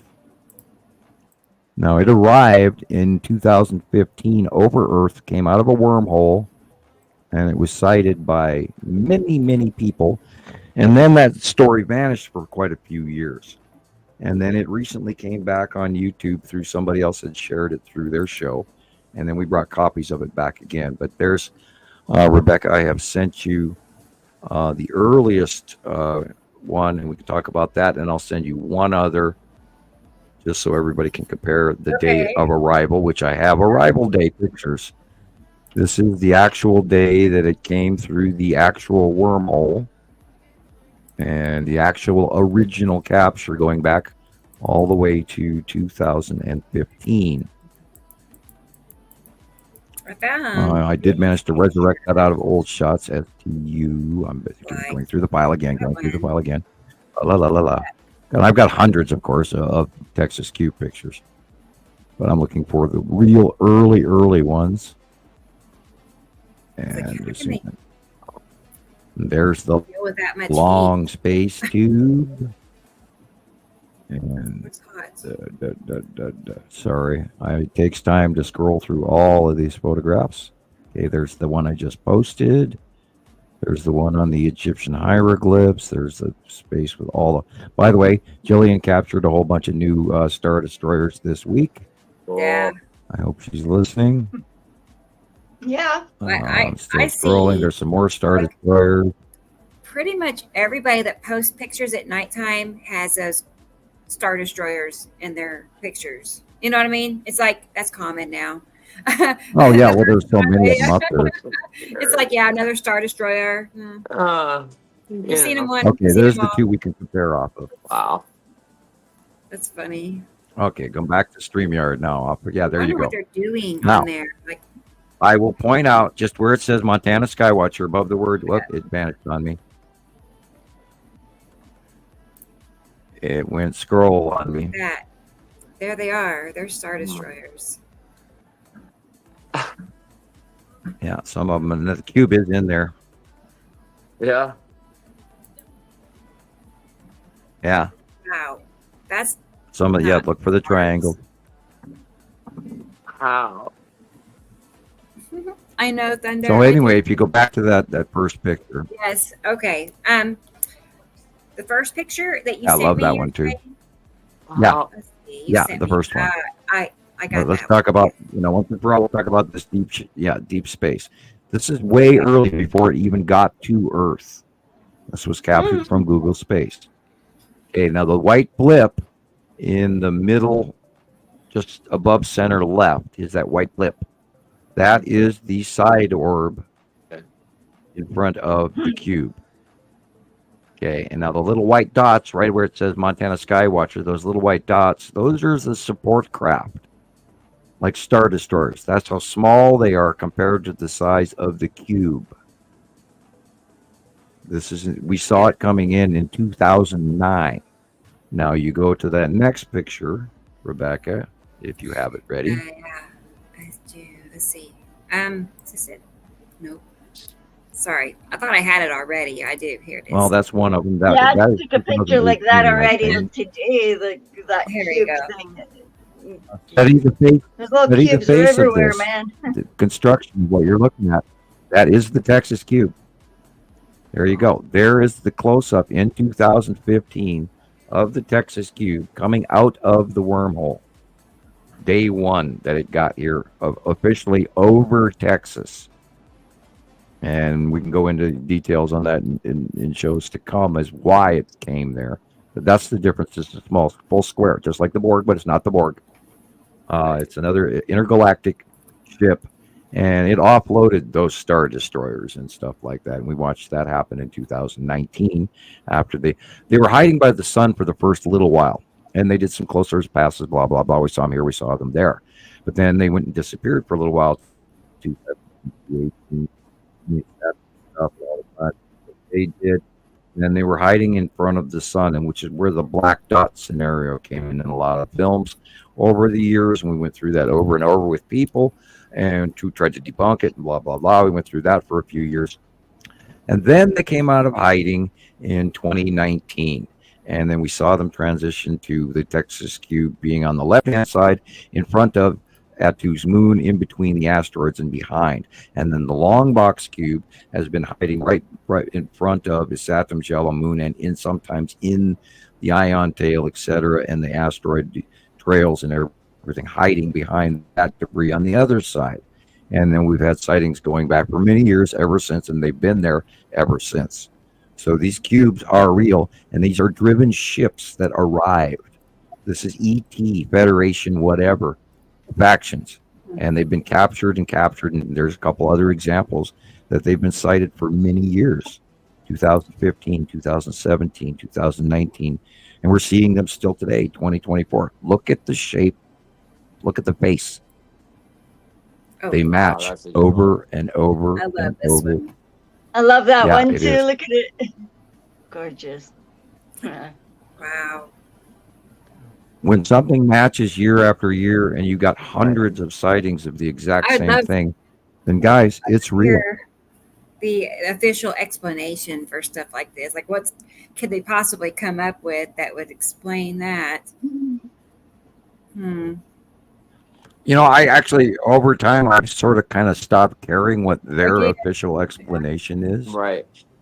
You know, when we know what we know, what we know. No, why I do bother, know. I know. You know. No, I do know. Why bother worrying about what they say? Like the red. I don't know. You know what the come Pac-Man. up with, I guess. Right. But Pac-Man. yeah, totally. I think I had. Yeah, the Pac-Man walk. Yeah, long box cube again. You know, and they're trying to cover it up with the sea trails, and I remember probably 2023, 2022, sitting out in my yard, looking straight up, and I'm watching literally, the proximity of a Saturn yellow moon, and then I'm watching the long box cube go in front of me on the right hand side, just slightly below, and it's just plain as day, and I'm standing in my yard watching it, and over literally like a 45-minute period of time, I'm watching it cross all the way to cutting in front of the sun, just like this. And you see it, and you see it, and you see it, and you tell people, and you warn them, and no one, I mean, absolutely zero comments ever come back on anything that anyone is willing to tag their name to, or I don't know what it is, but it just blows me away, because we know they're there. We talk about it every show. And do we ever get it? You know, it's amazing. It's amazing. We have an extraterrestrial presence from intergalactic craft and multiple factions, not just one. And ships that are smaller than these massive cubes. And they're here, and they've been here. We've been sighting them for years. There are huge crafts everywhere, and people are sighting them for years now, and nobody's correlating all this information except by a singular sighting by Mr. BB333, et cetera, et cetera. And he does a great job. A lot of people do a really good job, but they don't correlate anything together. Right. They only take one ship out of the bag, and we're trying to hand you the bag, and no one can eat just one, a potato chip. And we've got so much documentation, and we've taken the science because of the documentation. That's why we're doing the show.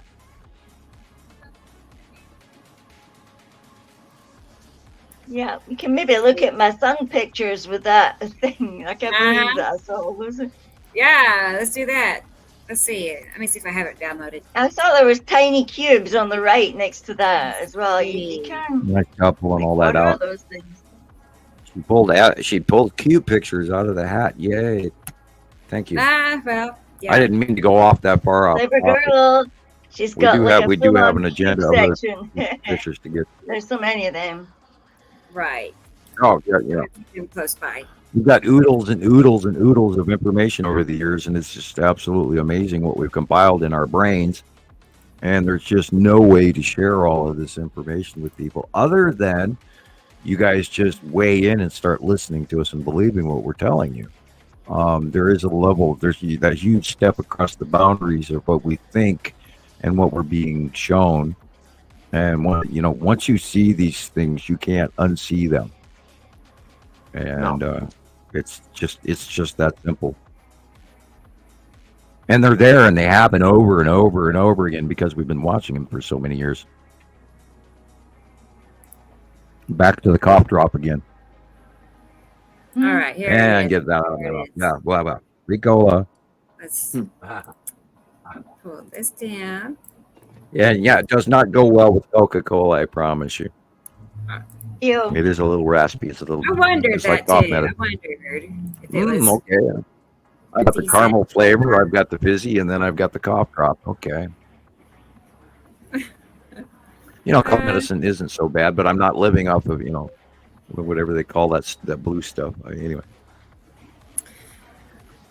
Sorry, people. Sorry. It's downloaded and everything. It's not where.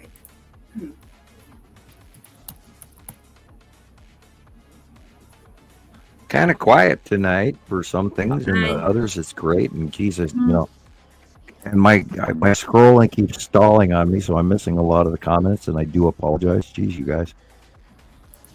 Yeah. If I'm I trying to scroll read up them it, then as I well. don't see what new There stuff it is. pop in, so I have to drop it all the way to the bottom so I can keep watching it.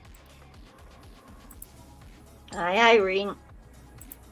Yeah, for Stuart Best, Night Shadows show. Okay, you can see the shadowing when you're up in the upper altitude. You're flying above the clouds, and if you see any clouds above you, yet you're flying above the clouds, how does that work? And the point is you're seeing atmospheric clouds around these passing planets that are very close and very large, and it's absolutely almost impossible to ponder the reality of what you're looking at. But when you eliminate all the other possibilities, the basic example is these are close passing planets, period. And we've watched it. Well, did somebody have a painting accident, or what am I looking at? Here we go. We're gonna watch Gillian's slideshow and pictures. Okay. I What is thought it was this, a little Gillian? thing. Watch this. Oh, dots. Okay, dots. Snow. Look You're at this. stuck. It was You're the other stuck night. for me. There's a red one. There's a really red one, and it looks like it's got 3 little dots that look like it's Saturn and its moons. And it was so red.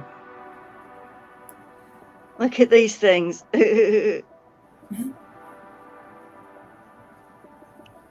Yeah, don't get too close. Yeah, look, that I could took be a these big now. triangle. You just see the bottom illuminated on the bottom, big triangle. That's the moon. No, that's the Or sun is this the setting. sun? That's the sun setting tonight. Okay. There you go. Okay. Do I see an illumination on the upper right of the sun? Yep. See that little Bulgy thing up there.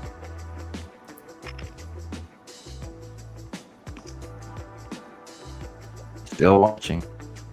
There's also an illumination. Whoa, hey, that's even better. There's an illumination. Go back to 2 pictures if you can, Rebecca. Yeah. Please. That one? I do apologize. Nah, One more. this one.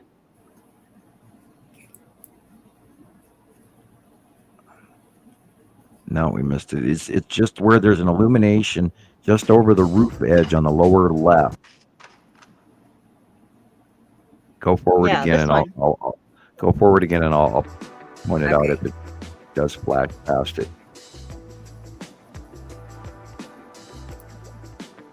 Let me back up. I'm trying to look at everything in the shot. Keep going. We'll get there. Oh, Yeah, look at we'll that. get there. Darkness over there on the right. Look at all the dots. Let me know. I'll be on the lookout. Yeah, I saved pretty much all of your pictures, Gillian. I'll look at them again. Okay, look over Yeah, I there on the wanna know. left. Okay, we do see a lens flare over the roof edge on that. keep going. There's the roof edge. It's stalled on me. Okay. Sure. See, we got a lapse Okay. here. I'm looking. Yeah, I'm looking to the lower left of the sun, Okay. just above the roof. But I am also noticing there is a lens flare, so I don't want to make sure I mistake a lens flare. Yeah.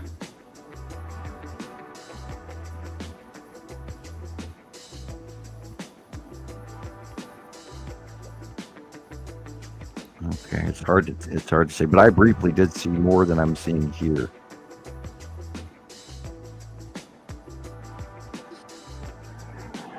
And I'm not trying to create science. I'm trying to look for what I'm expecting to see, which isn't good either.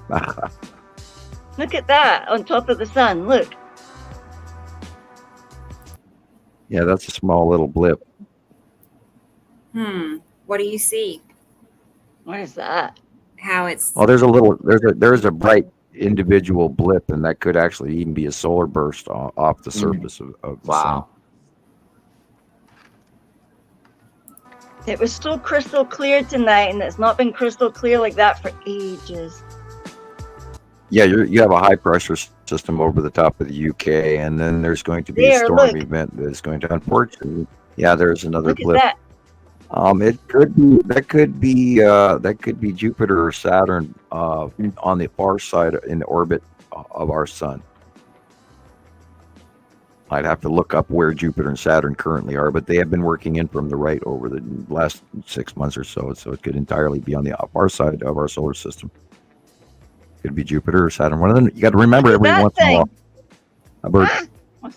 Look at that. Is that what? What's That's that? a bird. It's a bird. Birdie. One of them ocean type critters. That's a bird. Oh, I seagulls. love the rings. I love the ring around the sun. That's so pretty. Yeah, look at it. Yeah. That's really outstanding. Yeah, and I would comment on that if I didn't believe that. I still think that the suns are separating. I really do.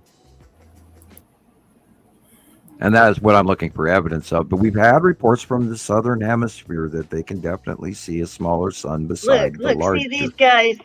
From their point of view, compared to our view up here in the northern hemisphere. Are those cubies or what are those? Well, they could easily be many, many star destroyers throughout our solar system at any distance between here and the sun. Could be. We know there's hundreds out there. It just depends on who's driving where. Not if, so yeah, a lot of times I don't sweat or speculate, don't sweat the small stuff, but yeah, there was, you definitely have some triangles where you also have some circles and dots. And I did look at your sun pictures and stuff, your material, and some of them were definitely triangle star destroyers as you have been getting from your area. So I did save most of your material today, Gillian. Thank you. Yeah, it was wild catching those just like randomly like that. That's how you do it. You get them on the, sometimes you don't know what the camera's capturing. Right. Yeah, look at that. But no matter where, you walk out your door, you're in the middle of planets now all the time. That orangish yellow is the edge of the side of a Saturn. Look at that thing.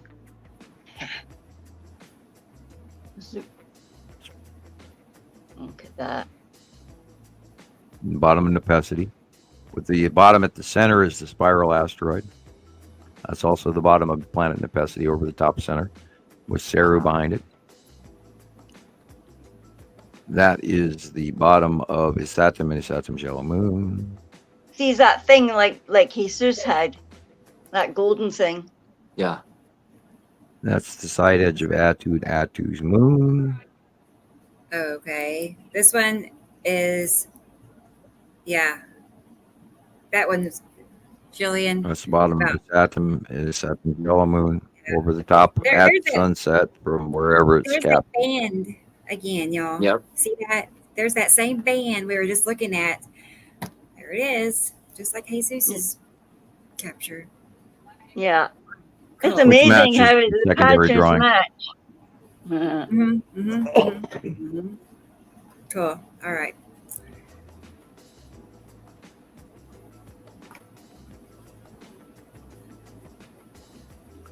Over and over again, Right. my friend. Oh, that was the last one. Awesome, Gillian. Thank you, Gillian. Thank Pleasure. you. And speaking of, let's see, there's one other thing here in regards to Gillian, because Christopher sent me a link on something that he worked on. Yeah, show Christopher's Let's work. look at this. This is Christopher.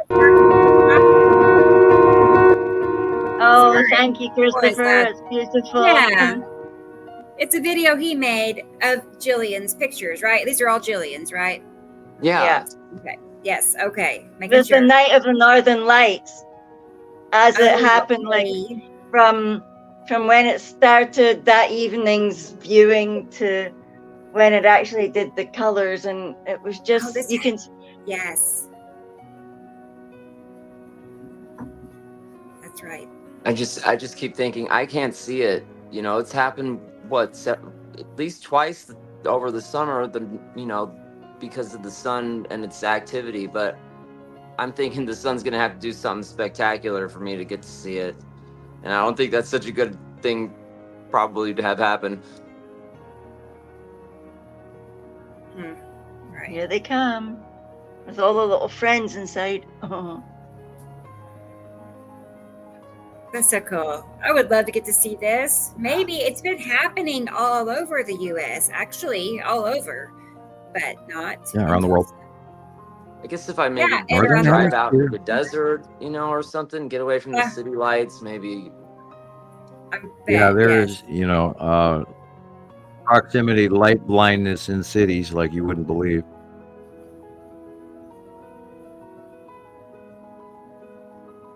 To the green.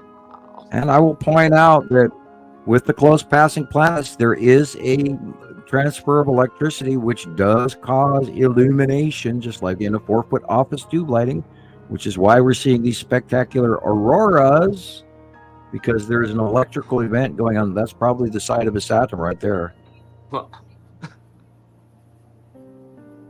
And there's a lot going on, and I do not recall ever in my ever living history of seeing auroras like we're seeing now. There again is the side of his atom.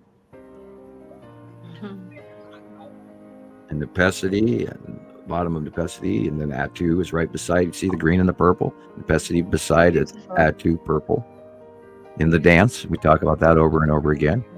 There's, like the bottom of Uri or the bottom of Nepacity, etc. And there again is, bottom of Saturn, yellow moon, and the illuminations. They're right there. The patterns are over and over again, even at night. There's one I just took last night, and honestly, it's Saturn and the 3 moons. Have you got that picture, Rebecca? I wanted to show Sam that one. I do not have that. No. It's in content stash, in that content stash. Okay. I don't have it right off bat. Yeah, where did it I go? have no idea. Oh, Andy's gone and put it there. The last one. Here. I'll post it back to content stash now. Okay. There. Okay. There. I have a hard time. Content stash is busy. It's like busy. It's popular. I know. I just plopped it in again there. Okay. It's like you gotta stay on it. Yeah, and I just keep bombing everybody with music. That's fine. That's one of my favorite drop spots anymore, is going to content stash and dropping music. Yeah, this is what I'm playing, If everybody's wondering what is a content stash, it's just a chat. Not a chat. It is like a messenger chat room on Facebook that we over the years where on Messenger, apparently a lot of people gathered. It's just, all right. It's where we were stashing our content prior to the show, and now it's become a regular thing where everybody keeps talking on, so we just keep posting on it. So one of our many, little connections or arteries to the system.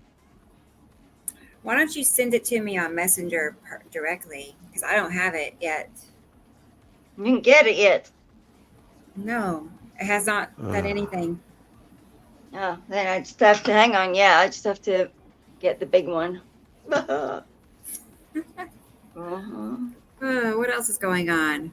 Oh yeah, and I did something, but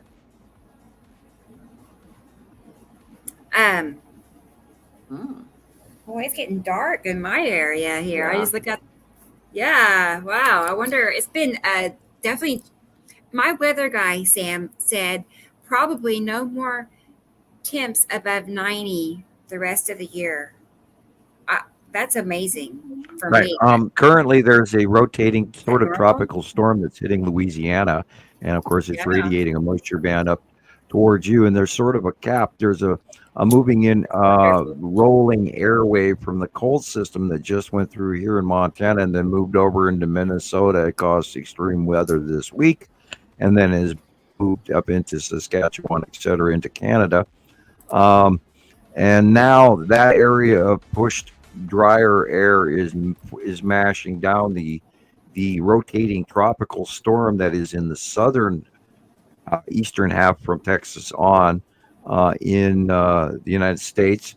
And that area of rotating low pressure tropical storm like Gulf of Mexico, which is half on land, half off the coast of Louisiana and Texas, is going to continue to rotate literally all the way until the middle of next week, like literally all the way till Saturday as well. And that's going to start finally moving to the east over Florida, etc. But there's a really odd moisture smash down going on between dry, cold air that just went through Montana. We had 39-degree temperatures in the morning up here in Montana, which, yeah, that's cold. And, 9 degrees or 5 degrees, 7 degrees above freezing and all of that. And wow, it's early. And we are not even here, Rebecca, I sent it to you. Did you get them? I did. September. And so here we go. Fall is here, I think. And we've all talked about early fall, and we know it's pretty much coming. And hopefully I can put away my air conditioner here real soon. And the other day I did have to actually put in new furnace filters and then kick on the furnace for the year. So here we go up here in Montana, Ooh. So yeah, this and then really it's going early to, for that. East Coast flooding. Pennsylvania was flooding again. Now Europe is going to have a serious flood event this week as well, from Belgium all the way to Italy. Italy's going to be. They're going to have extreme thunderstorms and heavy rains, and they've had some freak storms went through France and through Germany and Holland and Belgium and all last week as well. They had massive flooding again, and of course that's all going to go farther east and affect people farther east. And so this crazy, insane weather is hitting all over the world. And we've been talking about landslides everywhere on the 2nd even. And, there's been many weeks going on since that. And, there's a huge typhoon that hit Japan this weekend, or Thursday and Friday. I forget exactly which days it was, but it was huge. And the pathway was unique as well. And weather and we've had the monsoonal thing that we have had, which is thank God, but we still have fires going on here in Montana. There's 12 new fires here just right around me, and it's really smoky here. I don't like it. Anyway, this is ongoing catastrophe after catastrophe around the world. And thank you. Thank you, Tara. I loved it too. It was like can't believe how many times we're seeing the Northern Lights. Mm-hmm. Oh yeah, well that's because we got proximity of close planets above us, and there's that space electricity thing going on. The one that Einstein didn't talk about. Yep. And once you take into account the angle of light and where Earth is, and we've had so many people over the years go, well, wouldn't we see them at night? Awesome. Well, we are. Yep. Look at this shot here. Example: the light is coming from the far left. It's sunset. We're looking due north. This is a passing planet here. That whole big blue thing in front of you is a passing planet and asteroids underneath it. And we've been telling everybody this for a decade. And it got bigger and bigger and bigger and bigger. And yeah, look at that. These are from Gillian. This one's from her also. Thanks again, Esri Colette. Yeah, that's more of those 3-dot stars, right? Yeah. Right. Those stars that And then have this 3 one. sides to them. Yeah. Hey, You Karen. caught that last week too, didn't you, Gillian? Mm-hmm. Them ships. Kind of weird. Yes. Oh, well, I imagine there's a shitload that goes on up there that we don't see. Mhm. We see just about everything that goes on. And, a lot of the times they'll say if we haven't seen it, it's not real. Look Because at we're, it. It's we're red, good at though. what we do. Because It's we get. red. Well, yeah, that's this atom over the top of us has caused a big, huge red effect. It's And the then new on the other normal. side of the spectrum, we're seeing an orange and yellow effect from this atom covering the top of the sun because it's illuminating through the base cloud of this atom. And then on occasion, we're seeing Yuri white out again as she goes over our heads.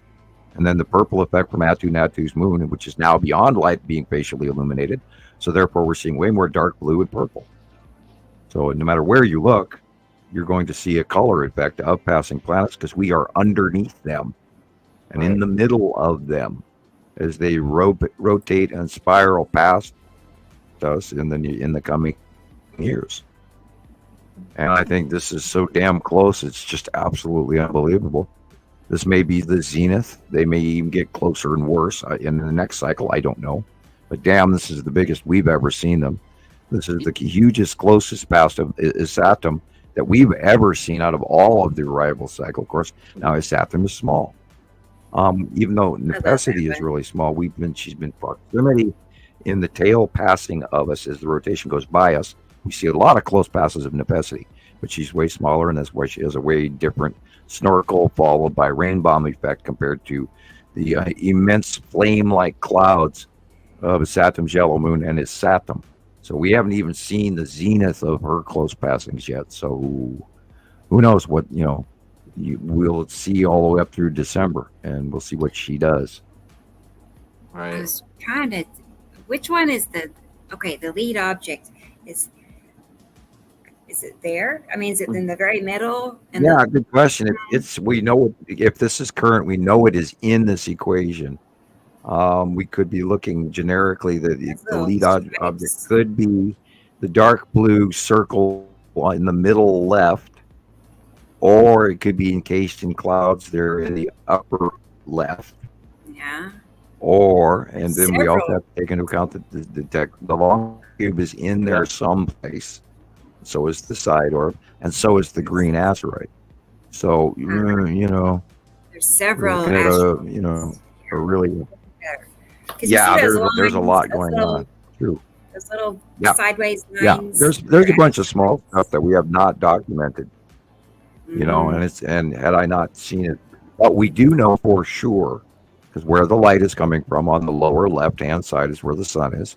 So this is on the right-hand side of the sun. And we know that Saturn's yellow moon is on the right-hand side. We know that the long box cube is there. And we also know that the lead asteroid is crossing into that out view. So it's there, I promise you. Yeah. The out view is so cool That's too. so much here. Right? Just like Sam said, we're right in the middle and they're above us, surrounding us. Like you can feel them all around you. It's just incredible. Let's see. Hi, Marie from TikTok. Awesome. Good to see you. Good to have you with us. Very nice. Yes, Yeah, thank we you are for live listening. on TikTok Yep. and we're live on Twitter, and so Yeah, got a fair size audience. So good to see you. magic. Yeah, so I love that picture. Yeah, there's so much going on there. So that's awesome. I had not seen that one yet. Yeah, there it is. Cool. And hold on, my phone is ringing. I'll mute for just a second, please.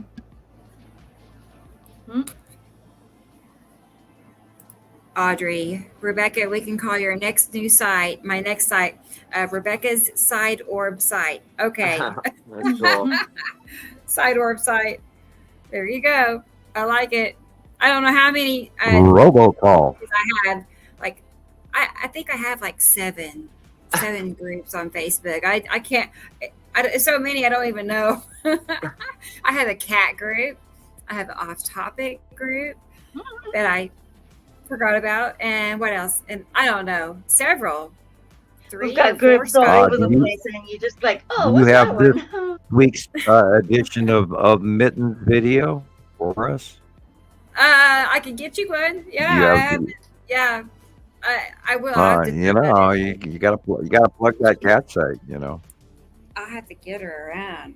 I'm surprised she's not And this coming week's video, our little mittens. our internet mascot, little mascot.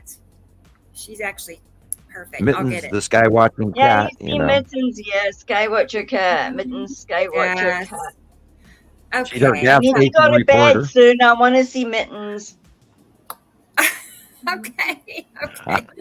Oh, get it. Get Gotta it. see Mittens. gonna- Where's baby Mittens? Let's pull up a short clip.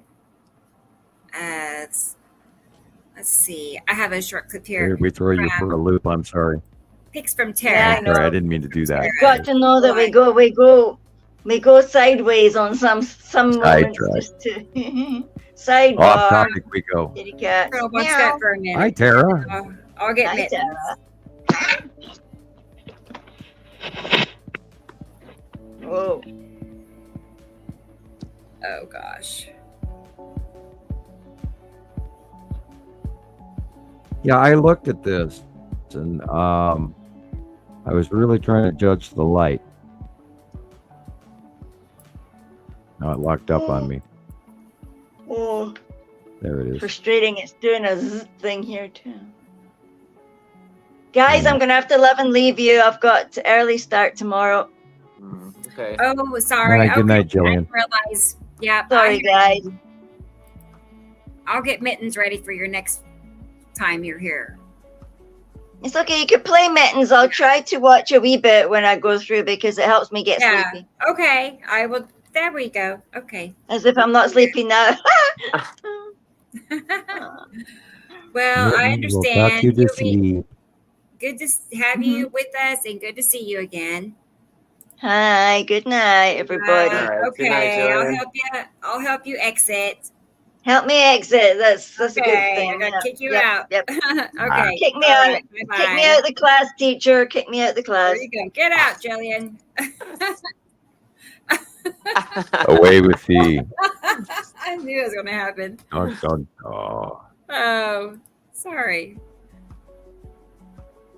These are all from Tara. I think we all know that, but she's in Texas. Maybe it said that. I think it did. But Yeah, still. you have to learn to, look at the illumination, look at the dark areas that are going and moving in front of you in the upper left.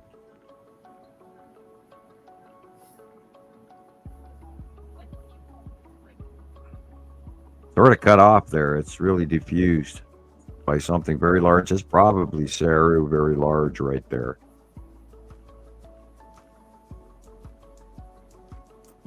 Wow. Hard call. I'd have to be there to actually watch it. The sun sets in the west.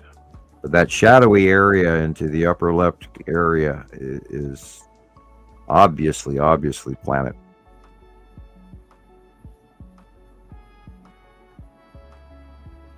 Now, this is a hard call when you got the sun behind normal clouds. There again, that's the site of a Saturn's yellow moon and his Saturn Cool. in Fort Worth, Texas. Now, everything to the left on the left-hand side of the sun at sunset, but even though this is not fully sunset, would be Uri. And then again, this is probably Saturn's yellow moon coming in and literally cutting off the top of the sun again from her point of view, because she's far southerly than you are, Christopher, or I am Right. up here in Montana. And so her angle of out view is different. And here again is cutting off. There again, you're looking at a Saturn's yellow moon and his Saturn in the clouded little banded area. In the upper corner and the upper right was very, very dark. Here again, you're looking over the top. The white clouded area would be Atu's moon with Uri and Saru in the left-hand side again. See that little edge of light there that's kind of pink, that's sort of shafty straight line? That's the edge of Uri. Yeah. There it is again on the left. There's that edge of Uri. And the asteroids overhead underneath Atu. Uri is cutting into the light, which is why it looks like an oval or an egg shape. Because Uri is actually cutting into the upper left-hand side of the sun. This again, you see a flaring, which means something is crossing in front of. However, I think there was actually planet Matim cutting in, and this could also be right here, planet Matim cutting in. See the central big circle on just in the upper left of the sun? Right there it is again. That is planet Matim. Wow, she's getting big. She's getting big. We haven't seen Matim in eons. I wonder if that's the skull, which should be in a weird place, but it's too small. That's Atu and the red asteroid coming in from the upper left.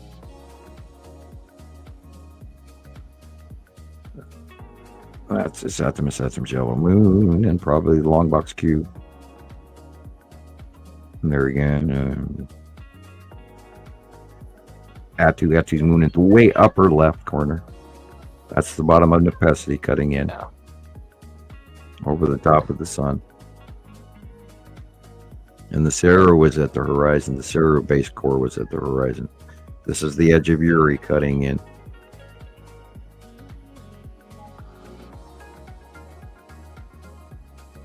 See the bubbly striped illuminated areas on the upper left. This is also the edge of Uri in blue because the light angle changed. This is being cut off on the right-hand side.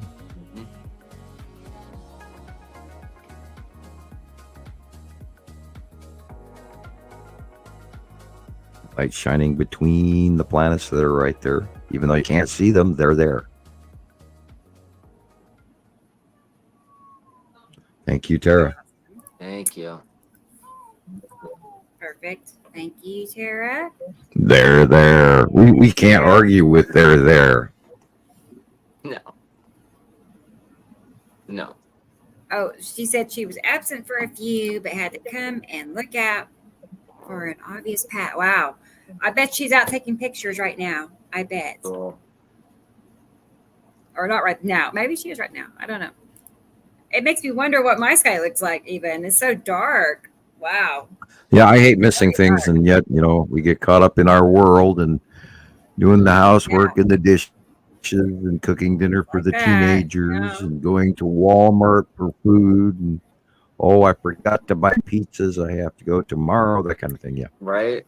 Yeah. Keep forgetting things at they got Walmart. their pizzas. I'm sure it's just about pizza time. Pizza time. Well, some of the prices are good, but some of them they nail you on, so you have to be careful what you're buying at Walmart. Oh God! Don't even get me started about the world markets right now.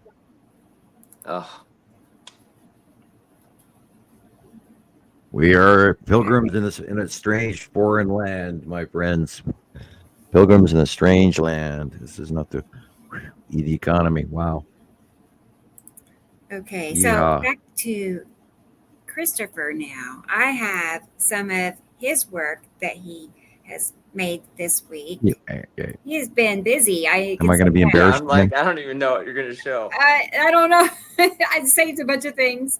But yeah, this morning was I just know that, at least 1 or 2 videos a day. Yeah. So I was impressed.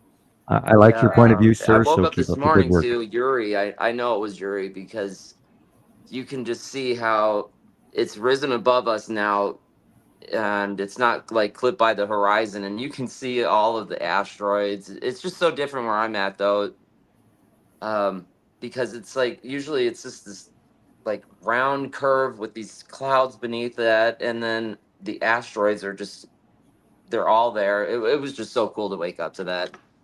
I gotta post those later on after we're finished. I didn't get around to it.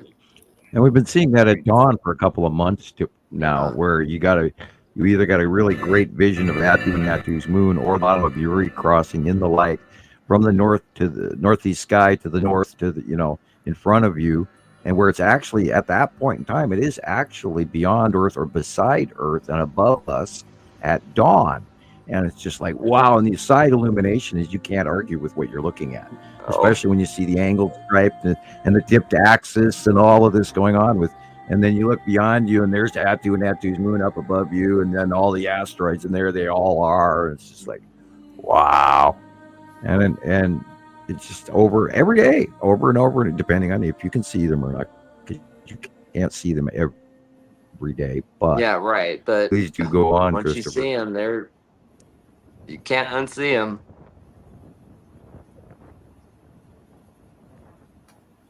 Like right here, you can faintly Yeah, that light see is all being the pinched off. asteroids coming in on the left. It was really cool.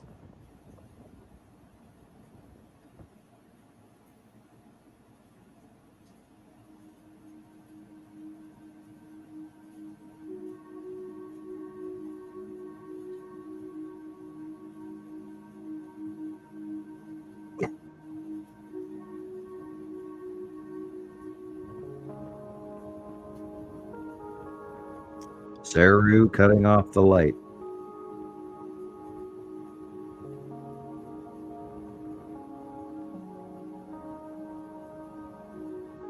And she's huge. She's putting off a really weird horizontal base cloud illumination of yellow and orange skies, and it's really long, all the way, usually almost from one side of the picture to the other.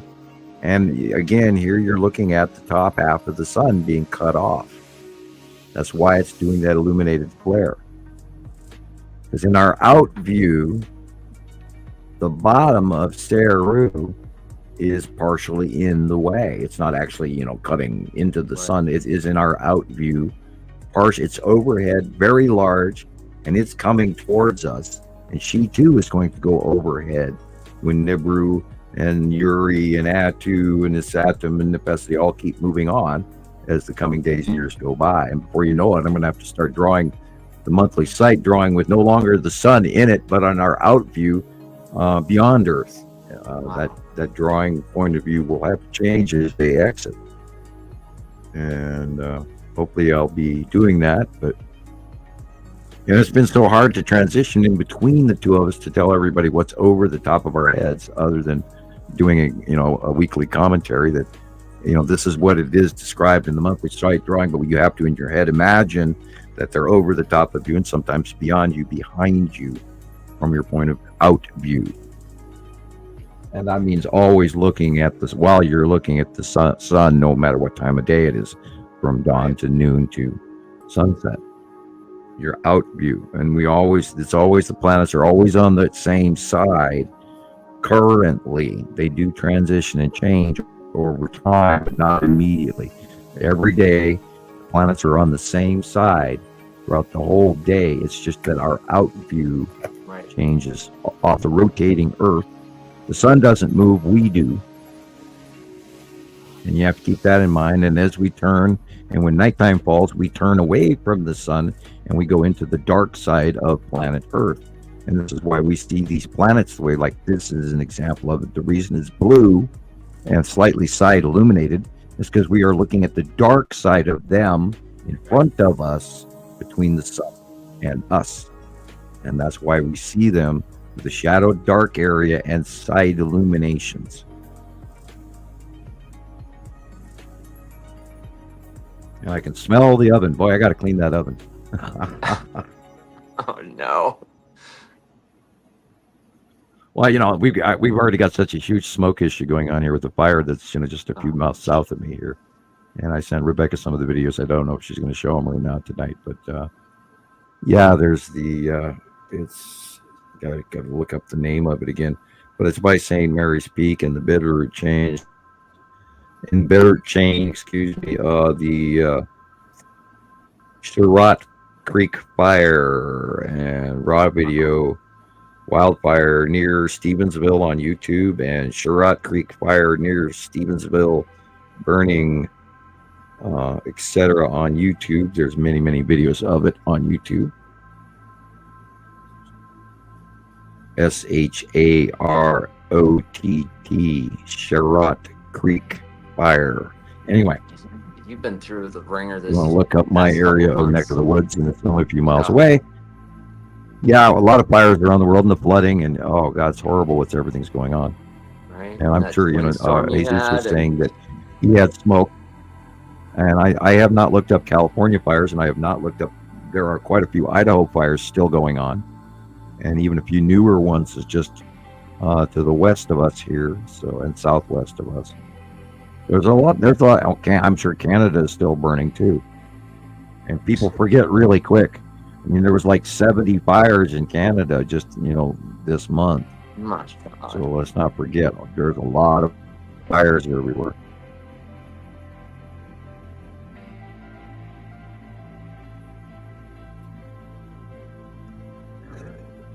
Yes, guys, it's our point of view to get you guys this information that we've been proving year after year after year.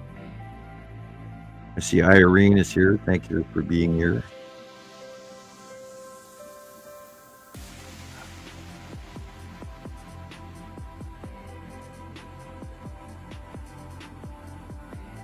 Side of Yuri.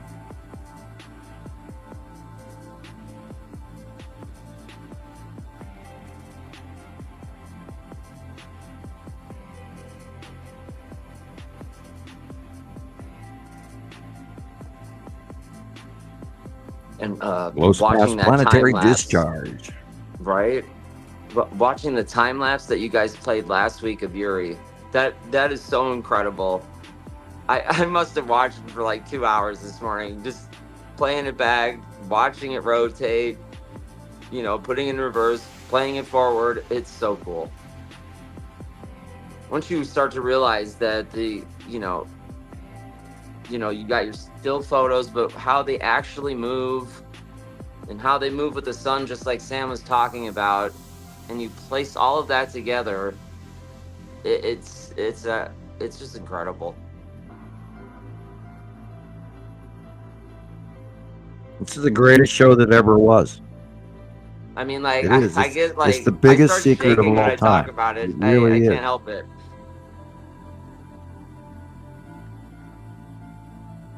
Yeah, I get excited talking about it. I mean, I'm very probably overzealous would be probably the word to describe it. I go and I probably throw so much stuff at people they can't weed in between the cheeses. So yeah, I go too fast, I'm sure. Nah. Well, we've I watched think it you for have a so very many balanced years now, and everything you're putting out. well, thank you. Mhm. Yeah, I haven't cornered you at the convenience store, have I? No, not yet. Oh man, you got to see the. I stopped and I asked a guy, just a random stranger, while I was talking to the cashier, who was actually a member, Leroy, here at one of the town pumps in Lolo. And we'll give him Leroy a plug. He's a good guy. And I was talking to him, and this next customer came up, and I said, if there was a square cube that came out of a wormhole above Earth and has parked above you for a few years now, of an intergalactic exterior alien race, would you want to know? And that's what I said to this man. And he looked at me and said, I probably would. Oh. And he didn't have a lot beyond that to say. And that's part of what amazes me. I was going to say, look at the faceplate and the ion trail of the Saturn yellow moon. And there again, see the ion tail going up to the upper right in August 2024. Can't argue with this. We're not making this shit up. We are not. It's happening over and over and over again. It's real. It's there. It's real. It's real. And it's going on and it's going on, and there it is again, and there it is again, and there it is again. And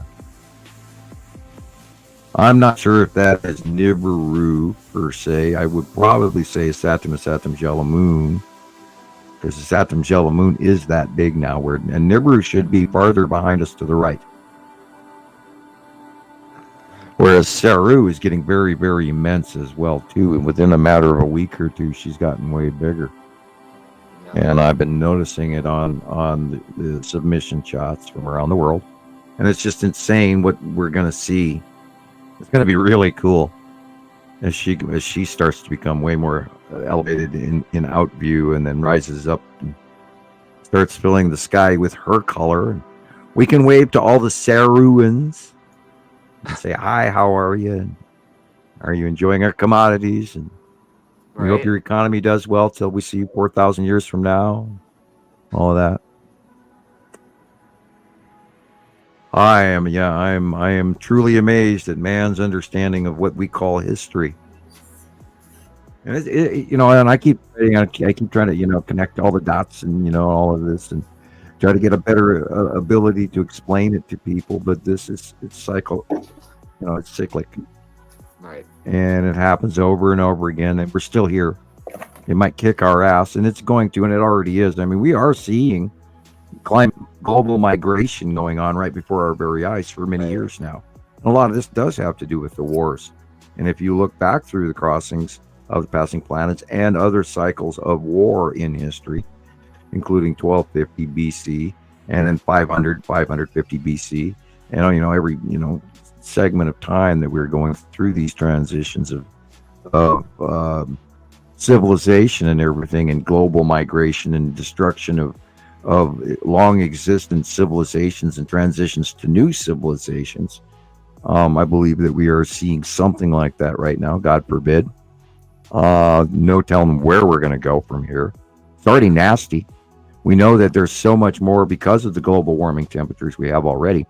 We know that there's going to be persistent flooding next year and the year after, period, because of the temperature exchange and the fact that the atmosphere can hold that 7% more water. Right. And if it's 2 degrees, then it's 14% more water. Oh my gosh. And then, sequentially 21% more imagine. water. And then It's we're going to see a flood event, and we're going to see drought events in other areas.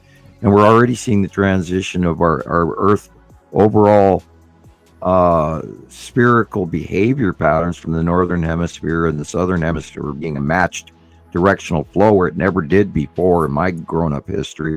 And the activity on the South Pole and the jet stream that exists on the southern pole of planet Earth is amazing, and it's not anything I've ever seen before. And just ask all those folks down in Africa right now who are getting snow. And then there's massive flooding going on in Central Africa, and people should pay attention. I mean, massive flooding. And then we're also getting a huge gust of Sahara desert dust that's about to come across to the Caribbean this week as well. Incredible. And then that rotational flooding is going to actually cycle to the north up into southern Europe and cause more major flooding next week in southern Europe, which is weird. An anti-cyclonic rotational backflow of moisture from the southern hemisphere, literally like we've got going on now with the tropical flow that's coming across from Africa. It's hitting the northern plain of South America, and then literally running up the Yucatan Peninsula all the way into Washington State and Idaho, which is monsoonal flow that we've never seen do this far north. But also, like Arizona a couple weeks ago, like a week or two ago, got like 3 inches of rain in a couple of hours, and they had mass flooding throughout the whole desert. So weather patterns, we're not in Kansas anymore, Toto. Weather patterns have drastically started doing this angled, non-normal pathway in movements of moisture patterns that they're, just blowing off. And yet I never saw this before. And we see the flooding. And now you also do that on the other side of the world. From flooding in Africa that's actually going to move due north, which is weird. Because I watched the computer model. So anyway, this ain't the planet I grew up on. It's all different. It's all freaky and weird what's going on. And if you don't pay attention and you don't pre-plan,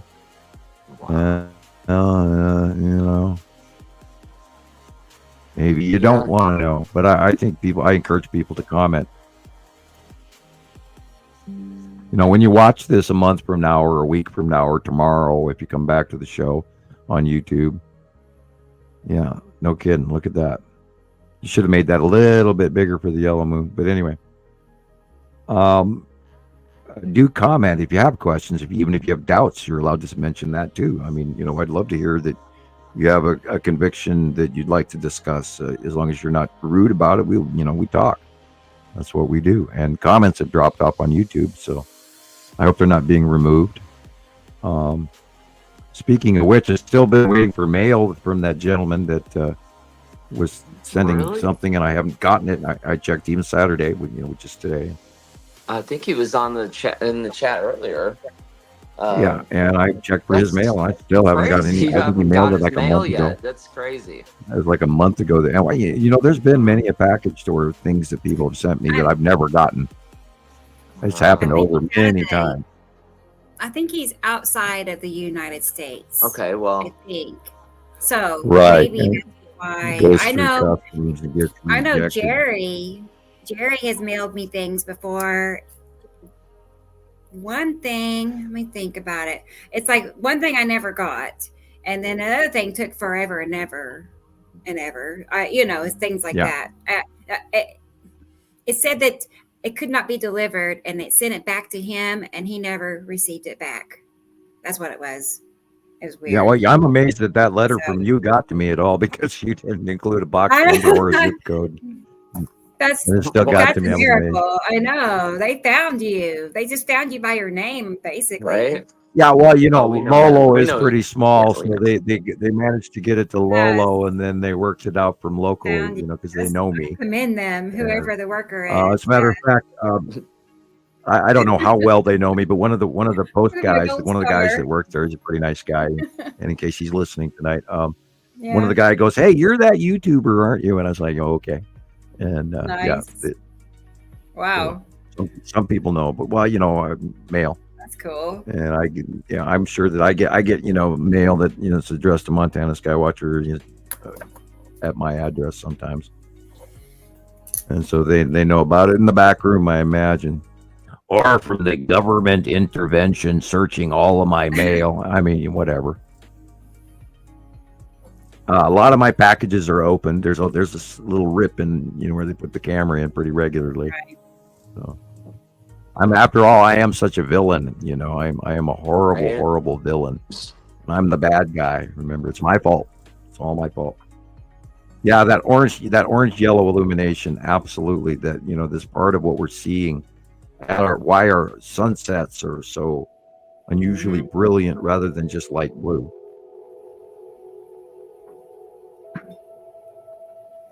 Eight 17/2024, and there it was in Nevada. Dun dun dun. Still can't wait to get you out in front of the sphere there, Christopher. You got to get a film shot of you in front of the sphere. Take some time. Just even a 20-second blurb. man. Just a 20-second blurb that you can use over and over again. I don't do good in the heat. Yeah. It's weird. It's hotter at night than it is during the day, which I don't understand, but there you have it. Well, I know Las Vegas, and every time I ever left the casino, I wanted to turn right back around and go back inside. Right. Yeah, Vegas has a really weird vibe. I've been there quite a few times, and yeah. Those 3 nickels, man. Mm-hmm. One time I played 3 nickels, and I said to the guys, when we got to Vegas late in the evening, we were driving through, but we stopped, got a motel room and slept. And then I had 3 nickels in my pocket. Rather than put any money in the machine out of my wallet. And I went down there with 3 nickels, and a little while later, one of the guys is tapping on me on the shoulder going, "Hey dude, it's 7:00 in the morning. We're leaving." And I've got 8 buckets of nickels going, "Oh, okay." Nice. And so I had to, I actually walked out with, like $30 or $40 worth of nickels, after playing 3. And the whole evening shot by me so fast, I didn't even know it. It's pretty awesome. I total gambler's lust. I absolutely shot through like 5 hours and didn't even know it. And it was like, whoa. And I've had worse times where I've actually done well at some of the games in Vegas, but I also know better than spending my money there, other than the couponed hotel rooms. And I won't stay at the Excalibur ever again. Anyway, I've stayed there like twice. I don't know if you even know about the Hacienda, but that used to be there where the Excalibur is now. And I years ago stayed at the Hacienda. It was an all right hotel. pretty decent gambling. Did well there on blackjack, etc. Long gone. Well, I probably go to Vegas now and wouldn't even recognize it. It's been 2 decades since I've been there. So anyway, it's crazy. It's crazy. Yeah, I've never been there. No, we have casinos here in Tulsa all over the place. Really, they're everywhere. Well, you're better off because well, the problem with Las Vegas is you walk out of the nice air conditioned casinos into the real desert air, and you don't want to. Everything in your fiber on that first breath when you take your first 5 steps out that door tells you, okay, turn around, go back in. Yeah, it's like this way. It's like walking into the oven. Or if you're outside, like in the heat, and then you go into the air conditioning. It's just as drastic either way you do it. So if you're outside in the heat and you go inside your air conditioned house, then it makes you kind of sick. It's just going from those temperatures. It's not fun.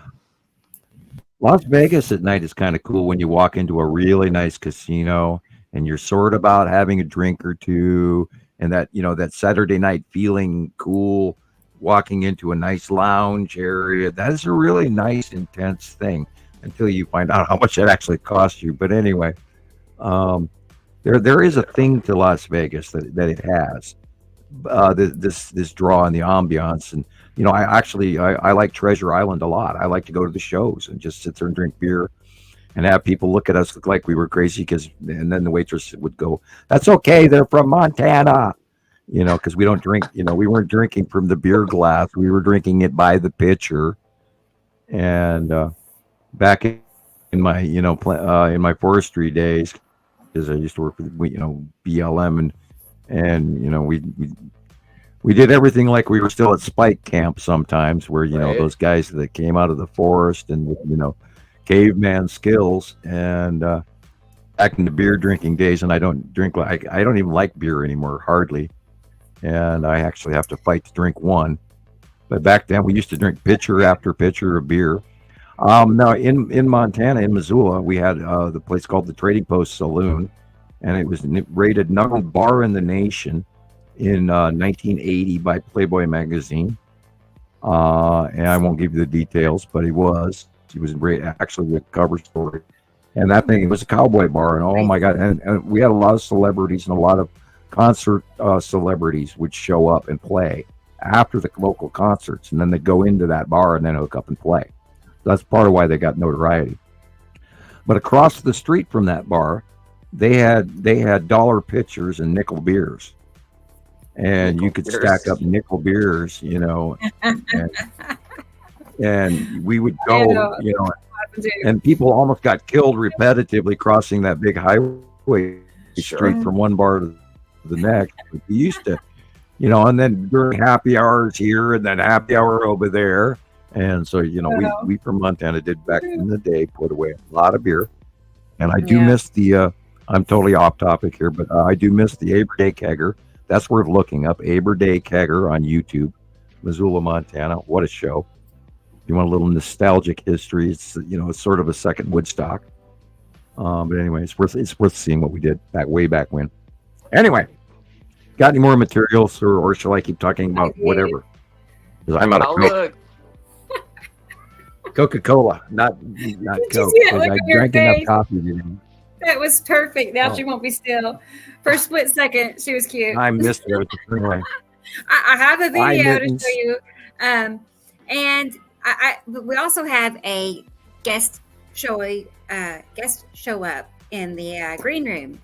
So cool. Yeah, we have a surprise guest. I can't spit it out. So let's go ahead and bring her on with us, because it's getting quiet in here. It's going to be Tara, everybody. Our good friend Tara.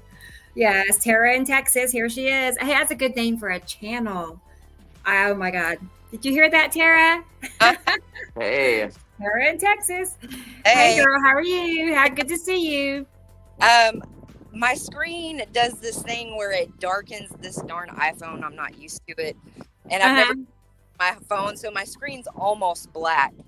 But I see. Sorry, I'm a hot bad.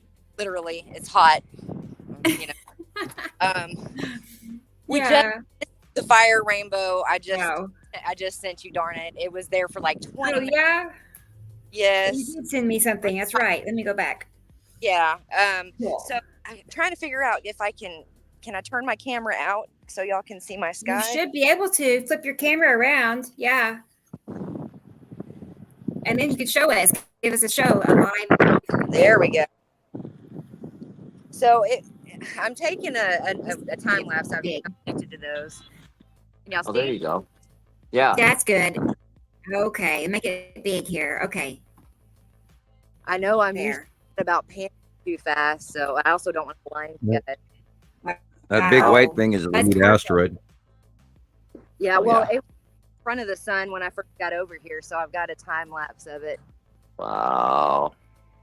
Man. Look at that face.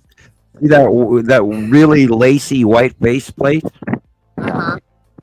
of a Saturn's yellow moon? Yeah. A micro lacy it looks in the upper right. And it's actually crossing over the top of the sun This right here. from Look at that. your point of view. Y'all see the- remember we were saying it's hold it starting to there. cut across the sun again in the out view. Yep. Yeah, That's right the there. faceplate of the Saturn's Wow. yellow moon. I thought it would be a good time to pop on live. Brought to It's you. not Yeah. the best show I've got, but it's Yeah. a good one going on right now. Pretty good. And that dark cloud just to the left of the street light downplaying. That's the red asteroid and the spiral asteroid right there. Bottom? Yeah. The dark one. Yeah, that big darkish thing right there. One dark cloud there in the center above the car. Oh, that one? Okay. Looks like a football shape with the white stripe in the middle of it. That is the red asteroid and little sister. Little sister is the white stripe. And then above it, oddly, is the spiral asteroid coming in from the upper left. Wow. Oh, okay. And then you've also got Pappy is on the lower left, right above Nibiru Holic on the picture, and then it froze on me. Oh, no. Yeah, Poppy is behind. And then you got Lorraine is slightly behind the red asteroid. Lorraine and Poppy are there, which are two smaller asteroids, which are behind the red asteroid. And then oddly, the spiral asteroid is above it in this outshot, which is weird. So let's see. Out view, So angle of out view. But yeah, that lacy upper. Go ahead. Yeah, Wow. that lacy area right there is the faceplate of a Saturn's yellow moon. That big circular, almost crab-like crab shell, soft shell crab. That faceplate of a Saturn's yellow moon. And you can see the microclouds are completely different than anything in the sky. Yep. And then the ion pathway trail beside it, and then the blue behind it is Saturn itself. here's where we're facing north. I'm sure you know that. But And that white circle is either the green asteroid or the lead asteroid. wow. I would say green asteroid by the pock Yeah. marks in it. See the little dots? Uh-huh. That's green asteroid right there. That's Dead cool. center. I And see that little sort of hairdo at the bottom there with the wake? yeah. That is the bottom base cloud of Saturn proper. Sweet. Wow. Wow. That is awesome. Well, we got some more little bits and pieces over here. Like Now to the right there, behind, way back behind on the lower right, is where Nibiru should be. Yep. that's what I was thinking. Behind, because that's the right there. You're looking at its Saturn, so Nibiru should be behind that. As you're looking due, okay, currently, so you're looking I'm east, heading right? East, like northeast, east. Northeast, okay, yeah, right where Saturn is supposed to be is north, we got northeast, going beyond us now. Yeah, we got this above. So most of that is normal clouds. That's normal clouds. Okay, what's the Most of that is normal clouds. little scribbly right there, straight above or straight ahead? You were breaking up, so I didn't hear what you said. Scribbly is straight ahead. that could easily be Star Destroyers in front of the long box cube. We got look at all the clouds. They're always on the Wow. horizon. Yeah, at the bottom there, the Ah. white ones at the bottom are the normal top of the normal clouds. Those are the cumulus nimbus that run up to 35, 38,000 feet. Those are the normal clouds at the horizon there. Everything else above that is lighter clouds beyond the white. The lighter blue clouds are all upper space clouds, whereas the white lights in front of you are most normal. This is probably a base front coming in immediately in front of you, but beside that is the planets. So here we are facing Most of that is normal clouds right there. south. That is the bottom facing which direction? You broke up. So South. what direction? Everybody, if you can see it. This is my lookout, y'all. Cool. What? What direction are you facing? Look at that. What'd you say? Looks like north. What direction are you facing, Tara? Facing south. That's south? That's south. Uh-huh. So we've she has almost the perfect come- view. Yes. Time of day. Yeah, that would be the bottom of Uri. Wow. Yeah. Not fair. No obstructions. Flat land. My spot, y'all. It's I know. about a mile Look to at a that. mile from my apartment. And trust me, sometimes I miss stuff, and I go back and forth between my buildings, and I'm like, darn it, I should have gone over That's there. the edge of Uri right there. This is perfect. The edge of Uri.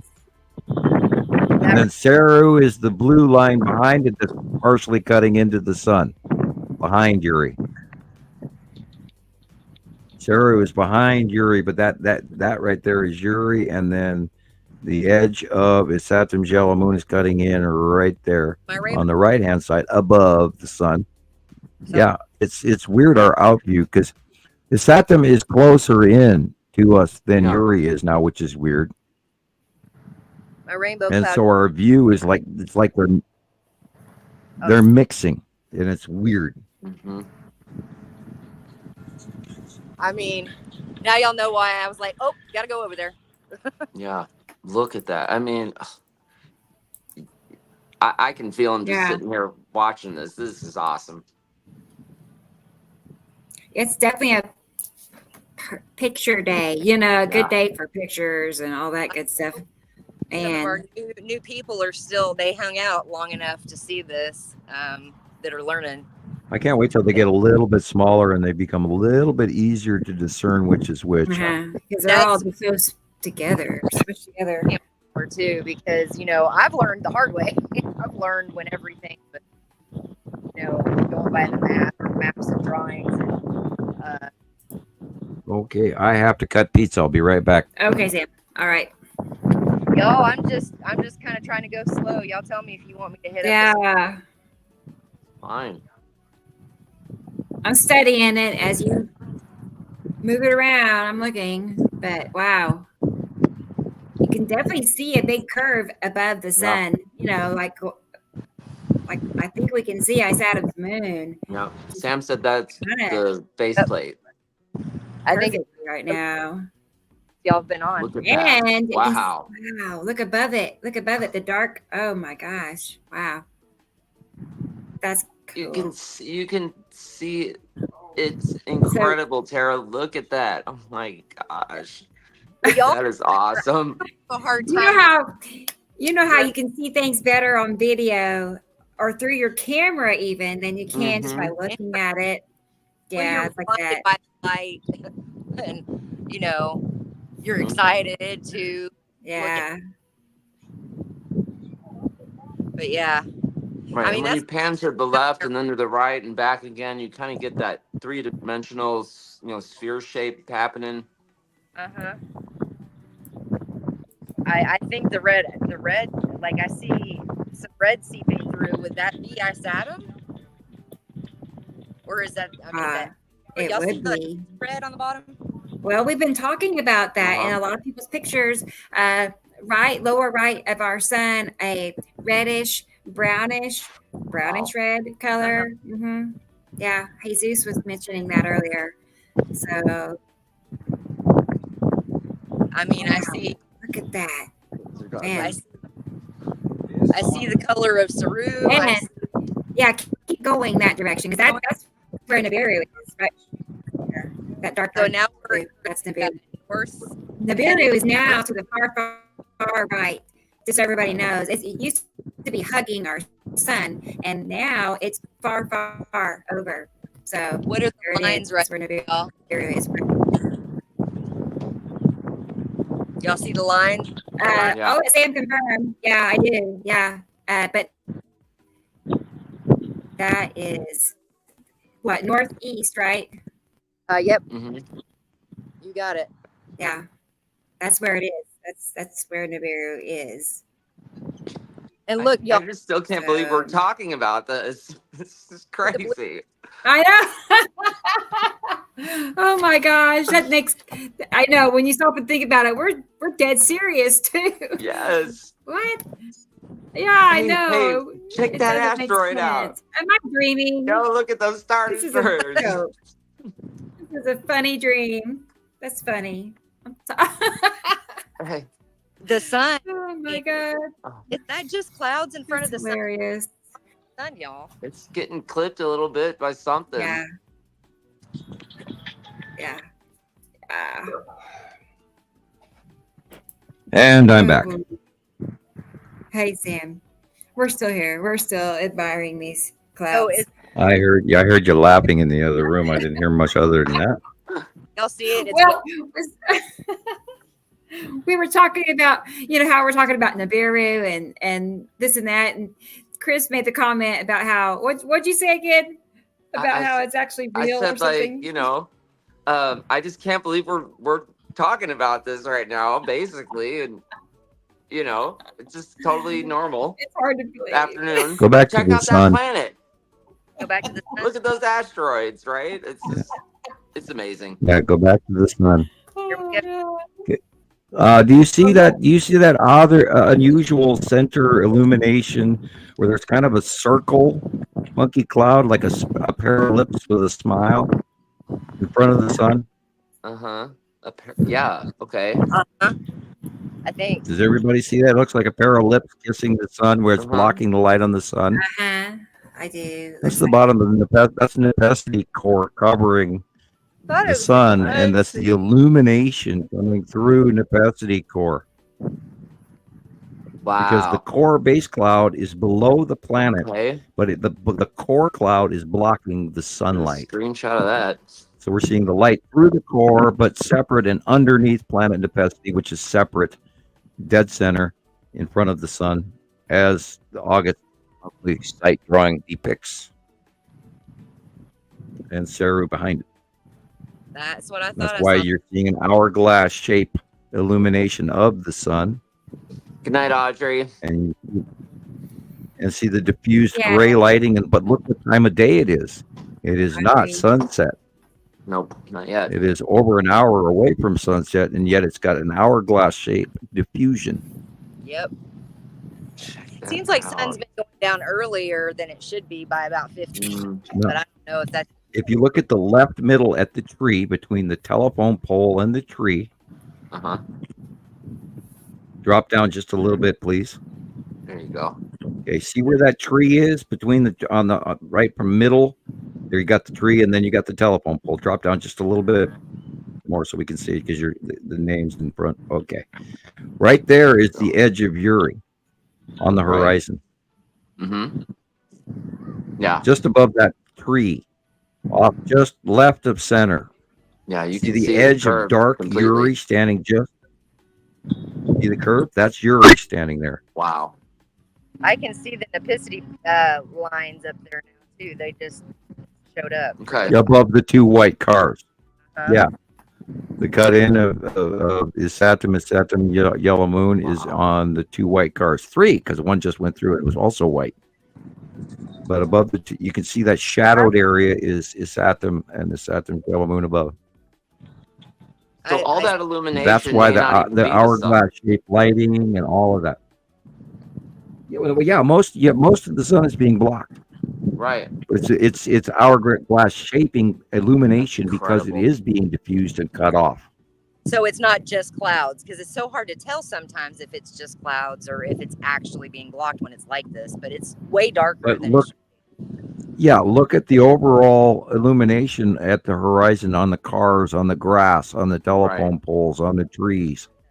Look how dark the green is, and how the leaves are not illuminated. And at that time of day, it should all still, if it was just clouds in front of you, you'd see a dark shadow in front of you, but then to the left of you or to the right of you should be illuminated, and it's not. Yep. Because the entire sun is being diffused.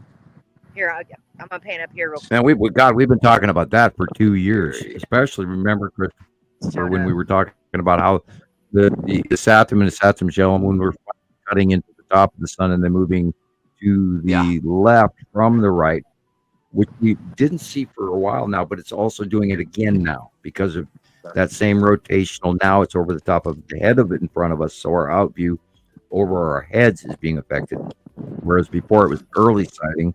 Now it's becoming late to evening sighting, etc. The sightings have changed because it's way bigger, but it's the same thing. Our light is being diffused, cut off. You can tell when you see the flaring and the angled flaring. Just imagine putting a big ball in front of it and the light is shining around it and coming out and breaking out. Anytime you see a diffused or hourglass shape or a circle with a corner cut off with a flat line, you're looking, or a halo in a lot of cases, a stellar halo rather than a sundog. There is a difference. You have to learn. There again, there's those lines at the bottom of Isatum.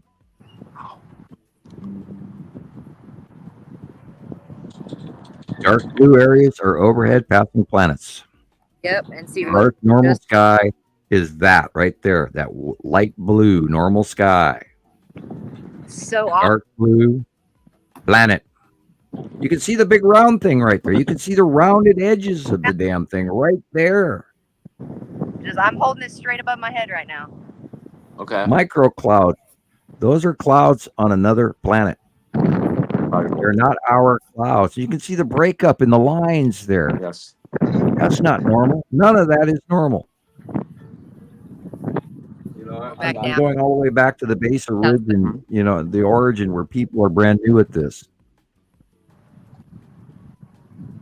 Here, I got to show this real quick because it's real obvious now. The Nipicity that's the base cloud. Okay. Nipicity. Yeah. Yep. A ring. Y'all tell me if you want me slightly to go. tipped axis. You're doing just fine. I mean, it's awesome right now. I'm not making you dizzy, Sam? Nope. Okay, good. You are panning slow enough. Thank you very much. I am not getting dizzy. I hadn't even noticed. I hadn't even thought about it. Awesome. Excellent on-site reporting. Thank you. You're doing a very nice job. Well, And I'm just sitting here enjoying the fact. Okay, now right there you can see this big circle in the center just above that. Is that a tree?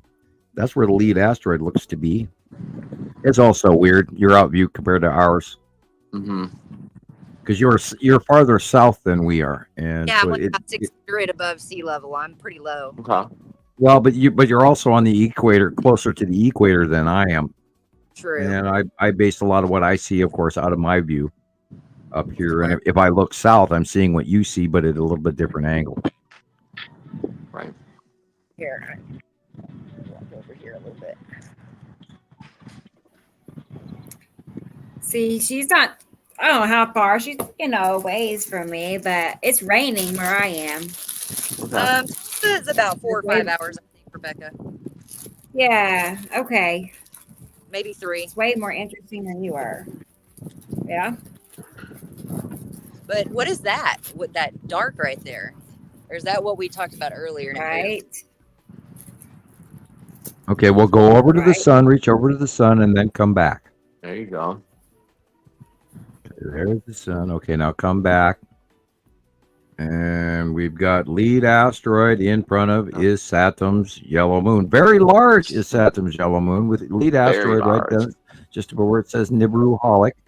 That's lead asteroid in front of very large is Saturn's yellow moon right there. I'm glad I'm taking it. Lead asteroid is huge. And that's the reach around us, the ion tail right there, going up around. Very large, very blue is Saturn. Overhead is Saturn at this hour of the day. And oh, that pepperoni pizza is hot. Oh, watch out. Yeah, I just burned the roof of my mouth trying to chew fast. Oh. Oh man. So I'm back around to the east side. Yeehaw, east side. Okay, so that should be Nibiru and Nibiru and Isatum. Wow. That's interesting Man. right there. Yeah, look at the check that transition out. between dark blue and light blue. Uh-huh. Wow. It didn't seem like that was That's there a normal. few minutes It ago. wasn't. Right? I know. Look at. Come slightly left. Come Slightly slightly left. Oh wow. My That's left. crazy. There we go. That should be A right little here. more. Yeah, your left. A little more left. Yeah. Go slowly left. Okay, yeah, okay. That most of that is the bottom of Isatum. Oh, wow. And Nibiru is behind that over to the left, but middle right as well. And the light color sky is the true sky, but Nibiru is behind us now. On the opposite, over to your right would be Nibiru. I just can't believe they're passing over us like this now. It looks the greenish blue to me. Like over on the other side of the horizon, it looks like Mm-hmm. baby blue, but I don't know if it Yeah, comes through up on here. the same. Saru is farther to the left, Farther to the left. Okay. just above the sun. It's peeking, peekaboo. All centers. Yeah. Saru is behind Nepesity, and Nepesity and Saru are both center above the sun, with the edge of Uri unfortunately cutting in from the left-hand side. So it's 1, 2, 3 stacked on the Uri, Saru, Nepesity spectrum. They're stacked over each other and in between each other. Gotcha. In the monthly drawing.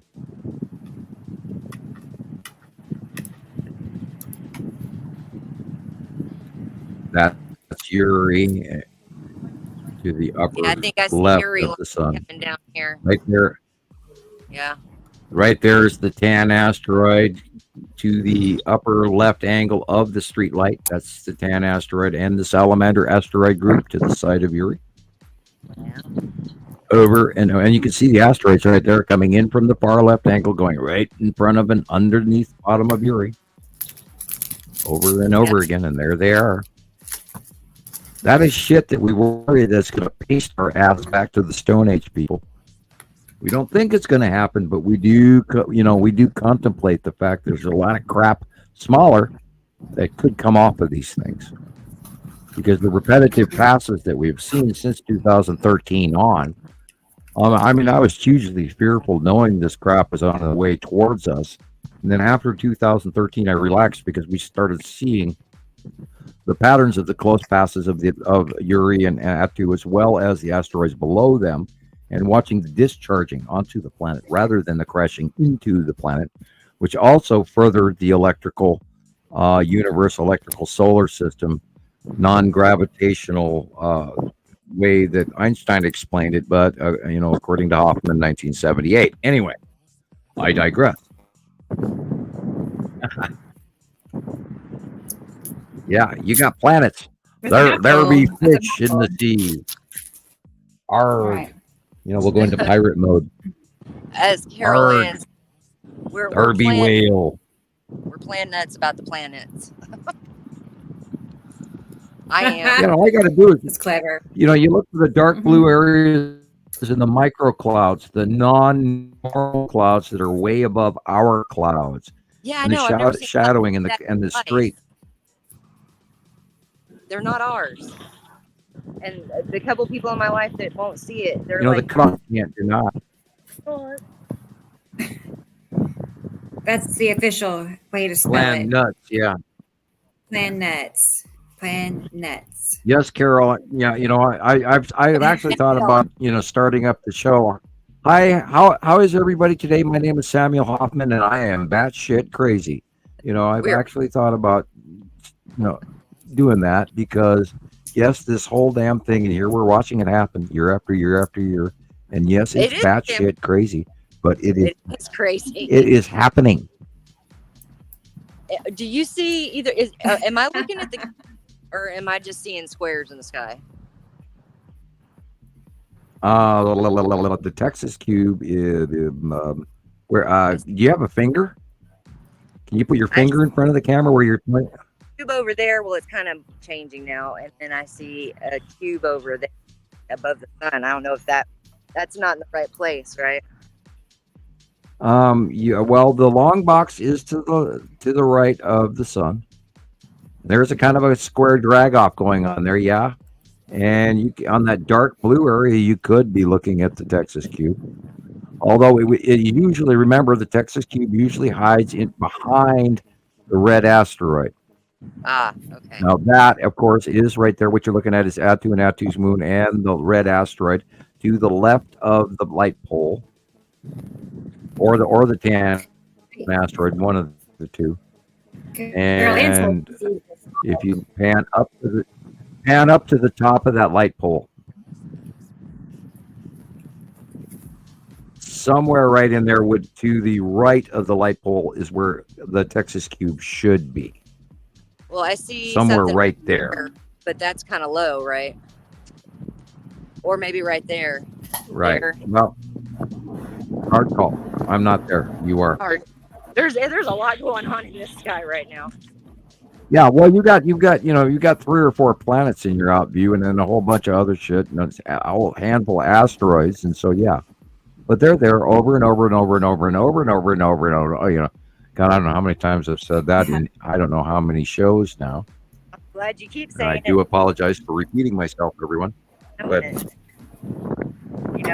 that's a good thing, because it takes a while. Yeah. You can't just Learn to look at the dark areas and the micro clouding. Everything that's tiny little circle clouds they're not ours. That's the atmosphere of these planets. Those dark blue areas are planets. That's a planet. Those micro clouds right there in the background, behind the white ones, those are clouds around that planet.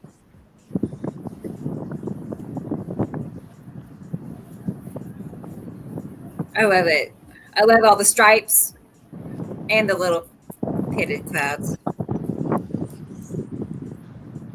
I won't bore you with the details of which is which half the time, and I'm just trying to point out the micro clouds in comparison, and we see the repetitive patterns over and over and again. We've documented it for 14 years. By the way, after we go past the year, come April, we'll be at 15 years. So we're still here talking. And notice how right there, just above the sun, it's starting to base cloud into almost snorkel mode on the bottom of Nepesity there, just over the sun.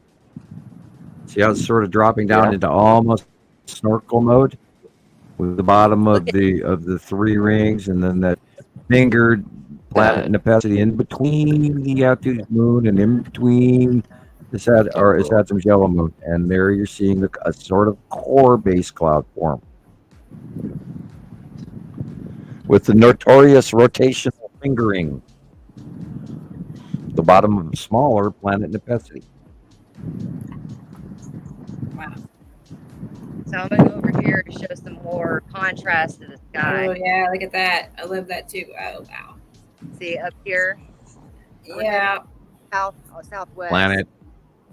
And if you go down to the horizon, the light blue is real sky. Yeah. And we're not crazy. We're not crazy. No.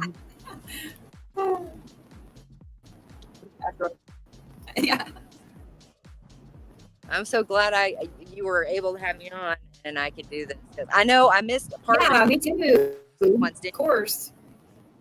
Didn't you go on live? I mean, the timing of this in our show is perfection.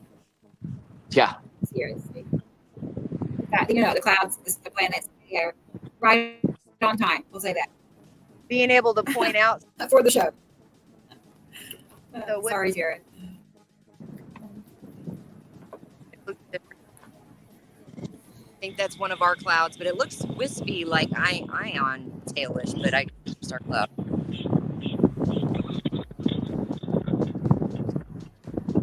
but we got the microclouds. And you can see the change of blues from like there to there. There's like 3 or 4 different shades in the sky right now. Yep. Easy. Oh, they're in all directions for sure, for sure. Why, you know, That's try so to point out cool. the dark areas. Dark areas first. Yep, I remember that you ingrained that good because I started doing that probably first things. I really started paying attention.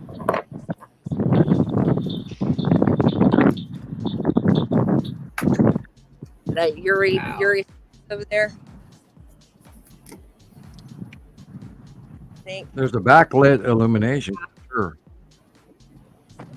It's And kind of look like back to the sun. multiple things in front of each other. You know, you see Caught me multiple. chewing pizza again.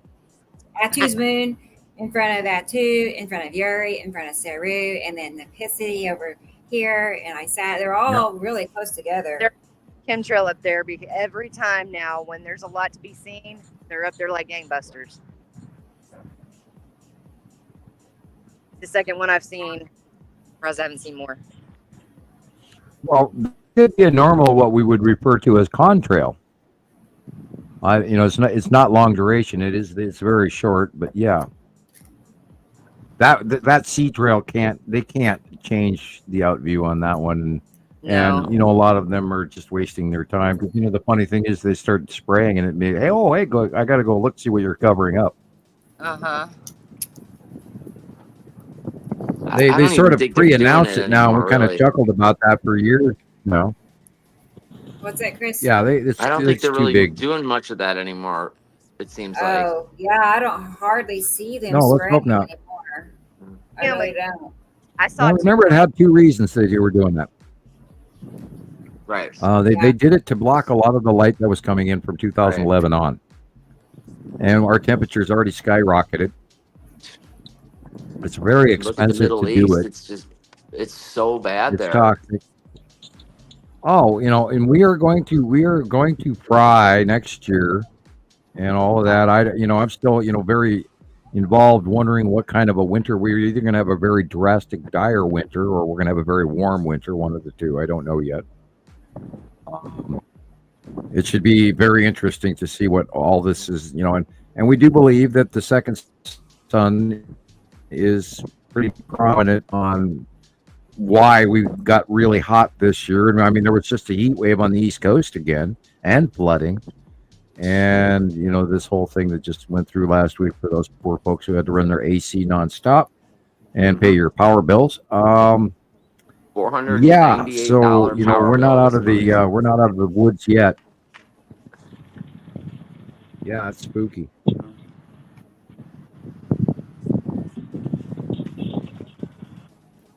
Yeah, that does look really cubey right there above the sun too. Oh, Yep. look at that. Yeah, it does look kind of cubey. Kinda. Hmm. Dun dun dun dun dun dun dun dun dun Dun, dun dun. Of course, that's sort of the wrong. I don't think the Borg have a theme song, and I'd hate to misdirect on the Borg, because all this is more Star Wars like going on. But people, intergalactic crafts are parked above Earth right now and have been for many years, And collecting commodities, tributes to the gods. And the sooner you wake up and realize that, the sooner you're going to. You got to weave through some of the internet disinformation, because we have proven this is quite real, and we wouldn't bring it up as topic had we not. We know they're here. right, and stop getting We have upset when thousands of we sightings. say Star Destroyers, because we only say that because they look exactly like They look these Star Destroyers. What else are we supposed to call them? right. I've had so many people get upset with me with some of the posts I post on TikTok. Star Destroyers? You're really saying this is a Star Destroyer? No, we're not literally saying Star Wars is here on planet Earth.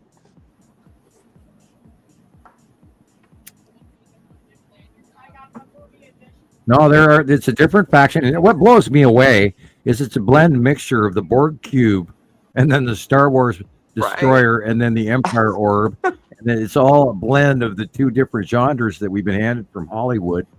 And, lo and behold, it's like, oh, you got to be kidding me. And yet over the years, we had no choice but to actually bring it up as topic because we kept seeing it. We kept seeing it. We kept seeing it. We went, no shit, people, this is real. And I mean, had I not seen all of this by eye myself personally, by eye, I'm not saying on the internet, I watched all of these things occur by eye. And that's why we share what we share and why we share it. Because this is really happening. And I mean, you can call me, batshit crazy, but it is really happening. It is. And that's why we do this, Art Bell kind of show. And we are the new Art Bell times 10, because we give examples. We don't just talk on a microphone over the radio. I think the hardest thing is getting people to understand how close they are. They don't look like planets. That's the hardest thing to wrap your mind around. So when they're in and they all have their own atmosphere. Right, of course. Yeah, I posted like a few of my photos up, and somebody posts nothing but a big fat nothing burger or something like that, and it's just. Sorry, I'm not even gonna respond to comments like that anymore and try to. You'll learn not to. I just put down for more information. Come to the podcast, basically, and one of my few personal page posts was when I caught like 3 different days what I think was Matem, and you guys, y'all, it's been a couple weeks ago, but somebody from my personal life was like, "That's a lens flare." I'm like, I caught a an orb in a slightly different position in whole and partially on different days. Right. And then here's my lens flare, and just don't pay no mind to it. Some people show them this, and they want to believe you. Trust me. Well, the Norway spiral orb has been sighted since 2009, and it's the longest running multiple sighting alien intergalactic craft that we've seen to date by Montana Skywatcher. And we even have, that video is in the startup of our show. And when the sightings match year after year, that including personal by eye sightings that I myself had, and that's exactly what the damn thing is. We watched it come through the Norway spiral, and Montana Skywatcher goes all the way back to 2009 when that occurred.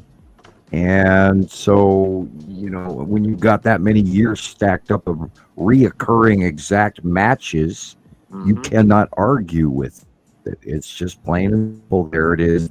Oh my God, there it is. That thing is real. And when you personally see that damn blue light turn on and point at you, and then it stops and changes direction, which tells you it's not something like an asteroid, and it actually is a driven craft, and you see it do that, you could never argue with it. And we have thousands of sightings going back all the way to 2009.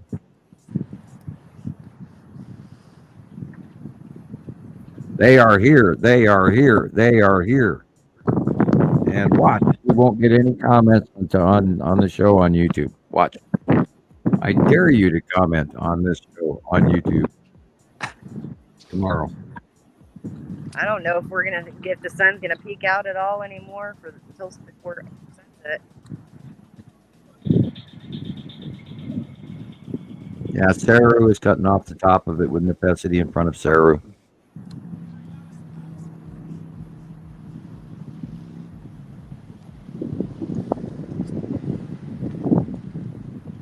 Very cool, Sarah. I'm glad, y'all. It's like, I'm so glad to be a part of this because I feel like it's important. I feel like people should know the truth of things, and know what to plan for, prepare for, not be worried and scared, not doom and gloom. But it's just anything this big shouldn't be hidden from us. It just shouldn't. Right. It's important about who we are. Mm-hmm. Right on. That's what it's all about. And what blows me away is that it's not being shared. I don't, I'm sorry. I think they can handle this totally differently. I really do. totally. It's because they sold us down time ago, and they can't go back on their lies for the last century. Essentially, about UFOs and aliens. And Oh yeah. I mean, that's what I personally think is why. I don't know. What do y'all think? Well, if people find out, if they find out about the treaty going back all the way to the 40s, 1947 on, and they find out just how sold down the river we actually are, there will be, some public hangings. So, yeah, that's not going to hit direct information. There's been they've been embedded with treaties and licensing and things that you don't even want to know about, nor could I even discuss here on this live feed. There's things going on that are, anyway, I'll shut up right there. Yeah. Well, I think God, look at that. Look at the light blue, dark blue. You can argue with me. Sorry, y'all. That's a freaking planet. See the microclouding in the dark blue area? Those are clouds around a planet. See the big curve, planet. Yep. See the light blue horizon, normal sky. Yep.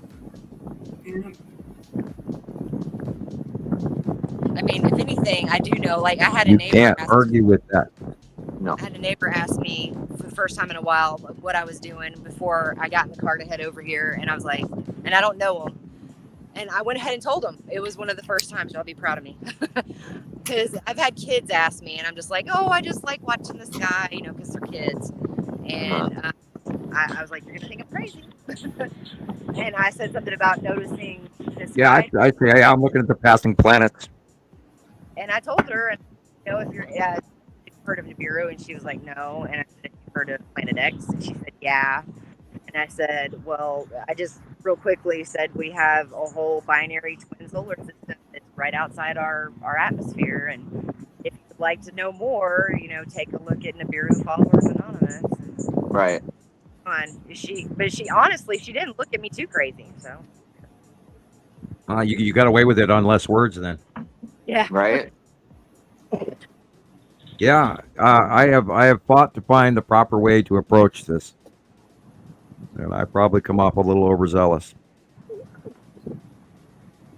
Well, certain people in my life are very hung up on science, and this is a good question for you, Sam. I mean, I think I know the answer, but it's why don't you have like an officially trained scientist verifying this? Where's the mathematics and this and that, and it's mathematically impossible.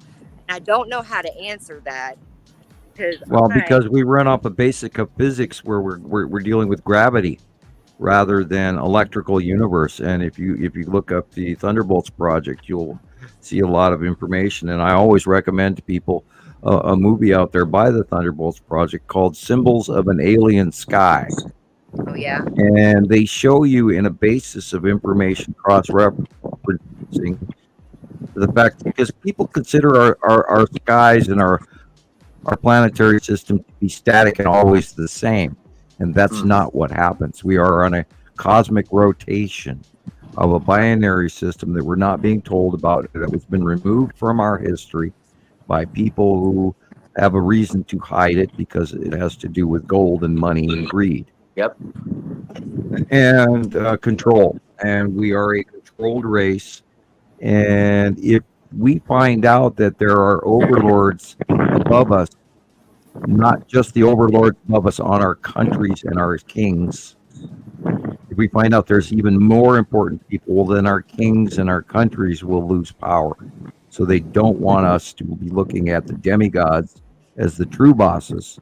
So they don't want to lose power because they get all the money. And I al- people in power.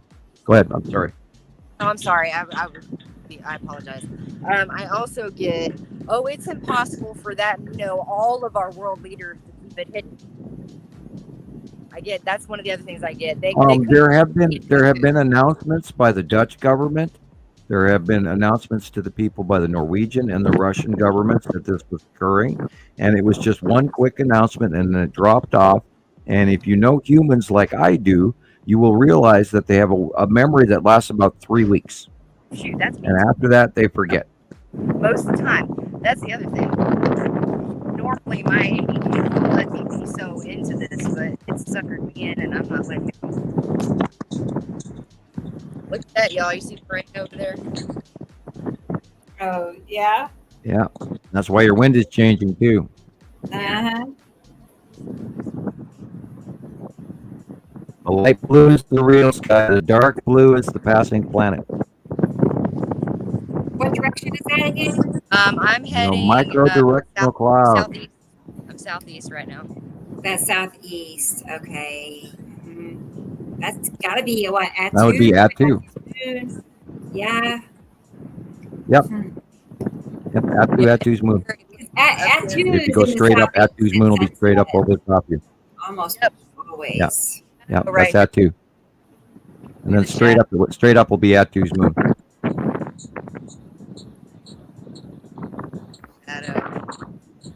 Look at it now. Yep. At 2's moon in front of at 2. Oh, wow. How'd it change so much? Right? Y'all, I'm It was tripping. Yuri a few minutes ago. Like, this is my spot, y'all. I'm telling y'all, when I told y'all at sunrise a couple weeks ago, I literally, like magic, watched the sky go from almost nothing. It was just kind of hazy to boom. Everything's there in my face. Right. Like in a blink of an eye. I was like, oh my gosh. Well, it's really spooky how fast it comes and goes. Oh, yeah. and that's really because is. we're rotating. I mean, as we rotate, the planets are going beneath the horizon, and that's why we're seeing Attu's moon and Attu instead of Yuri now. That's how I see it. We're moving. We're both rotating. We're both orbiting. So we're both moving in 2 different ways. That's what I try to get people to understand. Mm-hmm. And they don't. I mean, that's ultimately right, Sam? That's why, it changes fast, and why, I see something one day and then, it heads over to you, Chris, or I don't know. I think it changes up too. Sometimes I see similar skies with people over in Europe, and sometimes I see similar skies within a couple days of people across the states. It's crazy. Yeah. That, oh my God. I stole in my camera. Okay, I think I'm seeing things. Where's the skull supposed to be right now? The skull is it's on the lower left-hand side of Attu, between Attu and Yuri. So it should be to your left and up. Yeah. Your left, beyond the light pole. That's right. Oh. Now go up a little bit. See, that's what I thought I was seeing. I thought he was right there in the middle of the screen right now. Should be somewhere right in that area over there, up to the upper left corner. Somewhere in the upper left corner is where that should be the side of Yuri. Yeah. The whole sky. And Saru. When you say Saru is... And then, of course, Attu's moon is in front. Yuri is behind it. Nepacity is behind Attu and Attu's moon in this view. The Saturn's yellow moon is to the right. You can see Saru's green. Right there. You can see the difference in blue above it. Here, let me zoom in a little bit. See, like right there, there to there. Yeah, the bottom green blue, and it goes literally from the right side to the left side. Keep going on to the other side. At the bottom base, keep going at the horizon. See that axis tip Yes. coming up the light sky, just off the horizon, where you see the trees and the pole. Go back to the right now. See that yellow area of horizon? Yes. See that yellow line right there? That's the edge tip of the bottom of Saru. And notice how Wow. it's hourglass bell flaring off the cutoff Yep. of Saru and Uri and Atu and Atu's moon and the asteroids in front of it, all on the left-hand side. Well, that did change quick again. It's still Yeah. moving.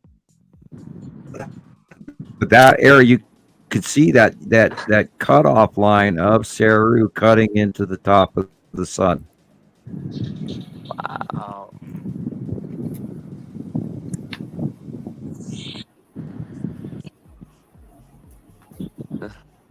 Hello, sun. And the shadowing of the cut in from the right and the cut in from the left. This is so cool.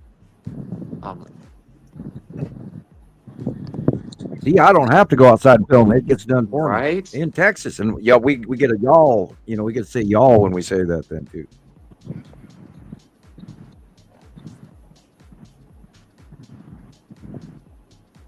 Yeah, Saru, Uri, Atu's moon, all on the left-hand side. Hi, Rebecca. You're now we're staring at you. Hello. Hi. Just reading a comment from Carolyn. Hey. Well, Yeah, I figured I'd let you know what we were seeing. thanks. Last time that happened, I was like touching up my makeup, so at least That you was didn't catch awesome. me doing that. Yeah, there you go. You never know what's going to happen. Surprise! I don't know what happened to Tara, but I think it was the end of the video. yeah. Oh, wait a minute. No, it was live link. Well, duh. Earth to brain. She's live. Yeah, we Here lost she the is. live link. Yeah. I got dropped Oh off. boy, you got That was weird. boy. It was weird. That was weird. They caught me sitting here looking at my phone. You never know what's going to cut over to me, I guess. Now, welcome to the live broadcast. Man, this show has been that way since the very start. Anyway, it's been great. So, wow, it keeps changing every time we look at it. No, Rebecca, I can stay on for a longer life than this. It's up to y'all. I'm cool. I mean, Yeah. wow. Look at that. That's Nibiru again. Back. Well, I think Yeah, you're that's over. And You're right. yeah. Look at that. Man, I've been seeing it there really well here lately. Just like that. Just like that. It's like royal blue. Shadow. Yep. Right. Deep royal blue. It's like I've never Yes, seen people, these planets are real. I don't know any other way to tell you. And do a bad opera.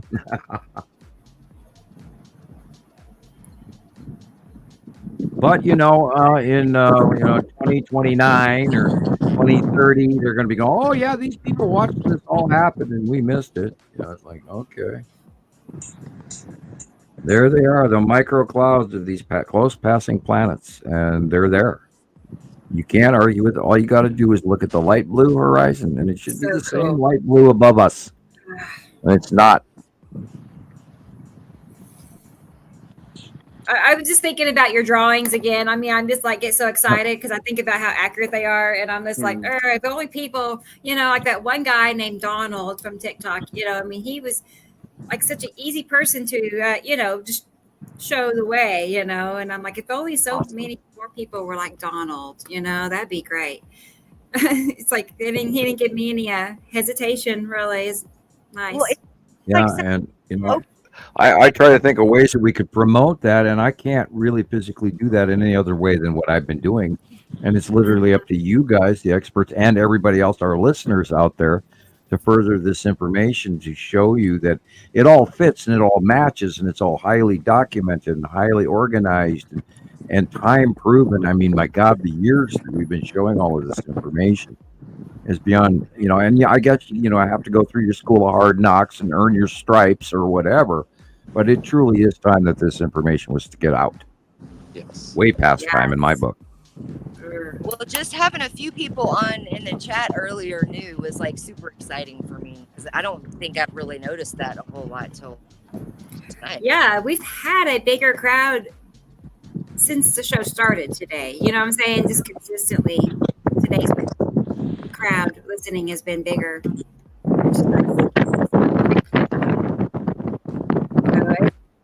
It's show 77 is catching on now.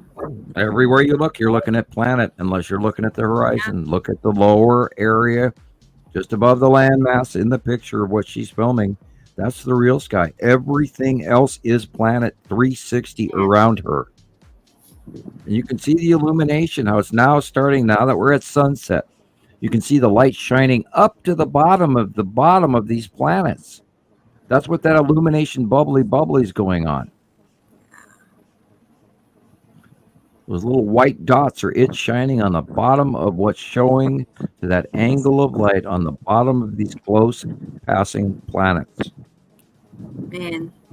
I'm tempted to go see what's And happening the outside. dark blue I'll be right shows you back the and see what's going on. You should. Go ahead. Go ahead. I made him jealous.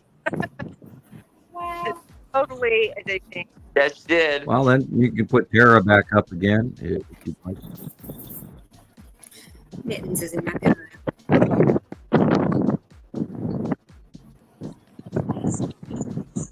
Back.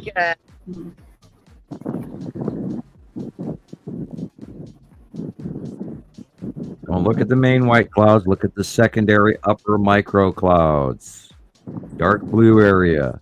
That is the planet and the atmosphere around it. You can see the edge in the light blue, and then the contrast into the dark blue. And the clouds are only around the dark blue, not in the light blue. Because it's around a shadowed, dark, orbital body above Earth, coming back to the main sky on the left. That yellow area is our normal sky. Everything else is two planets. You got that's the faceplate of Saturn's yellow moon, and is Saturn right there. Hello, kitty. Here she is. Oh, Mippins. I know it. She got big this week. She got big She's this growing week. fast. She's got to grow Big into her color, though. She got a little pink color. Saw that. It's the tightest it will go, but she'll grow into it. But yeah, look how tall. She's the tallest cat I've ever had. She got long wings. Long body. Yeah. Big cat. Overhead passing planets, people. Quite a few of them. We're looking at several of them bunched up right in front of us right here. And I'm so stoked that I shadowing, see away from the sun, it gets darker because you're looking at the shadow behind the planet in front of and next to the sun. Like I said, the timing of this beautiful sunset and our show could not be any more ideal. I don't Right on time. perfect timing. And you being available to, bring it Central to us. time. That's pretty pivotal. That white Wow, cloud look at that. arc, that's ours, right? Yep. Because it just looks weird because it's behind. Yeah, you just learn the difference between cumulus nimbus and rounded, cotton ball clouds.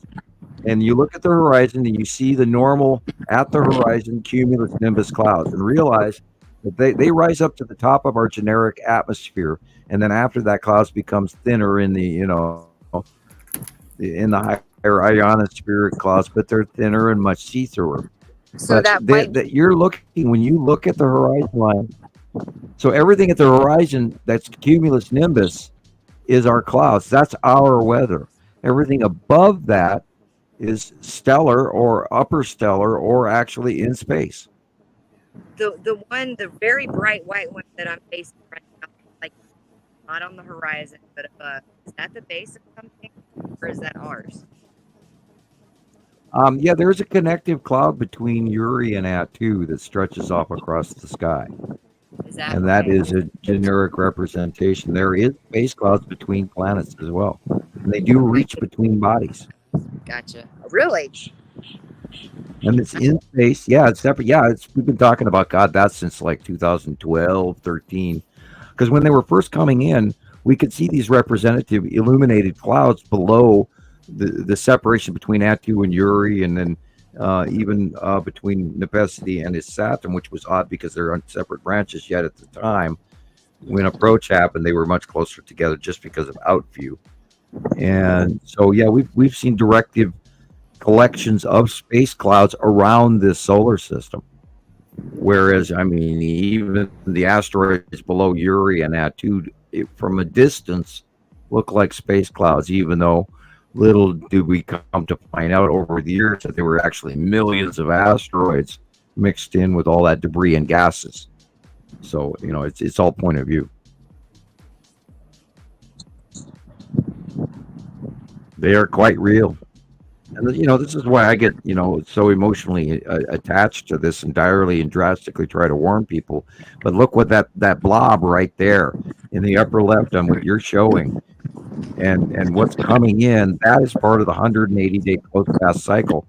And that is going over the top of us right there, all that white and blue and stuff. Those are asteroids that you're looking at right there. Above your street light to the left. That's a whole shitload of very, very large asteroids underneath the bottom of Uri. And there they are. That is literally the Tan asteroid and the Salamander asteroid group on the bottom of Uri. And that shit discharges and creates huge frickin' storms. Yep, I see them there. This is the September 180-day cycle that I am concerned about. I've been concerned about all summer long because that stuff causes extreme storms. And I've got numerous drawings of it over the years. And there's an exact example of here it is again.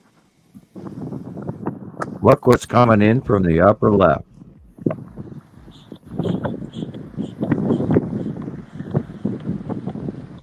And you'll see it over and over and over again, guys. This shit's real. That's not just clouds. Look at the pathway that it's leading all the way across the sky, where the trail as it orbits underneath that massive planet right there. You can see the edge of the planet is here, and if you go to the right again, you'll see the other edge of the planet.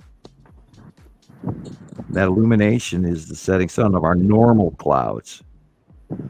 Everything above that is, then you see the illumination here and the shadowing. That is Uri and the shit orbiting around it. Huge gas giant. Micro cloud bottom and stripes. Look at that cut in. And there's two, because you can see Starro at the edge behind it. And you can see Uri moving in, changing as we speak. Is it Chris's turn? What you got going on over there? It's nothing like what you got going on. Oh, darn. Okay. I think Atu's moon is out there, and it's just like a lot of, I think it might rain soon too, so. Yeah. It's kind of weird. This is actually, yeah. But like. Look at that. Oh my God, look at that. That is, a Saturn Jello moon right there, just like the extra site drawing this month right there. Ta-da. That's heading. That's big, huge, cloudy Saturn Jello moon with the blue area is a Saturn at the lower area, but the Saturn Jello moon is very large and right there and blistery. Look, see what's tripping me out right now is those clouds on the very bottom that are ours. Yeah. And that the clouds on the bottom are ours, but that's the angle of light right now coming from underneath Saru on the behind you or wherever the sun is, because the light is being cast down in weird angles of illumination. I saw some on YouTube this week, was just unbelievable. Because Saru is in the way, we're getting straight across sunsets at sunset rather than overall illuminated sunsets at sunset. So the light is focaled in and more flat, like a horizontal plane of unbelievable illumination, which is causing that right there with that flat line. See that flat line at the top of the sun there? That's shining on the bottom of planet Saru. Incredible. That's why that line is there. That's cutting in the straight. So we got a straight shaft of light, which is why it looks weird, very yellow and orangey, and all shining underneath these planets. Well, Christopher sent me pictures from his sky, and I do see some similarities. Now, it's not as Right.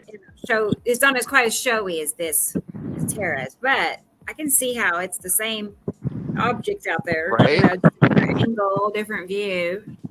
My sun's about to go down. I mean, sometimes it gets more interesting after sunset, but I could use a break holding my phone up. So Okay. You I guys hear want me to that. go outside, or huh?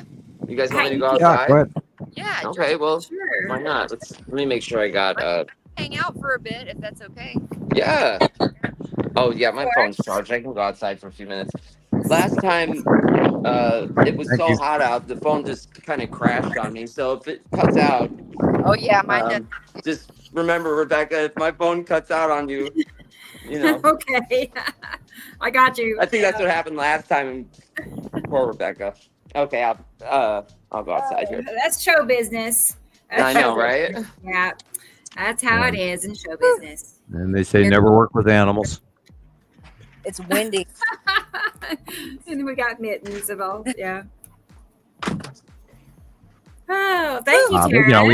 we have to have know our how pet it is. mascot.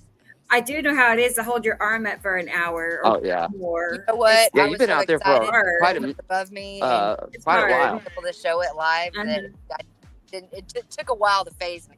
Yeah. It's like no pain, no gain. No. Yeah. Yeah, you are a little Okay. gray, aren't you, Christopher? Let's You see. do look like you have Yeah, rain coming. Yeah. Wow. Yeah. That's kind of gray. Yes. Look at that. Yeah, it was raining here. It was. I think it cleared off. Yeah, it is Well, hot. rain Oh. for Las Vegas would be a good thing. Yeah, we haven't You had guys rain need for the water. probably a month now at least. We don't get much. I will take a look at the Watch jet out, Tara. stream over your area Sorry. real quick. I set off my alarm. Oh, is that your alarm? Yes. I thought it was some disgruntled member of the. No. Sorry, y'all. Sorry, Chris. Okay. We're out here. Yeah, there's a lower rotational low over California and Nevada right now, so you're pretty much in a heat dome. Yeah, And that's nasty. the monsoonal flow will affect you in the cause. Maybe you will get some rain. That'd be very nice.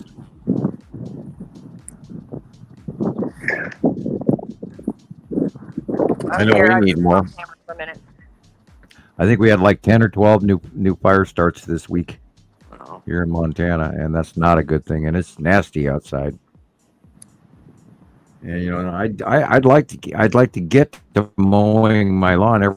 Every time I've tried to mow my lawn, I haven't been able to.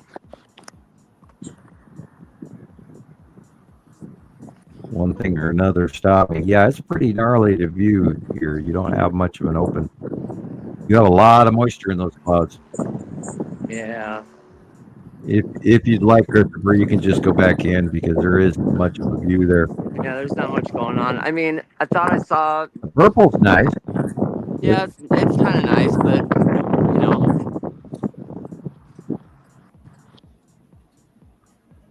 Yeah, you got Like, there purple was a above big you. rectangle out here a few minutes ago. Now I can't see it. So. I'm sorry. Oh, why? Yeah, it's pretty. Sorry. You're gonna. Hey, I hope you get rain. I hope you get rain.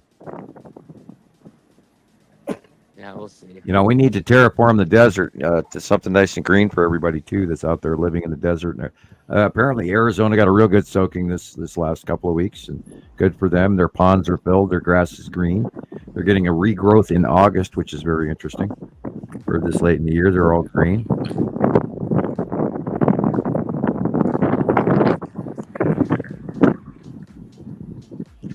You know, now all we have to do is get you the Cheyenne rain dance, and then you can, get your Shaman drums and hang drum out and call in that rain.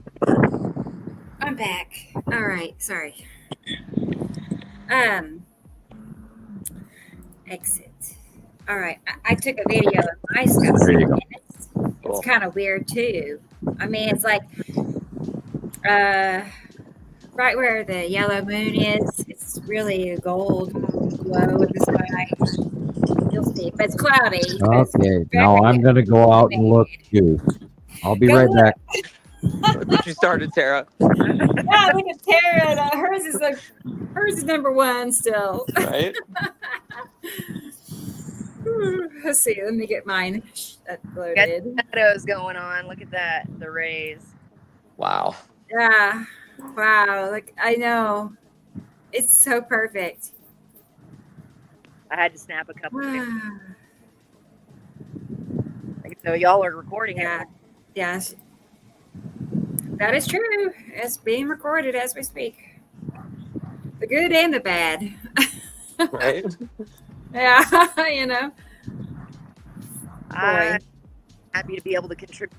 So cool. Like, and I'm always out here by myself, and I get behind photos or sending it to you. I don't know how you keep up with as much as you do. You're like, oh wow, miracle worker.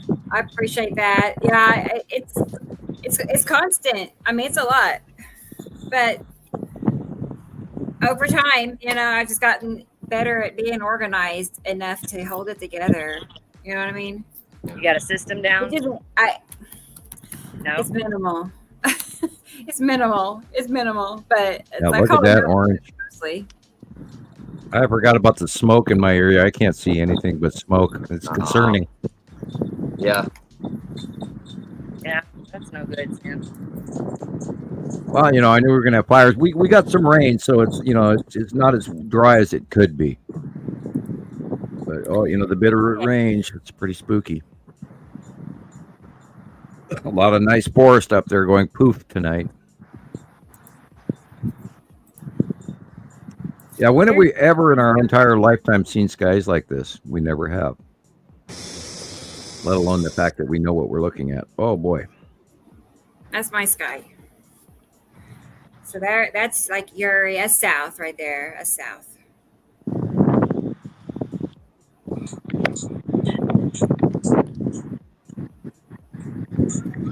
It doesn't show up on camera as much as it does in real life. Anyway, it was really yellow looking right there in that area. So, yeah, mine comes in last place. Okay, we'll get the second place trophy that Christoper. Right. Tara's number. She wins first place tonight in the sunset. It was just in the cards, y'all. I know. Give a live lesson. Look at it, Ben. Look at that. Wow, what a progression it's been since you started too. Yeah. Huh. One of the y'all, seriously, one of the coolest guys at least.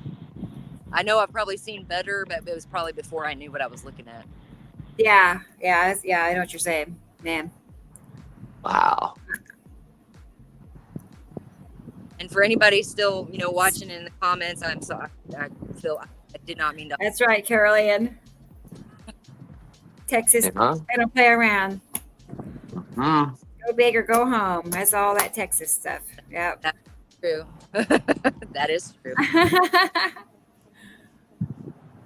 There's a lot of people here and from here or been here or lived here at certain times. It's funny. I mean, right. Yeah, let's get that real pink. Yeah, that. Yeah. Uh-huh. True, getting over there. Yeah, I just want to see what it looks like after the sun sets for about 5 or 10 minutes. See how it illuminates afterwards. Unless the sun's already set. for like 30, 45 minutes is still, Yeah. things are catching the light. Mhm. Pushing it up. It's freaky. Wow. Man.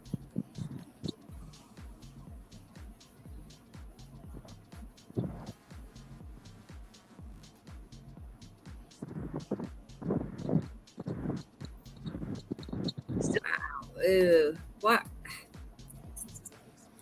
Those little black stringy things, I've seen those off and on for years, and I'm like, what is that? What is that, Sam? That's concerning a little bit. That does not look anything natural or normal, but there it is. What is that? I think that's just the blue through blue. Yeah. Something's really dark up there then. Peeking through. Very dark. Yeah, you're right. That makes more sense, Tara. Thanks. Oh, sorry. Still, it's very dark. Look. Wow. There it is. Man, this gets better and better. I can't believe it. Get my You fingers already out. got first place, Tara. Now you're showing off. I mean, come on, people. Yeah. Happen normally. I know. That's right, Carolyn. There it is. She's getting it. Man. That one spot. That's right. We've been seeing it nonstop, especially over on Facebook, on our Facebook group. People have been posting this over and over. Something is there causing that. Wow, that is incredible. Right. An asteroid, maybe? Yeah. That I would say an asteroid. I don't want to. Like, I do have my not as good like my other Android phone. It has certain benefits to that camera versus this one. Darn it, I'm getting me a nice digital camera. Yeah. Yeah. Let's. Hey, Tara. Carolyn asked for you to. She wants you to pan upward. Oh, she wants me to go up. Okay. Okay. There you go. Sorry, Sam. Yeah, I'm not paying attention to any comments because I got the screen turned away. No, you're right. I'll take care of it. I'll be your secretary. Wow. That is kind of trying to go away now.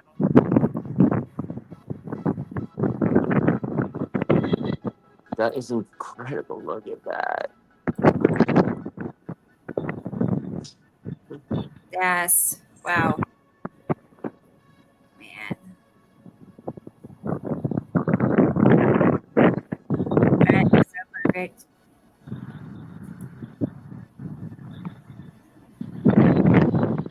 This is I'm so excited. Right? Is your heart like beating out of your chest or what? All the times I've been over here going, Man. oh, and yakking through videos. Yeah.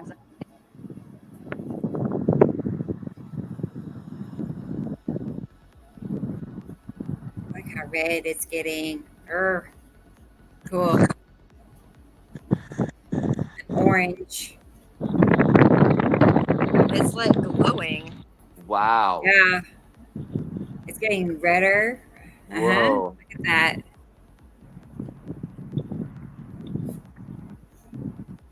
That is so cool. Go home. Wow. Did he say, are you here, Sam? What asteroid is that? Which one is that?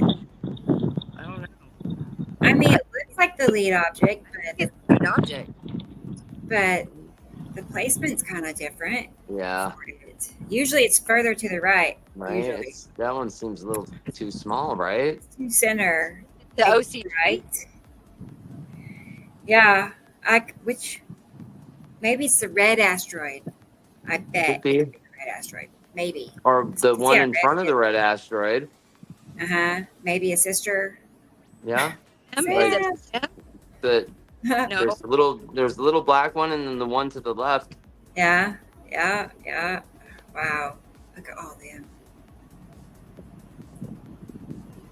Dang.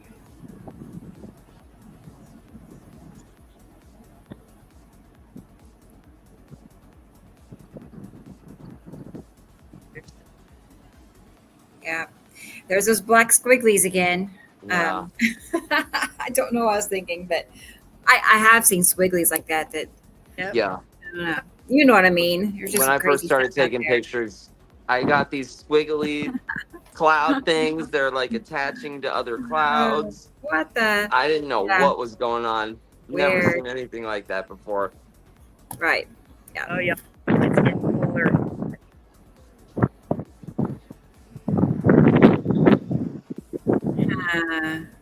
Right now it looks better.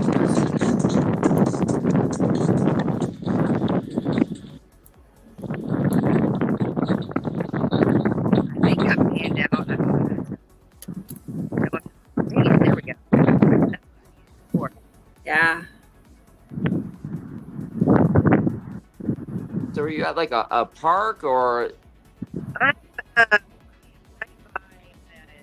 local junior college, and there's a small like little man-made lake, fishing lake. Oh yeah, I see it. Okay. And on the other side of it, I can get some even better sunset views. This is Nice. Huh. y'all That's ideal. Right.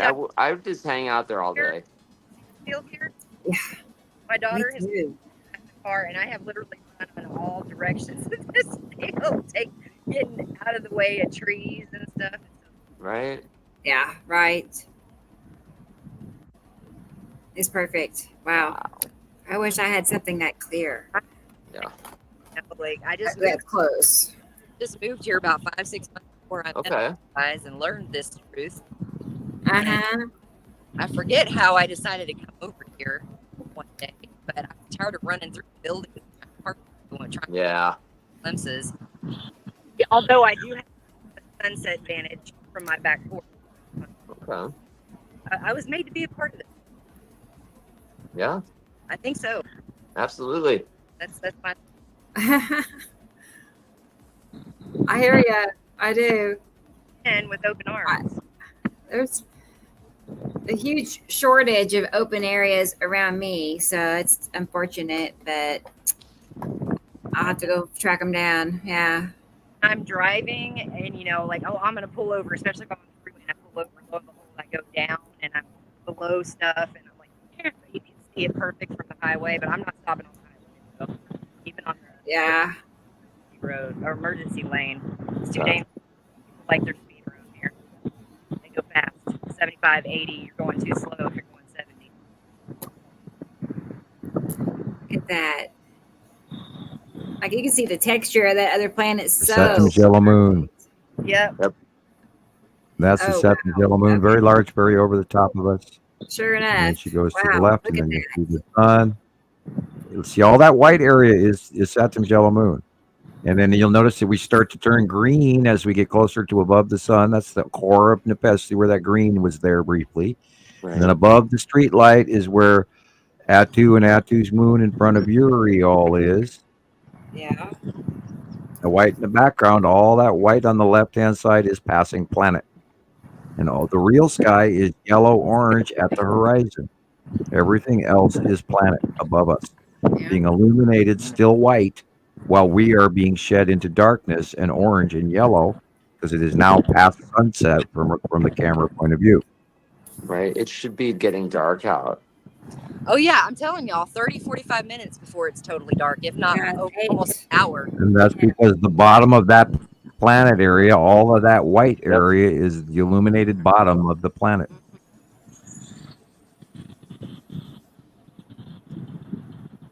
It's pretty awesome.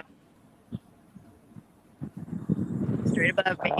Still. Yeah, there it is. Still there. See, that's been there like almost the whole time. It seems like, I'm sure it's shifted, but Oh yeah, it's rotating and moving.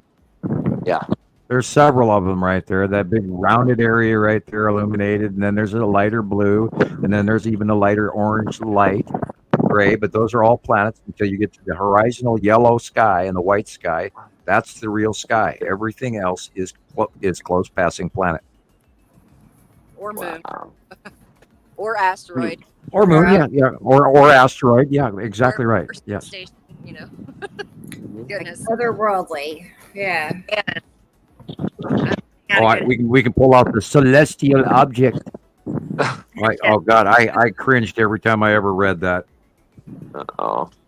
Oh God, boy. I wanted to go after Doctor You Know Who and Oh. if she was even a real doctor, and I don't want to defame her if she Albert. actually is, but she did a science I never heard of. But I wasn't going to say it, but thank you for saying that. Okay. And so we get all these people and they go, yeah, it's a celestial object. I went, oh my God, you know, Oh. I don't know if but y'all you can see can't it say planet, a little bit. planet, moon, or asteroid. And there you're seeing it. It's just like the site drawing. We know that that Saru and Yuri are cutting off the sun and the Pesity, etc. And watching it happen, it's just matching everything we know is happening. So yet again, here we are. More examples. And you cannot argue with it because it just keeps happening. How many things did we get Right. into tonight? Like 5, 6? Easy. You got almost the whole system.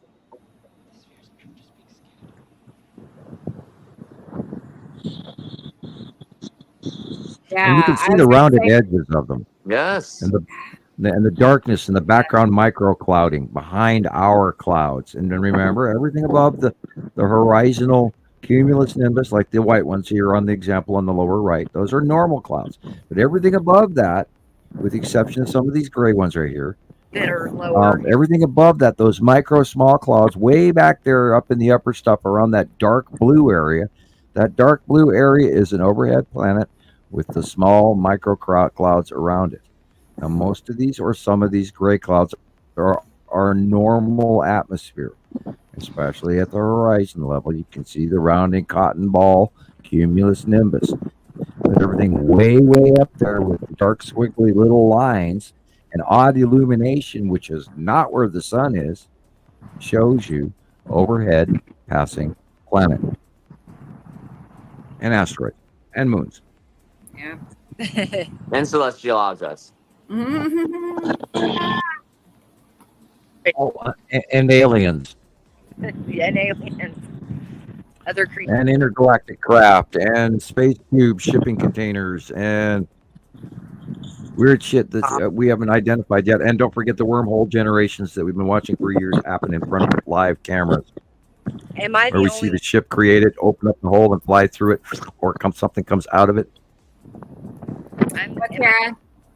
I go outside and I just look up sometimes and I just think about who and what's up there and just, Right?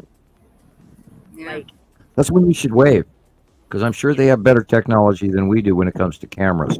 So I'm like, Well, When hello, you're in always this wave. big open field, are you taking your shoes off and grounding? Like, I haven't enough. I've also been going outside and getting to know the tree in front of my apartment. there you Like, go. yep, it's the world around us. It's way bigger than we can even imagine. And Oh, if tiny. I mean, you ever had ET standing in front of you telling you the truth about what Earth really is, it's kind of spooky that, we don't yeah, know. I can imagine. Throw by the 5-gallon bucket on some folks, but yeah, there's so much going on. Okay, you guys, I think I'm going to go ahead and sign Yeah. unless there's anything else you want me to show you real quick. I probably have another 10, 15. No, thank you very much for sharing that with us. That's wonderful. It's I mean, been it's awesome. very enlightening. It all fits. It's the same thing we This see guy every made day, me- but awesome. Thank you. The transition was very insane. Wonderful. Wow. Look at It was it. rad, man. It was totally rad. Totally awesome. It's still so We'll illuminated. just go, I know, like I say yeah. that, but Hello, I'm like, Yuri. Yeah, maybe take some pictures in 30, 45 minutes. Just a couple Well- and see what it looks like. I know my sky, like I've got about 10 minutes and then my Okay. phone won't pick it up anymore. So we're almost to Yeah. the end. I Awesome. don't, Thank you for what you do. I don't, Yeah. Thank you for joining. yeah, Nibiruaholic, you. I am a Nibiru. She's a diehard. Yeah. I'll get around one more time, y'all. Okay. Here's one more fix. Yep. Ooh, I can't get enough. Oh. Okay, Chris. Yeah. Yeah. Yeah. You know, and we sit here year after year, week after week, day after day, hour by hour, minute by minute, you know, second by second, trying to warn people about what is going on. And then here's, you know, a very stark example of, and yeah, it does look just like clouds, but look, that illumination right there, that is the side of Uri and the asteroid that we are completely trying to warn you about right there. That's the Salamander asteroid group, the Tan asteroid at the bottom of Uri that electrically discharges and causes these freaking storms intermittently throughout the history of the many years that we've been watching this occur. So this is the shit that we warn you about right there in front of your face. All of that white area behind that street light is dangerous. And we have to pay attention to that. Have to. And there it is, your illumination. You can see the sun's way down. The real sky is way out there in the orange yellow at the horizon. Everything else is planets. Which is most of it. The light shows you.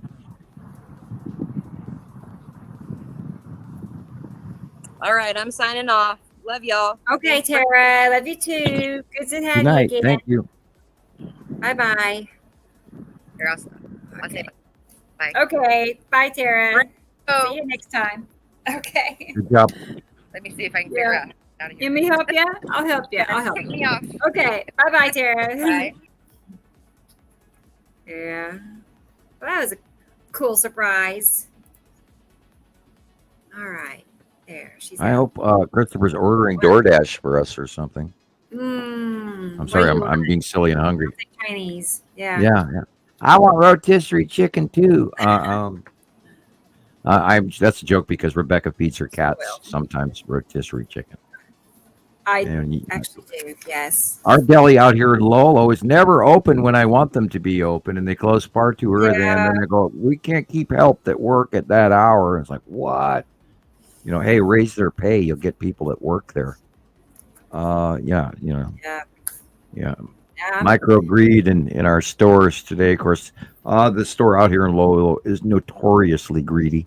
Anyway, Yeah. so where are we at? We are at 5 hours, 13 minutes, 49 seconds. And then Christopher comes back. There it is. Speaking of Christopher, no. Yeah, we're at 5 hours, 14 minutes. What do you think, Sam? What do you think? Well, it's 84 degrees here under smoky, smelly skies. I don't have any information that I want to go over unless you've got something we can go on about, or we can wrap it up or do whatever. I can wrap it up. If you're ready to, we can do that. Right. I mean, I've crossed out most of my topics. Most of the topics. I think this is a good spot to end. I Tara think so. ended it for us Okay, pretty well, we good. can always have it. You know what? Last week didn't we do like 9 hours last week or I something? know. Like Well, I don't that's- remember. Was it 9? It was No, 9 I think hours. it's 10. No. I still haven't gotten through the whole forgot. thing. How come I can't remember? that? You could post our addresses where folks could send a small Right, donation, yes, please. yes. Let me get that You phone back up. know, put up my PO box. We got to hit that at least once a show or two. Absolutely. Because we do rely on donations in order to keep this going, there because we was do have someone in the equipment costs comments and asking if fees Rebecca every had month. an address. They wanted to send a check. Oh. Yeah, Like, and in the- as well, you more in can, the you middle know, of the show. Yeah. for you personal people who wish to send me one to my PO box and stuff, you know, I do take personal checks or money orders or whatever, or euros, which I'm having a little trouble dealing with, but I do take euros and sterling and you name it. Yeah, so yeah. We do rely on donations, and I hate to go there, but I mean, I know it's tight times for everybody, but we do rely on donations to continue because we have equipment to replace constantly. Yeah, Chris. And monthly 9 rental fees hours, and all of that. 3 minutes. 9 hours, 3 minutes. Okay, I clicked the donate. Here it is, Sam. Here it is. Write to Sam. Send him a card. Right. Yeah. Drop $2 in, to let me know you care and you're Right. thinking about me. Ask me your question, and I won't, publicly repeat it if you ask me not to or whatever. And if you write me a card, 90% chance you're gonna get one back. Or higher. Right. I do return your mail. Sometimes he puts little trinkets in there, like his golden cards. That's And while supplies last, we're gonna Right. go to the next generation. Well, I don't know what I'm gonna get yet. Been waiting. Haven't been writing a lot, and donations have dropped off since I started doing the show. But the economy did die as well, so I haven't been holding my breath. And then if you want to send Rebecca, because she pays for stuff all the time too. Here's her donations. Ways that you can add a few dollars to the coffers to keep this citizen science broadcast going on a weekly basis for all you folks. And we do survive on your donations, and thank you very much. awesome. Thank you, Sam. And Thank I you. hope we eurned your subscription and all of that. Like, Carol Ann. comment, Watch that show. hit the notification The button, 9-hour show. subscribe. Sometimes. Yeah, you win. Yeah, You win. Nobody I'm else not getting does through that. me talking all the time. I get a little embarrassed by myself sometimes, and I go, okay, I'm not coming back to this for a while. But I do watch them too. stop. I also try to read the comments of last week's show before this week's show, and I've noticed the comments have fallen off. So please, people, please do make some more comments tomorrow on the YouTube channel. We got to add subscribers to the YouTube channel for Nibiru Followers Anonymous and Rebecca, and get her views up, so her monetization and her silver plaque will happen. And There I you can't go. wait till you get that on the wall behind you. That'd be fun. You earned it long ago, and you should have had it by now. Right? Yeah, Absolutely. and our views are oddly low. And I just can't we believe that Jesus was saying the numbers were coming off. Yeah. Yeah. I Like, did heard he say that at the beginning of the show? Yeah. That's just odd. Well, we have surprising view counts, but then if you go back to like my Sam Hofman on YouTube, I have 8 and 10 and 15,000 views on some of my old videos that I haven't done. I haven't had access to my own YouTube account for many years, and so I've never been able to even comment back to people on YouTube at all or add any more. I had it created in London in the first place, and they made that account for me, and it worked for a while. And then all of a sudden, my access to it was removed. And it was like, okay. And then at the same time, my Skype stopped working, and then my my encrypted channel stopped working, and so and then I wasn't able to upload anymore, and so I stopped making 15-minute videos and things like that, and they would take like 4 days to post it. And you finally get to the end of the fourth day, and then it tells you your posting failed. I was like, what? This is high speed internet. Are you kidding me? And so this is why we ended up doing what we're doing, and why why you're looking at it still of me. What year was that? Yeah, I've seen a lot of crazy stuff where double posting. What with me when they changed? That was about 4 or 5 years ago. Okay. I can't remember when Skype booted me. Or what happened was Skype just stopped working, and I was using it for a long time. We were talking to people on Skype, no problem. Everything worked great. Hi, this is me. I'm waving. You can see me on the camera. You can hear me on the microphone. No problem. Everything worked. And then all of a sudden it stopped. I was like, what? And I tried to reload it, and it would. And now, anytime I try to sign up for anything, it tells me that my email address doesn't exist. And yet, you're talking to me on my email address right now. Wow. Yeah. Yeah. You know, what do I tell Right. you? You know, I mean, what do you mean my email account doesn't exist? This is the same one I've had for 20 years. You know? I don't know. Yeah. Yeah. You know, hello? Earth to what planet? Yeah, I had my identity stolen like maybe 2.5 years ago, and I don't know what happened. These people got into, you know, where my direct deposit comes from, and Wow. they somehow took my account out of there and put their own into it. Luckily, the company contacted me and said, "Hey, did you change your account number?" I said, "No." It took them like 10 months to figure out what happened. These people tried to, you know, hold the account ransom. It was wild. That's why you got to have a Visa account. Visa Right. Yeah. is the So I best. learned all about like internet Have a security. Visa I had debit no card, clue what I and was doing. that's where I had to stop doing any banking records on any of the computers I was using.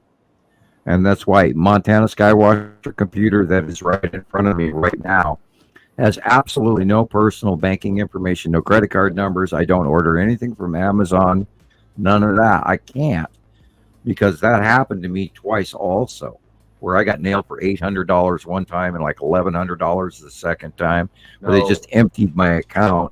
And then fortunately, being that it's a Visa account and the bank that I do have, and I love my bank, they were Johnny on the spot and had me back up and running within 7 days. Nice. But yeah, having your account frozen because some asshole got into it and stole everything you have, it's not fun. And you have to worry, if you're a homeowner, you have to worry about somebody stealing your home now too. And so we live in a very weird world.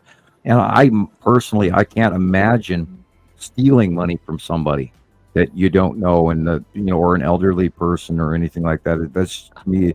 And yet there's an entire multi-billion-dollar industry going on about that right now that's still getting away scot-free. I even watched some of that information on YouTube by Scammer Payback and all of that. That's a good site in case you're looking. Scammer Payback. Anyway, give them a shout out. We are in a very strange world. We've got a lot of information, and we've also got a lot of deception and a lot of bullshit.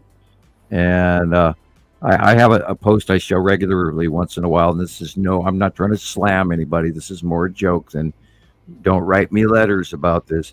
But the universe is simple, sir.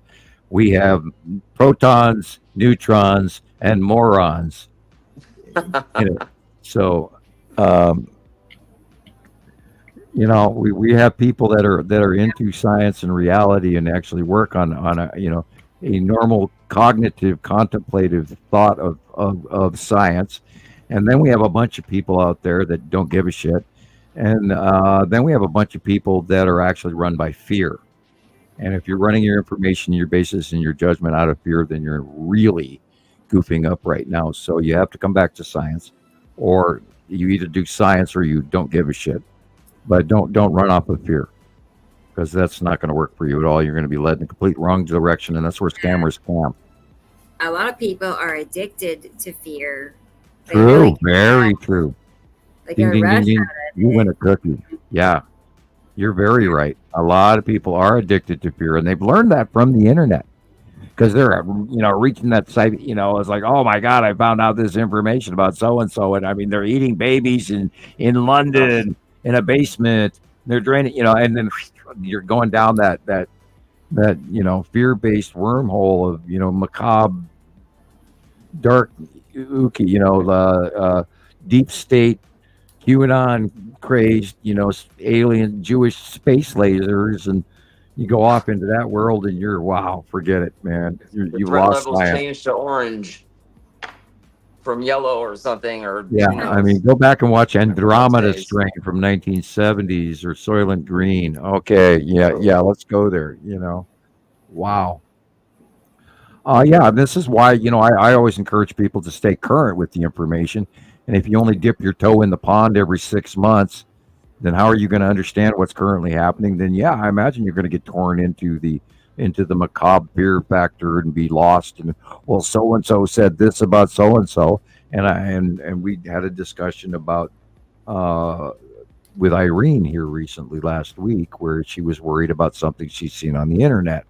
And I assure you that, the lizard race is not here and hiding within our populace in some sort of changeling, shape shifting thing that's going on. Because from what I know of the lizard race, they are very, very forward and would not want to even hide their faces. They would be just themselves. Maybe I'm wrong. I was going to say, I saw the video that Irene was talking about the day after our last show, and Pelosi was saying she did. That was strange.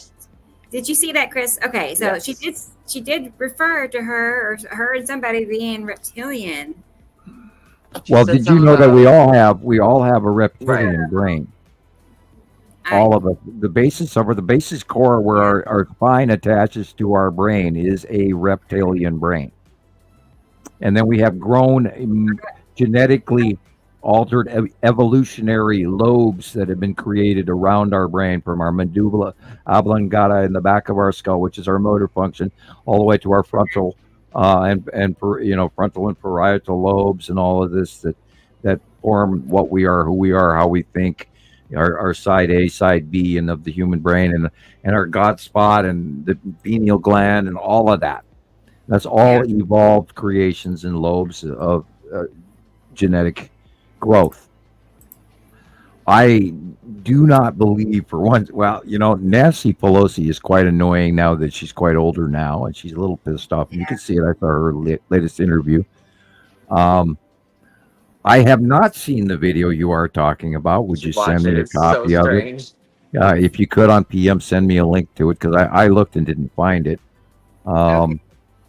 And then I'll view it, and then we can talk about it next week on the show if you'd like to. I do not believe that they are intermixed in our society, although I will tell you, from what I understand, there are other races that may be already mixed inside of our walking population here on planet Earth for some time now. I did know some information about something. I can't go into detail on it here.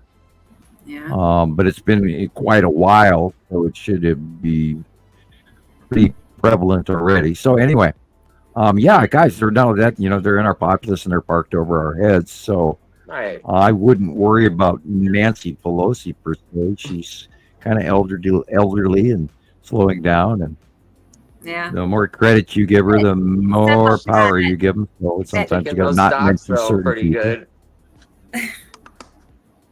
Do what, Chris? She's picking those stock options. Well, good though.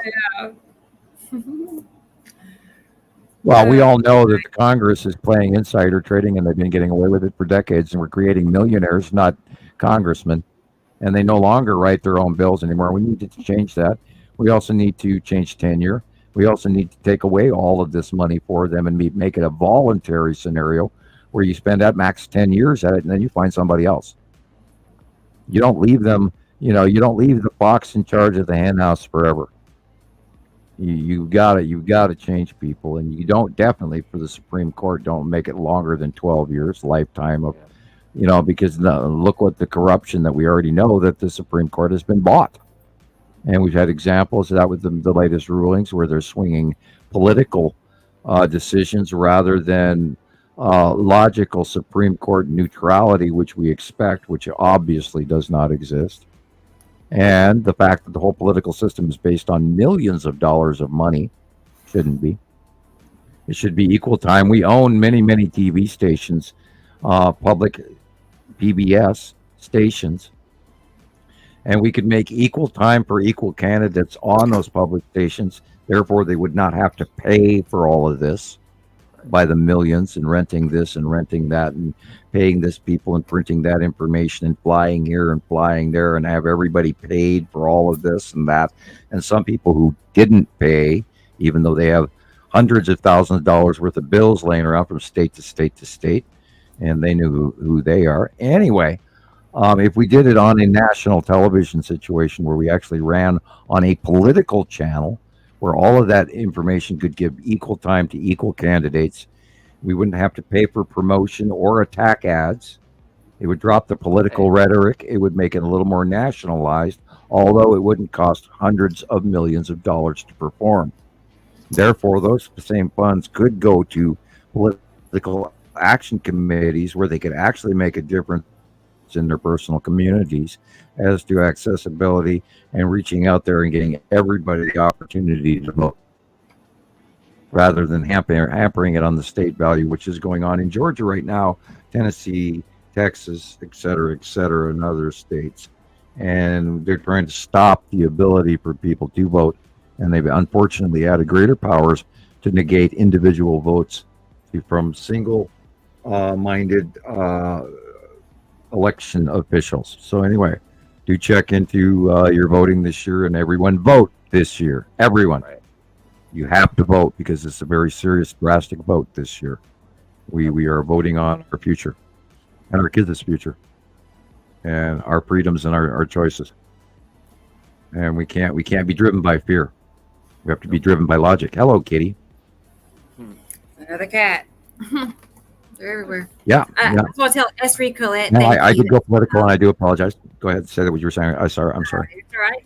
That's okay. But Esri Colette has been a generous donator, and I just want to tell him thank you. So, it all adds up. And really, we've got a month to pay for it next month and this month, and it just keeps, God, we blew through another damn month. Wow. Tara said it's still not completely dark outside. Just FYI, just so you know. Yeah, it's still light here. I'm in, of course, in Montana, so it's an hour different. Yeah, it's I can see light outside my closed window. Yeah. But I get to play Star Wars, so yes. I'm happy. Good. Oh wow, we have a Souther sticker. Hi, thank you, Tara. Thank you, Tara. Very cool. Right, I appreciate that, and we appreciate your live, viewing. Yeah, really, very much. That was so nice. That was a big part of the show. So yeah. Worked out perfect. We sometimes walk away right there. It's awesome. At the end of the show. I wonder sometimes what we've actually shown people and how much we actually proved or shared with them. Right. So that was a really good example of that. Thank you. Was it JB? I don't know if they're still here. Was it JB in the comment? Yeah, JB. I know early in the show they were just having like an eye-opening experience. Like it was all starting to sink in for them. The epiphany zone. That person is, thinking about things. We hope that. And in the comments section, if you think we can do our show better or different, or you see something that you want to see that we don't show you, let us know. And we've been doing this long enough that we take our criticism very easily. We're not offended that often. If anything, it's some of the crazy stuff we do end up having a real good chuckle over. So by all means, write us, no matter what you want to say. We can handle it. We're adults. Grain of salt, we can handle. We've been doing this a while, and then of course we'll see you again next Saturday. And, of course, yes. Same time, same place, all that good stuff. That channel. It will feel like tomorrow. I'm a product of the '60s. Yeah, same time, same bat channel. Yeah. Maybe back when Batman was on weekly, and we had 3 channels you could choose from on the TV. Yeah, we had 4 when I was little. 4. Yeah. So. Yeah, and you know how to have to turn the knob and all those good things. Clunk, clunk, clunk. I do remember that. You have to get up and actually turn the TV, and Yeah. on a big old brass thing with wheels, and it's about 3 feet wide and 2 feet thick, and Isn't it funny? Yeah. with the rabbit ears on top of this, with the rabbit ears on top of the set, and and then you walk up and smack it to fix it. Or the big wooden box living room. Oh yeah, TV the big model. Knockers on it, and oh god, those things were bad. Yeah, big TVs. I finally got rid of some of those TVs I had from 1980. I had 3 of them stacked up in the house here until I almost got evicted, and then I finally got rid of them. I had them for 30 years, and they, I didn't even dare plug them in. They're so full of dust, and I was like, zap, blow up the whole house, And yet I still kept those TVs. I don't know why. Well, Anyway, you know they don't enough make with stuff like gossip. they And used yes, to. thank you, So Carol Ann. No, nothing works like that anymore. No, Christ, we keep going through TV so fast, it's made scary. to break. It's And made to. you got one that lasts explode. 5 years, you're lucky. right. So Yeah. we already know. Yeah, my last big TV lasted a year and a half. So I'm not buying those big ones no more. No. But I have to admit, it was during COVID. It was the only TV in the store, so I had to have a TV. Right. Can't do my homework without my YouTube TV. Well, here, smart TVs. I hated when they came out. I hated smart TVs. Now I couldn't do it without one. It's like I watch way more YouTube than I do local air anymore, or DVD. And unfortunately, there's no new movies on DVD, and I don't like that. I want to buy my copy, not wait to find a copy of it. No, you gotta rent it. Yeah, they want money, and I can't do that. I have no cell phone to type that into my TV.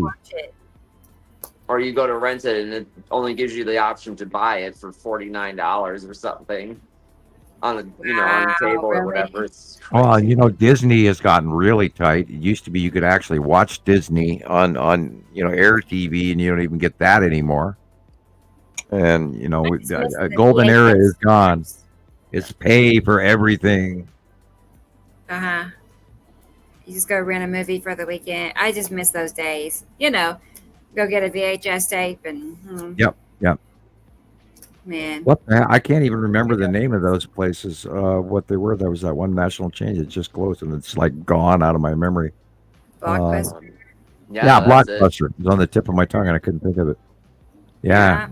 The end of an era VHS tapes. I still have a few left. I used to have cases of them. I did get rid of a lot of them. Yeah. And remember, I did record the Weather Channel through the 80s and 90s. I held on to them forever and ever, and slowly got rid of them. But we had tons. I had hundreds of them, and then of course after about 10 years, the plastic and the videotape itself fails and dies and won't even play.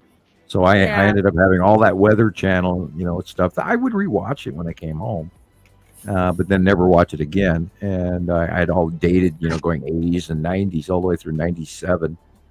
And then I stopped recording the Weather Channel. And then I brought them all the way out here. I had them in storage for years, and I brought them all the way out here to Lolo after that moving out of that house, because I used to live in East Missoula. Dedication. And then I sat here and I looked at these hundreds of tapes, and I went, what am I going to do with these things? And back then, they were $5 to $7 to $10 per tape, and then because I bought tapes all the time, and then I ended up just tossing them. But I did learn huge amounts about meteorology in the process. So me too. Back when now you can't even get the Weather Channel for free. You have to pay for that too. Jim Cantori and all of that. You have to pay these guys. Like you watch on ABC, CBS, NBC, MSNBC, or Fox. Like, oh boy. Yeah, I was gonna say I remember that too, Jared. Because we used to, before anybody had a VCR, you had to rent a VCR. Most people didn't have them for so long. Big foam bag that think 15 pounds. That was such a all cool the day. wires. Go get a player for the weekend and a movie or two. That was fun. And you had to hook it all up, and you're watching a movie in your living room. What? That's crazy. And then all your friends would come over, and everybody'd make popcorn and bring beer, and I remember that. It was. Star Wars came out. Star Wars 2 is out. Yay! We waited 5 years for this sucker. By the time we got to Star Wars 7, we're going, oh, thank God, And what a journey. That was 20 years, they had us in limbo. And now there's way more coming out, and a lot of it's, fan-made or whatever, and it's confusing. But, I still love the hell out of it. And yes, people, we kind of live in a Star Wars. There's many factions up there, and they kind of do live in sort of a Star Wars. It's not what we think it is. I'm sure it might be. But, there's a way bigger solar system up there than we humans, us little Earth fleas, way more than us factory workers, us biotools, way more than we know. And oh boy, have we been misled since the 1400s. Wow. or Mm. even 550 BC, or 1250 BC. It just depends on how far you want to back wine. Let's wine through the millennia. Mew, mew. We've been misled about the Earth's past and future. Yeah, it's unfortunate. Swallow. It takes a lot to actually really you have to open up to this much larger thing going on, and including the fact that this is cyclic and these planets go by every 3,000, 654 to 4,000 years, and we go through climate change and transition and climate migration and tectonic breakup and volcanoes and bad weather and flooding and drought and planetary tipping and all, moving of the magnetic North Pole and the inner Earth core and electric this and electric space that and asteroids and you name it. And here we are again. And that's what we're watching.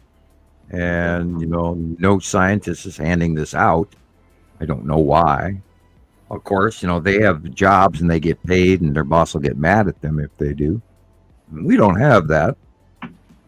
We're our own bosses. Knock on wood, and I hope we don't get fired tomorrow. You would think as much as this information trickles out, which it does, eventually somebody else will, be hopping on to back this up and support it. I don't know who or what, but I don't know. You would think. Well, we've had hints of it over the years. We've had repeated people say they were going to do that and tried. And then, because when the egos don't mix on the same page, same idea grouping, you run into problems. And we've had attempts at philanthropy, but we're still looking for a philanthropy scenario. And if we have free autonomy and can continue to do things, we could do it better. But for now, we're just going to keep doing what we love and sharing it every week. And where it goes, the best thing we can do is just keep doing it. Right. And not worry about whether or not it goes anywhere. But and that way we're laying it out in documentation for ourselves for the future as well, regardless of where it goes. It is laying down a scientific research documentary that we work with. And now, because we've got all these examples that other people send in, we've got them laid down in a timeline as well. That 2 years from now, we can go back to show number 62 or show 25 and say, hey, remember when this happened? It was this kind of event. And God, hey, I'd forgotten about that. And, wow, we missed this. And oh, holy cow, I can see it so much better now, blah, blah, blah. And that's why this is also equally important, whether we get notoriety or not. We are recording this. It's going in the cloud. And here we have copies and examples of all this information in ways that we could never document on paper.